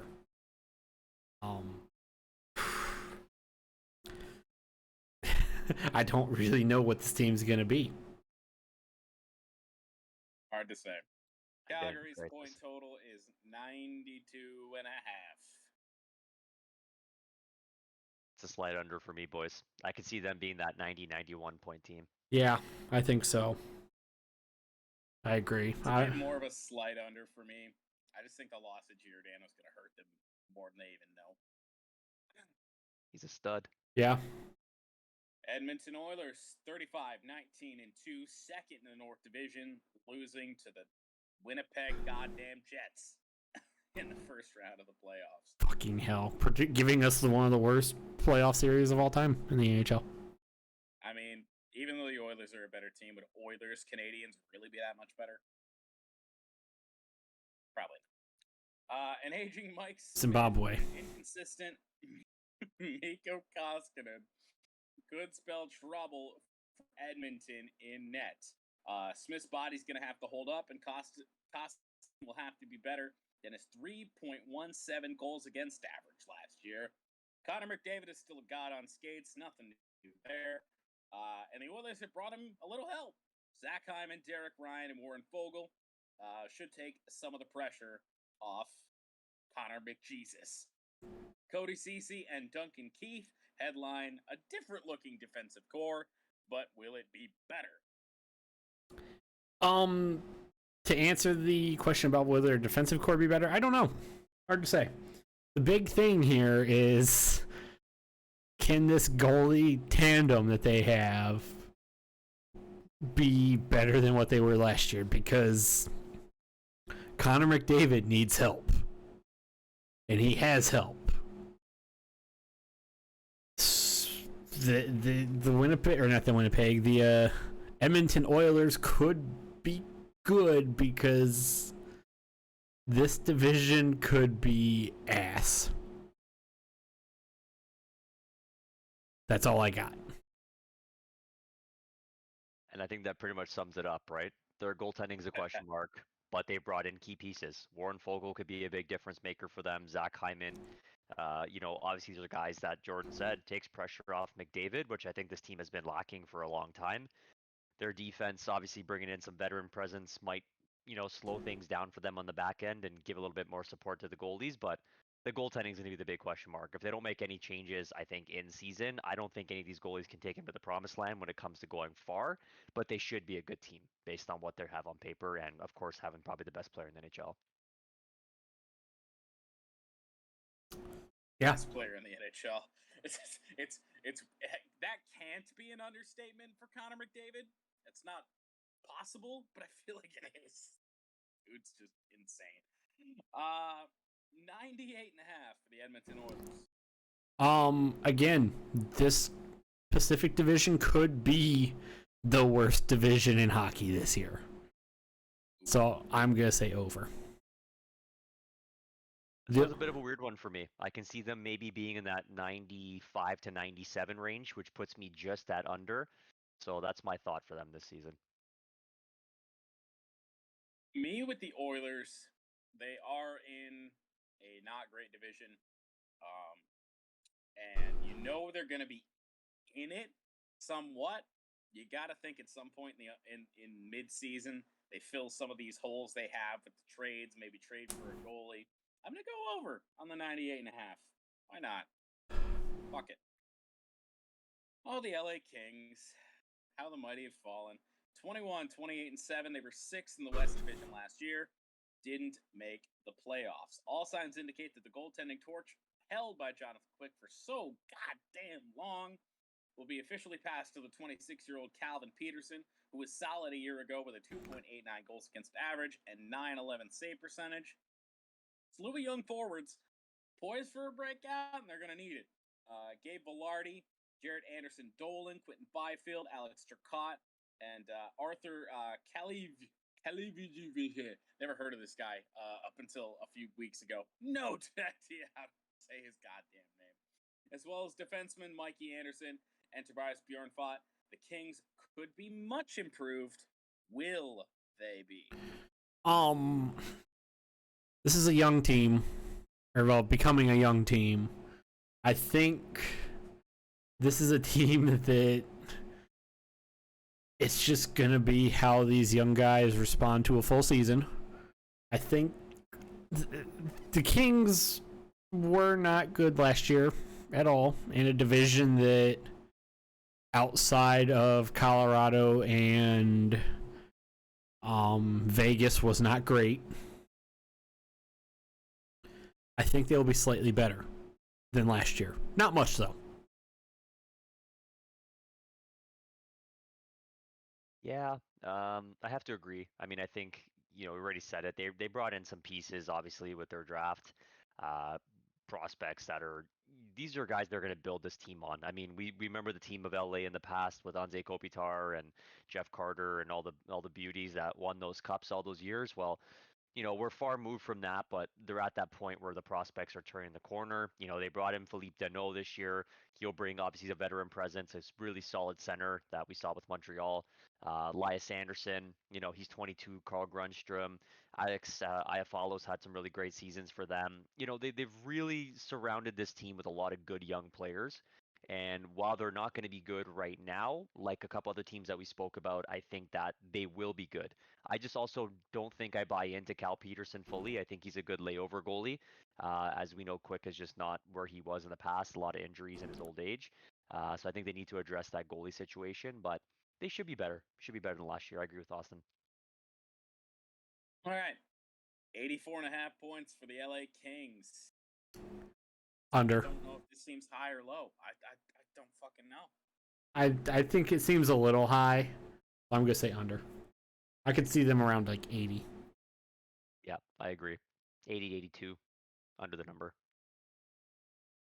Fuck it, I'll jump on the bandwagon here. Someone's got to lose. Yeah. As we've said before. Oh boy, speaking of someone who's got to lose. This team's gonna do it. The San Jose Sharks, 21, 28, and 7, 7th in the West. Obviously, no playoffs. And the Sharks have major questions in their forward group.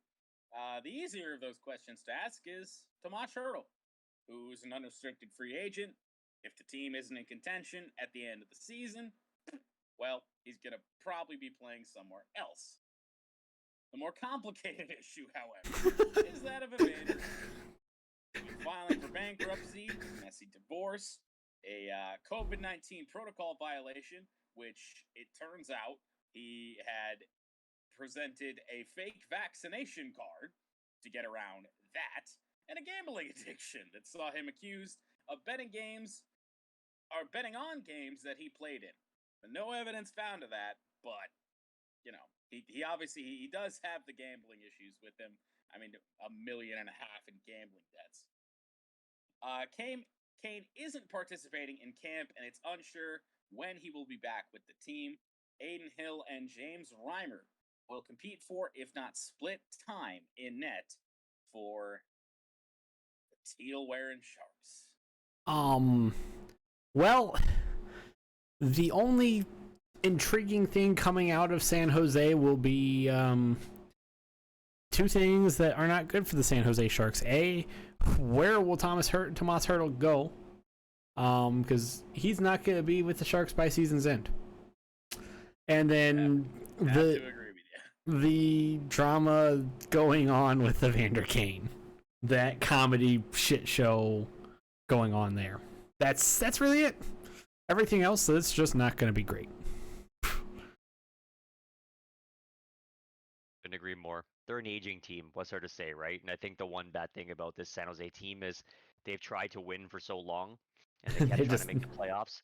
So they've completely mortgaged their future and their draft picks, and now it's really starting to show where they're behind the eight ball, right? I think this team's going to go into a full blowout rebuild mode. Obviously, they're showing in their goaltending choices that they're not here to win right now.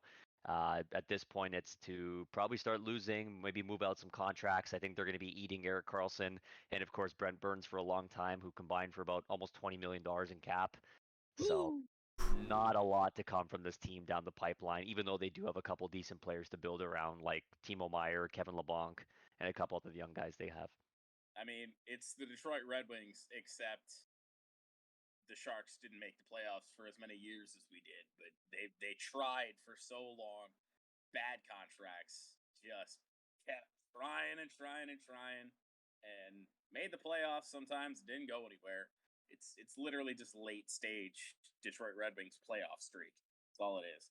83.5 for the San Jose Sharks. Under.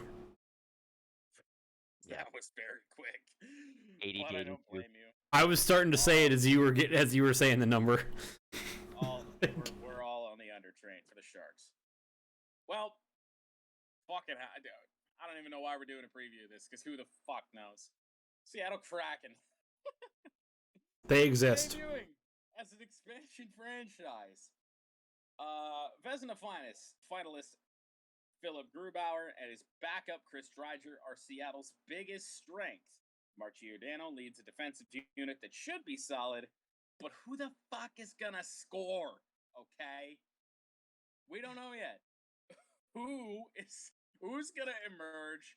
Who's going to be the Seattle version of William Karlsson? And can Seattle do what Vegas did in their inaugural season? No. Like, just because of what Vegas did in their first season was so fucking impressive. No. Right. Right there. Who's gonna score? Nobody knows. Riley Shan? Fucking possibly. Who the fuck knows? Nobody. Literally nobody. This defensive unit should be good. Their goalie room should be good. Other than that, fart noise. The over-under is ridiculous. I mean, it's kind of hard pressed though. These guys are going to be, victory by committee, goals by committee, right? Like, they don't have any 40 goal scorers on this team, but they have a bunch of 20, 30 goal scorers. Like, Alex Wenberg's a previous 30 goal scorer. Jaden Schwartz can score 30 goals. Jared McCann, probably a 20 goal scorer. Kalle Jarnkrok, 20 goals. Marcus Johansson, 20 goals. Yanni Gourde, 20 to 25. Morgan Geekie, I mean, he's young. He showed some promise in Carolina. He could be a 20, 25 goal scorer off the hop. Jordan Eberle scored 30 goals before. Donskoy is a 20 goal scorer. So they might not have the one guy to score 40 or 50, but they have a bunch of guys who can put the puck in the back of the net. So they'll be interesting, but I don't think they can achieve what Vegas did the first season. And Riley Shan, who's out there to score one or two. Okay, that's all he needs to do. I mean, hey, fourth line. As Austin said, this over-under is a very high number, 94.5 for the Seattle Kraken. Little too rich for my blood. I think surpassing the 90, but it's probably going to be in that 90-93 range. As I said, can't do it. Under. Can't do it. Cannot do it. I mean, even with all the okay players that they have on this team, yes, I can't. 94.5 for a team that we don't know what the fuck is going to be, not a chance. Under. Only two teams to go in the NHL preview, mercifully. The Vancouver Canucks, 23, 29, and 4, 7th in the North Division, didn't make the playoffs.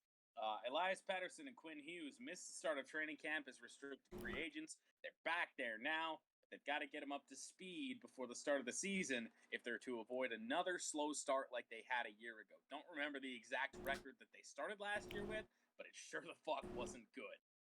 Defensively, Vancouver's got to be better, allowing a third most shots per game in the NHL a year ago. Oliver Ekman-Larsson should help out if he can, well, let's be honest, turn back the clock to the earlier days of his Arizona career. Thatcher Demko is the clear number one goalie now, and Yaroslav Halak's still kicking around in the league. He's his backup. Vancouver Canucks, what do you think? Well, if OEL can play like he was playing up until a couple of years ago, they should be slightly better than they were last year, because defensively they were god awful, just terrible. Other than that,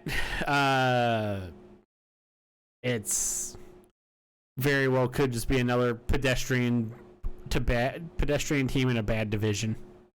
Like, another just kind of team that's there, that's boring. They're gonna have to play the Vegas Golden Knights and probably get their dick stomped in. I think they'll surprise. I think they might surprise. You take a look at the up and down their lineup. Thatcher Demko being the number one guy now. No more goalie controversy, right? You bring in a veteran like Halak, who's had some amazing playoff runs. He's played on some really great teams. I think he's a perfect guy to, work with Demko. bringing in guys like Travis Hamonic. I mean, he's one of those guys who's a steady presence on the back end. They're obviously pretty young back there with big names like Quinn Hughes and Ollie Olevi. There brings a lot of stability there. Even a guy like Luke Shen, he's on the older side now. You know what you're getting with him. He's a third pairing guy, but he can be steady when he comes into a good situation. I think he could find that here in Vancouver. And if you look at their forwards, they didn't go out and make a big splash, but they re-signed their key pieces. Pedersen's going to be staying around. JT Miller's still there. Bo Horvat got locked up, but they brought in a couple great depth pieces. Alex Chason, I think, he's on a tryout right now. If he makes a team, could be pretty good for their bottom six. Jason Dickinson's an amazing signing from Dallas. I think the kid's got a lot of potential, and we'll be able to show that in Vancouver. And a great, obviously bringing in of Connor Garland in that OEL deal. So I think Vancouver will be surprising this year. They should take a step forward from the garbage they showed last year. All right. 88 and a half the total for the Vancouver Canucks. Well, so far I have taken one over, I believe. And that was, or no. Actually, I think I may have taken one over, and that was on Edmonton in this division. Someone else has to win. 88 and a half, I think, is a little low. I think they'll be around 92. So I'm going to go over. Yep. That's bang on with me too. I think it's got to be the over. 89 or higher for these guys definitely makes sense. Maybe a mid 90s as their peak, but they should definitely see some pickup. Mid to low 90s for the Canucks. Probably not much higher. Give me the over. And can you believe it? It's the last team in the NHL preview. Do you want me to save you some more words? They're pretty good too. They're a damn good team, for Christ's sakes. They're fucking elite. But they don't have Marc-Andre Fleury. Which doesn't hurt them. I know Robin Lehner's very good, but he's not Marc-Andre Fleury. Hell yeah. That is but true. They have Alex Pietrangelo. Yes. And Dadonov now, too. Yep. And Nolan Patrick. Yeah. Yeah. So. I wanted so much more out of Nolan Patrick, but and that Mark Stone guy, he's still around. Yeah, and Mark Stone. Yeah, let's not forget about him. That's just the captain. No big deal. Yeah. This Vegas team's pretty good. So lead it in. What are we talking with Vegas? What's their key summary details for? They got some dudes. Pretty much covered it. They got some dudes. They brought in some dudes. They had some dudes. Brought in some dudes to go with the dudes they already have. They lost one dude just so there wasn't a goalie controversy with him and another dude. And Robin Lehner can be pretty darn good. So I don't think they're going to be hurting that much. Does anybody really have anything to say about the Vegas Golden Knights? Or do we go right into the total? Let's go into the total. I think we covered it pretty good about Vegas. 106 and a half for the Vegas Golden Knights. Over. Yeah, it's going to be an over. They got to be pushing that 108, 110 range. This division's just so bad. It's not higher. It's going to be them or Edmonton. It's going to be them in Edmonton. This division's so bad. Over. I mean, this team could fucking tally up 116. I don't know. Who knows? Fucking hell. Give me the over anyway. It's easy. Oh, that means it's time for the picks. We have finally gotten through the NHL preview. We will start with What a run that was. Yeah. We will start with the college picks real quick. Jordan, are you ready? I will be ready in 5 seconds. Oh, okay. We'll run through these college picks because Jeff doesn't give a shit. Yeah. Fair enough. Not a lot of college football in Canada, that's for sure. No. I will say I had a very impressive weekend last week. I went Christ, you did. 11-4. Jordan went 9-6. I mean, we both had good weekends. I just 11-4. But I can't compete with 11 fucking correct answers out of 15 games right now. Jesus Christ. All right. Starting off, this is on Thursday night. The Coastal Carolina Chanticleers, I believe, right? Yep, Chanticleers. However it's pronounced. They're on the road. Arkansas State. Coastal Carolina minus 17.5. 98% of the people are on Coastal Carolina to cover. Give me the Chanticleers. Easy. I mean, I Coastal Carolina's been in every single one of my college football bets, my parlays anyway, for 4 fucking weeks. I mean, Coastal Carolina easily. Vanderbilt on the road trying to beat Florida to give Florida 2 losses in a row. Will it happen? Who the fuck knows? Vandy is plus 38.5. I said it earlier. This Florida team just is. They exist. It hurts. It hurts the man. It hurts a man who graduated from the University of Florida.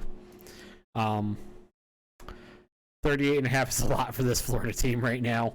I'm gonna pick Vandy to cover, but they're not gonna. Vandy's not gonna win because they're ass. I would normally take the points because this is a lot of points, but Vanderbilt is so clearly terrible. Florida is a lot less terrible. Give me Florida. I gotta get somewhere in this in the pick standing somehow. Here we go. Ohio State at home in the Horseshoe, minus 20.5 against the Maryland Terrapin Turtle Bitches. What do you say? 1 second. I have something specifically for this. Oh yes. First down. Woo! What a hit! Denzel Ward! You got barbecue back there? And you didn't invite me? Hurt my feelings. Okay. Now we got that out of the way. So what was that? Because It was Gus Johnson's call of Denzel Ward's hit from a couple years back. you got barbecue back there and you didn't tell me? So that should tell you who I'm picking. Maryland looked god-awful against Iowa. And Ohio State looked like Ohio State the past couple weeks. Buckeyes by more than 20.5. Yeah, not a chance. I put Maryland in the same category as Rutgers, good, but not at that elite level. I feel like 20.5 is low for Ohio State, especially after what they did to Rutgers. Give me Ohio State. Yeah. That makes no goddamn sense. The Michigan State Spartans, woodsheds and fucking deep ends and whatever fucking slogans they want to try and get over. They're on the road, heading to the birthplace to take on stupid Rutgers. Rutgers plus 5.5.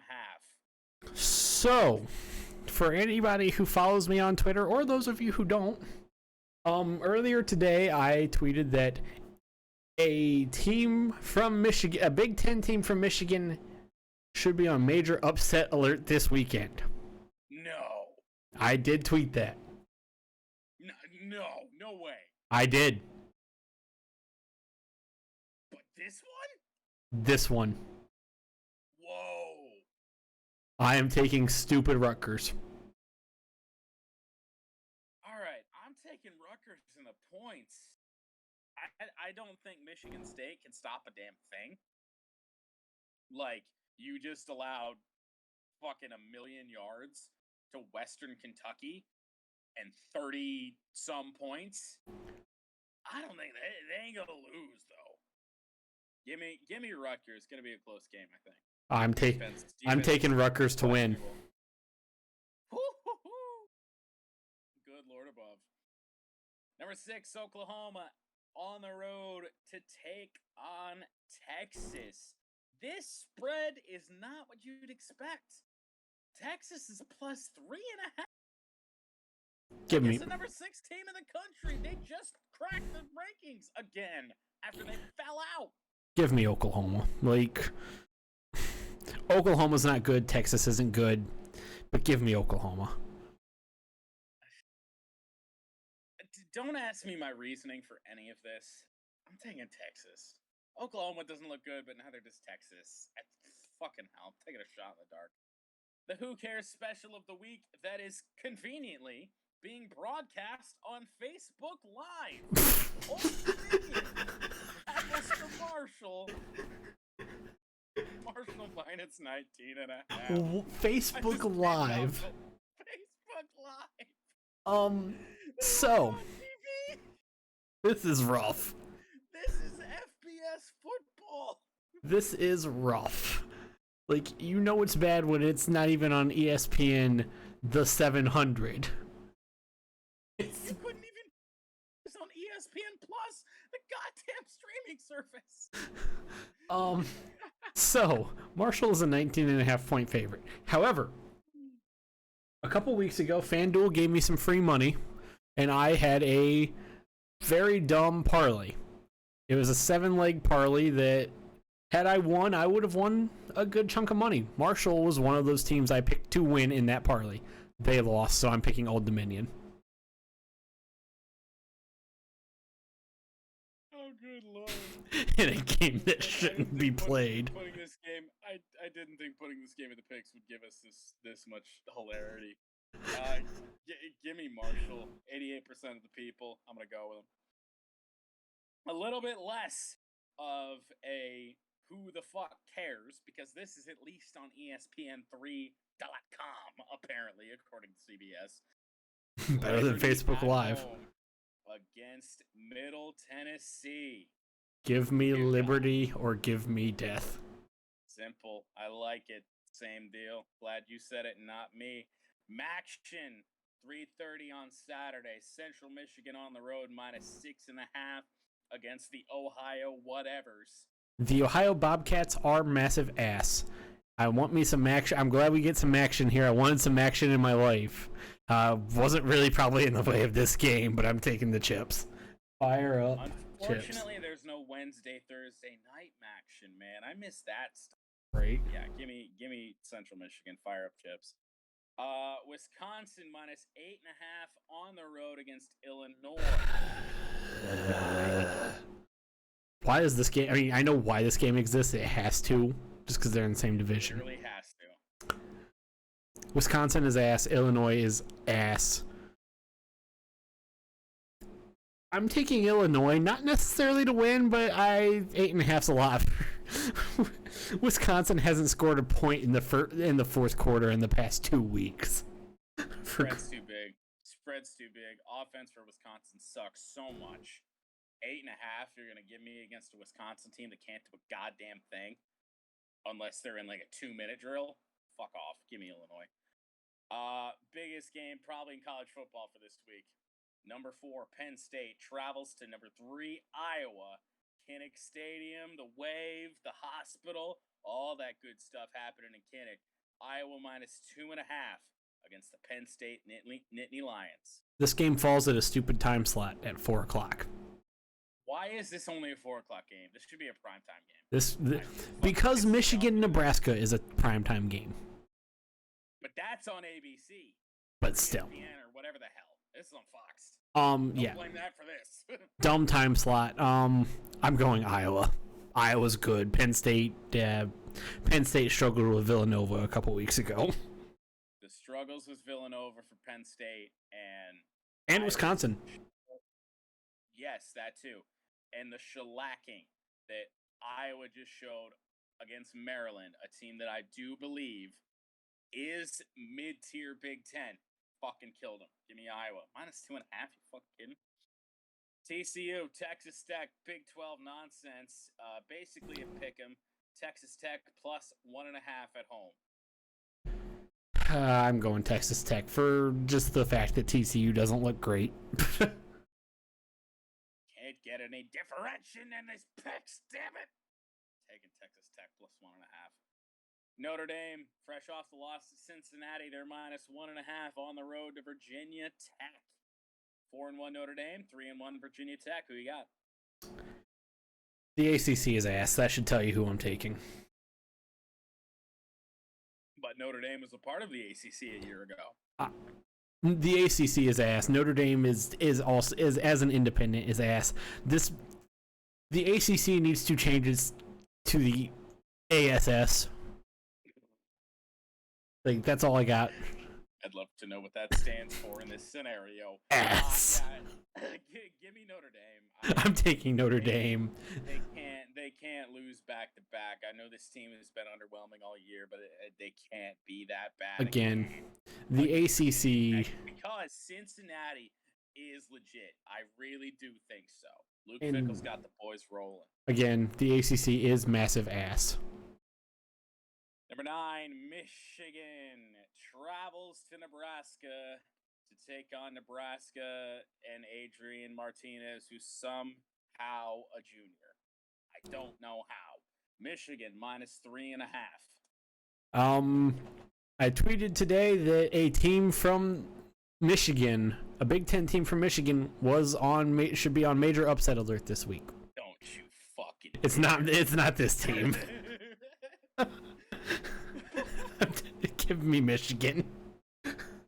This spread is embarrassing. I fucking hate that. I'll take Michigan -10.5. I don't give a shit. Nebraska, you're telling me Taylor Martinez, or not Taylor Martinez, Adrian Martinez is so unbelievably streaky, and you just think that Vegas thinks that he's going to go out there and do what he did a week ago? Hell no. Give me Michigan. Nebraska lost to Illinois, for fuck's sake. Sure did. Illinois that needed 400 yards or 300 yards from their running back to beat Charlotte. Good Lord. Last two games in the college slate, Georgia State pulls to Louisiana Monroe. I put this shit fest in here simply because I forgot that former Michigan coach Rich Rodriguez is the offensive coordinator at Louisiana Monroe. Louisiana Monroe, however, is +14.5 at home. Well, now that I know that Rich Rod is the OC at Louisiana Monroe, I'm changing my pick real quick to Georgia State. Oh my lord! I quite literally just did, by the way. Like Georgia State's solid. But I picked Louisiana Monroe in a fucking Hail Mary in these picks a few weeks ago when they were playing Troy. They didn't just cover; they won for me. I'll take the points. 14.5. Give them to me. Last game of the college slate. This is also a primetime game for whatever reason, by the way. Yeah, I don't know why. Other than it's Alabama. Horace is probably needing new pants. There's one large Ellie pants. Number 1 Alabama on the road to take on Texas Tech, who, don't forget, was ranked in the top 10 this season, but they're 3-2. 2 weeks ago. They're getting 17.5 at home. Good Lord above. Who do you got? 2 weeks ago, Texas A&M was ranked 7th. I'm going Alabama. This game's gonna be bad. Like, this shouldn't be an 8 o'clock game. I'm gonna live to regret this, man. I'm taking the points. After what Alabama did to Ole Miss, I shouldn't do this. But I need to gain some ground in this pick standings. I gotta try something different. I mean, you're only 1 game behind me. I know, but I want to be more. I want to be ahead. After I throwing some Hail Marys out there. So we move on to the NFL. Jeff, you want to fly in here for these? You go right ahead.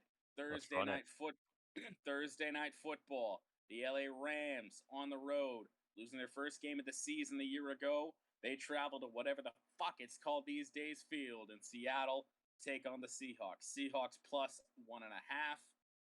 Who do you guys got? Fun fact, I am 34-30 in the picks. Jordan is 32-32. Jeff is probably about... I need to make it more of a point to talking about our records. Even though I put them on the screen during this segment, we should bring it up. Jeff's probably about to go 16-0, just to spite both of us here. I won 13-3 last week. Oh, fuck off. My NFL picking has been dog shit. I am gonna go the Los Angeles Rams. Same here. Rams pick for sure. I'm on the Seahawks hype train, boys. And it hurts me. It really hurts me. I want Matthew Stafford to win a goddamn Super Bowl this year. But after what they showed me last week, they're beatable. The defense was sketchy. I know I'm wrong when I'm saying this, but give me the Seahawks.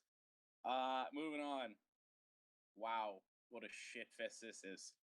Thank God it's in New England. York, yeah, that's right. Yes, the 9:30 a.m. our time game. The New York goddamn Jets facing the Atlanta Falcons from the home of Tottenham.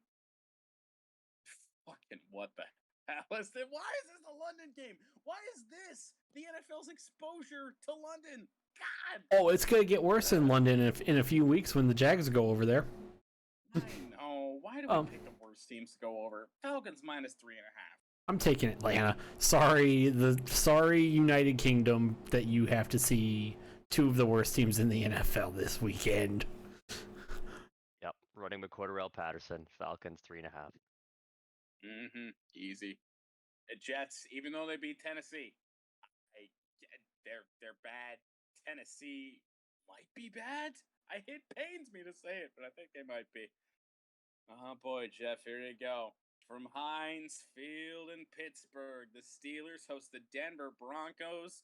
And if you can believe it, I've said it. I think the Steelers are better than the Broncos inadvertently in the NHL pick. I forgot they were even playing this week. Steelers -1.5. Take Steelers for the pick'em. I have not picked a team that has lost to the Bengals at all this year. And that's not starting now. Denver. Oh. No faith in Blitzburg, man, even though they don't blitz. Give me Pittsburgh, man. I find it hard to believe that they're as bad as they're gonna be. Teddy Bridgewater's banged up if he even plays. Give me Pittsburgh. It's funny. We have all of our teams' games back to back. Yeah, I just realized that. The Detroit Football Lions, 0-4 on the season, right on track. Travel to U.S. Bank Stadium to take on Kirk Cousins and the Vikings. Vikings -7.5. Big ol' spread in NFL standards. Have at her, boys. Jeff, go ahead. Vikings 7.5. I have not picked a team that has lost to the Cincinnati Bengals yet this year. And it's not going to start here either. I don't think Detroit's going to win, but they're going to cover. I can't. I said after the first 2 weeks that the Lions were going to be a threat to cover every week of the year. I can't do it. Kirk Cousins is slinging the ball, and we got no goddamn corners. Like, what the fuck are the Lions supposed to do? This could get ugly, especially if Dalvin Cook starts getting his shit going. It's Vikings. First time I picked against the Lions, by the way. I don't believe they can cover every week anymore. The Green Bay Packers travel to Paul Brown Stadium to take on the Bengals. And this spread. Oh my. Bengals are only getting 3.5. I've only picked the Bengals once this year, and they fucked me last week. Oh. I'm not picking the Bengals. Packers are going to win by a lot.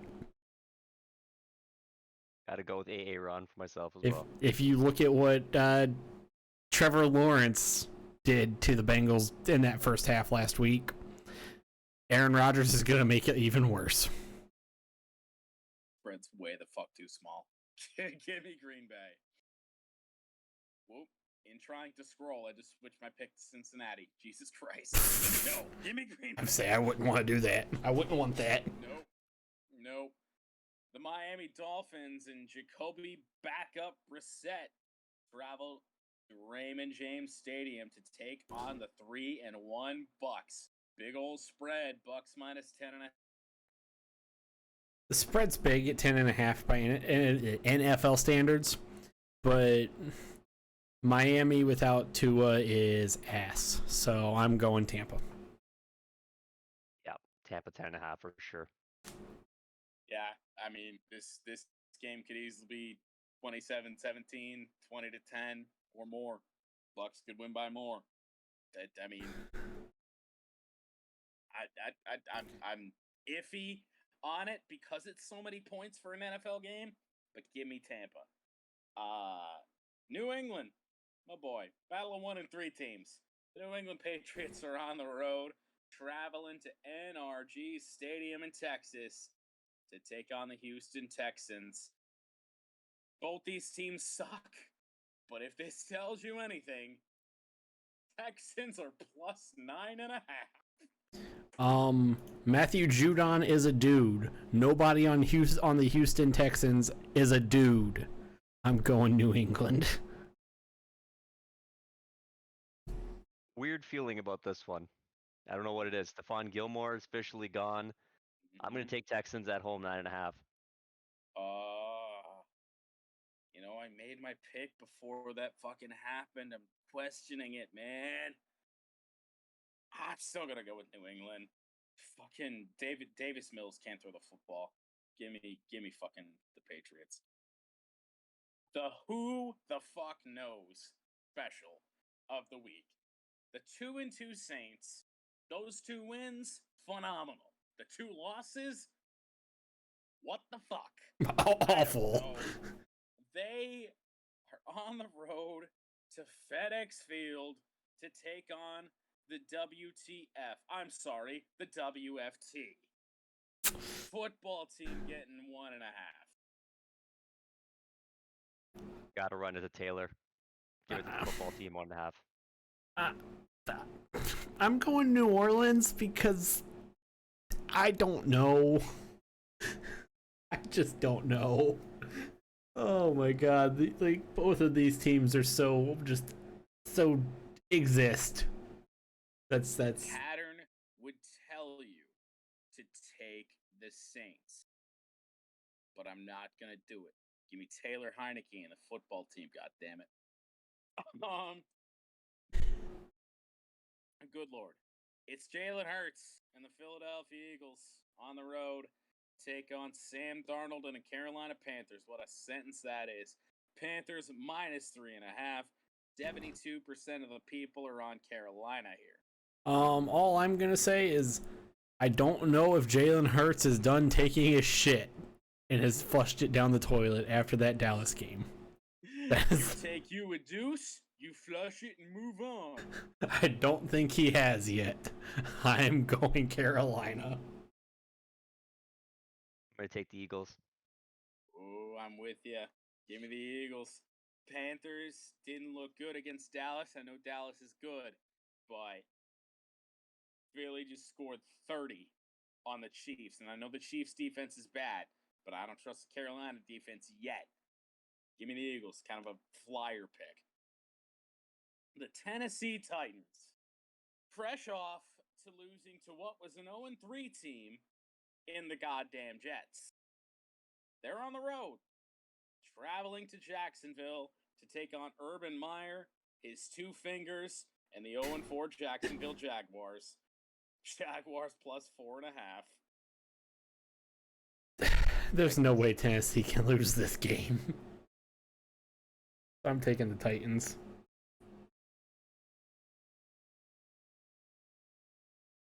Jeff's pick was Tennessee. Yeah. Yep. Did I hear that? Titans.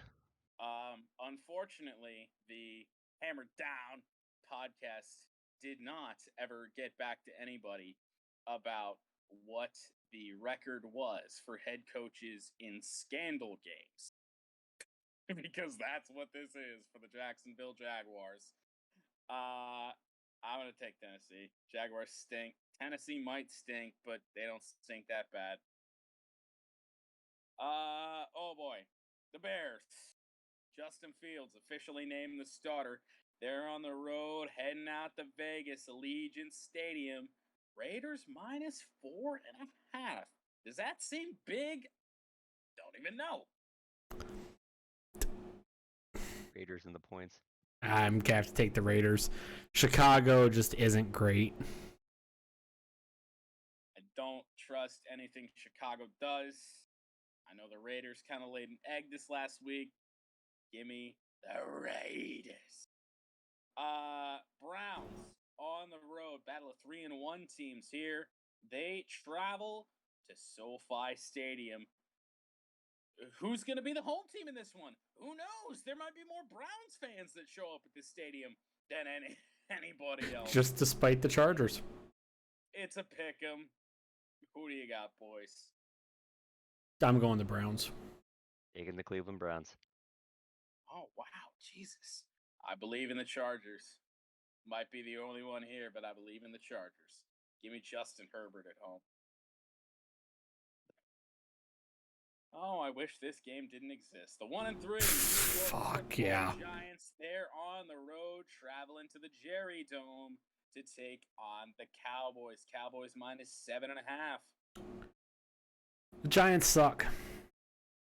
Cowboys clear. Cowboys. You're gonna give me a touch more than a touchdown. Take the Giants. Fuck not. Give me Danny Dimes. 2-2 San Francisco 49ers with some quarterback questions. They take on the Arizona Cardinals, the only undefeated team left in the NFL. Minus 5.5 is Arizona. Arizona. The Arizona Cardinals have to lose at some point. But not this week. Yeah. San Fran, too many questions. Don't even know who's Give me gonna the Cardinals. decide this game. Arizona's an easy pick. Game of the week on Sunday Night Football, the 3-1 Buffalo Bills take on the Kansas City Chiefs. And if you can believe it, KC, after the season they've had so far, is minus 2.5. But I'll tell you, 57% of the CBS picks are on Buffalo. I feel the same way. Taking the Bills. Some people might say I'm a man of the people. They're wrong. Oh! I'm taking the Chiefs. I just don't know if this Bills team can score with the Chiefs. They've scored points against bad teams. They couldn't score points against the Steelers. This Chiefs defense isn't great, but this offense, I think, will walk through their defense. AC offense might walk through the Bills defense, but I think the Bills offense is going to fucking run, point for point with them. Give me the Bills, especially if you're going to give me points with the Bills.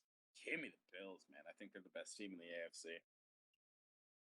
Monday Night Football, and a battle of a team that used to occupy the city of the other team that they're playing. The Indianapolis Colts are on the road, taking on the Baltimore Ravens. 3-1 Ravens, 1-3 Colts. Ravens minus 6.5. This Colts No question. This Colts team is just bad. I'm taking the Ravens. Can't do it. Can't do it with the Colts anymore. I can't do it. Give me the Ravens. Alrighty, that is the picks. It is time to move on to Champ and Chump of the Week, so we can get out of here for the most part. Jeff, you're the guest. Do you have a Champ of the Week? I do. I watched some YouTube of the Jets after they drafted Zach Wilson, and I am a big fan of Robert Saleh. So my champ of the week is Robert Saleh for his first win as a head coach. Okay, fair. Jordan, you want to take yours? My champ of the week, believe it or not, maybe for lackluster reasons, is Jim Harbaugh. Never went on the road and beat a favorited team. Fucking did it finally. I think this team right now is a different team than we've seen under Harbaugh in his tenure at Michigan. Jim Harbaugh, for the first and probably last time ever, champ of the week. My champ of the week comes from the PGA Tour. Sam Burns won his first tournament this past weekend, the Sanderson Farms Championship at the Country Club of Jackson in Missouri. Or no, Mississippi, I believe. Either way, I digress. He is my champ of the week because I have actually played golf with him. Played golf with him over in Traverse City one time. Met him, great guy, and good player, and he finally got his first win in his 4-year career. Sam Burns is my champ of the week. Jeff, chump of the week. Give it to us. As if there's any question here, the chumps of the week for me, Pittsburgh Steelers. Oh! Oof. Okay. Fair. Figure it Oh. out. Fair. Oh no! As if there's any question. My chump of the week's Urban Meyer. Fair enough. I said earlier today that Urban Meyer would have been my chump of the week had it not been for what this individual said on. You did say that. It was about 17 hours ago at this point. Yes. Right. Right. Had this not been what this individual said earlier this week, and that is Brian Hancock, the head of the College Football Playoff Committee, when he was asked about what was taking the expansion so long, the playoff expansion was so long, he said, this isn't instant coffee. This is full brewed, rich, extravagant coffee like fine wine. College football's not fine wine, but I hate to break it to you. Here's where this is. Here's where Brian Hancock gets chump of the week. So, after the COVID season last year, that should have been right there. Just the flat out, yes, we need to have an expansion, especially after the thrashing that Notre Dame took. You then wait until when asked about it, you said no, it wasn't going to happen. When you continued to get pestered by it, you waited till 2 weeks before the season started. So you waited till the essential end of August, right before the season started, and then, oh, boom, the season has started, so we can't do it. We can't worry about it anymore. We're tabling it till the off season. No, this isn't taking long. You and the entire committee, Brian Hancock, are taking your sweet fucking time on purpose when you know it needs to happen. You've had 6 years of this experiment. Actually, no. 2014, so 7 years of this experiment. It will be the 7th season. You need this 4-team experiment. You know you needed to change it for the past 5. Brian Hancock. Yeah, people have been calling for playoff expansion for a long while now. I think it's got to happen, man. These 4-team playoffs was the goddamn point. What Brian exactly how we'd expect more often than not. So. Yeah, what Urban Meyer did was awful, and he extremely chumpy. But Brian Hancock, just the way he fucking played it off too, and then just the whole way he's handled it this entire year, this entire offseason he's even worse in my opinion. Waiting till right before the season happened, just that way once you got into week 1 you could just shove it under the table. Fucking idiot. Moving on to one for the road so we can all go to bed. Jeff, you're the guest. What is your one for the road? Well, I think I have to say, boys, hockey season's upon us. The best time of the year for sports. Get ready for puck drop next week. Fair. I forgot to ask you, by the way. Again, Tampa is my hometown, and Pittsburgh is a second home to you. How do you feel about the opening night game for the Penguins against the Tampa Bay Lightning? I think the Pens are going to take a slapping. Okay. I just wanted to ask that question. Well, we're being realistic, and again, calling a spade, which I've seemingly done pretty much all night long. Okay. Jordan, you want to go ahead and take your one for the road? Pretty simple for me. I think it's got to be Chiefs and Bills. Offenses can be electric. Going to be a shootout of a Sunday night football game. And we'll be here with it on Twitch. Will we? Will we not be? I mean, we hadn't talked about it. I thought we did last week. Or on Sunday. I couldn't remember. Didn't nail anything down, but I think I'm fairly good for that. I mean, if we are, then we're here for it on Twitch. Give me the Bills, man, in that game. That game's gonna be wild. Two best teams in the AFC, and they're fighting to switch number 1 spots in their conference. So, yeah, I think that's without a doubt best game of the week and the best sports thing in anything, at least for this weekend. NHL does start later on the 12th. You're right, but on Tuesday. That's gonna be Yeah, that's Yeah. the day before we do our next show. Yeah. So. And it's only one game that night, and it's Tampa and I Pittsburgh. was gonna say I thought the NHL season started a week from today. Yeah. So my one for the road is going to be the Iowa Penn State game in the terrible time slot of 4 o'clock. Game is going to be the best game in college football this weekend, and I'm a college football guy. I love it. Let's hope. So that game Man. honestly should be pretty good.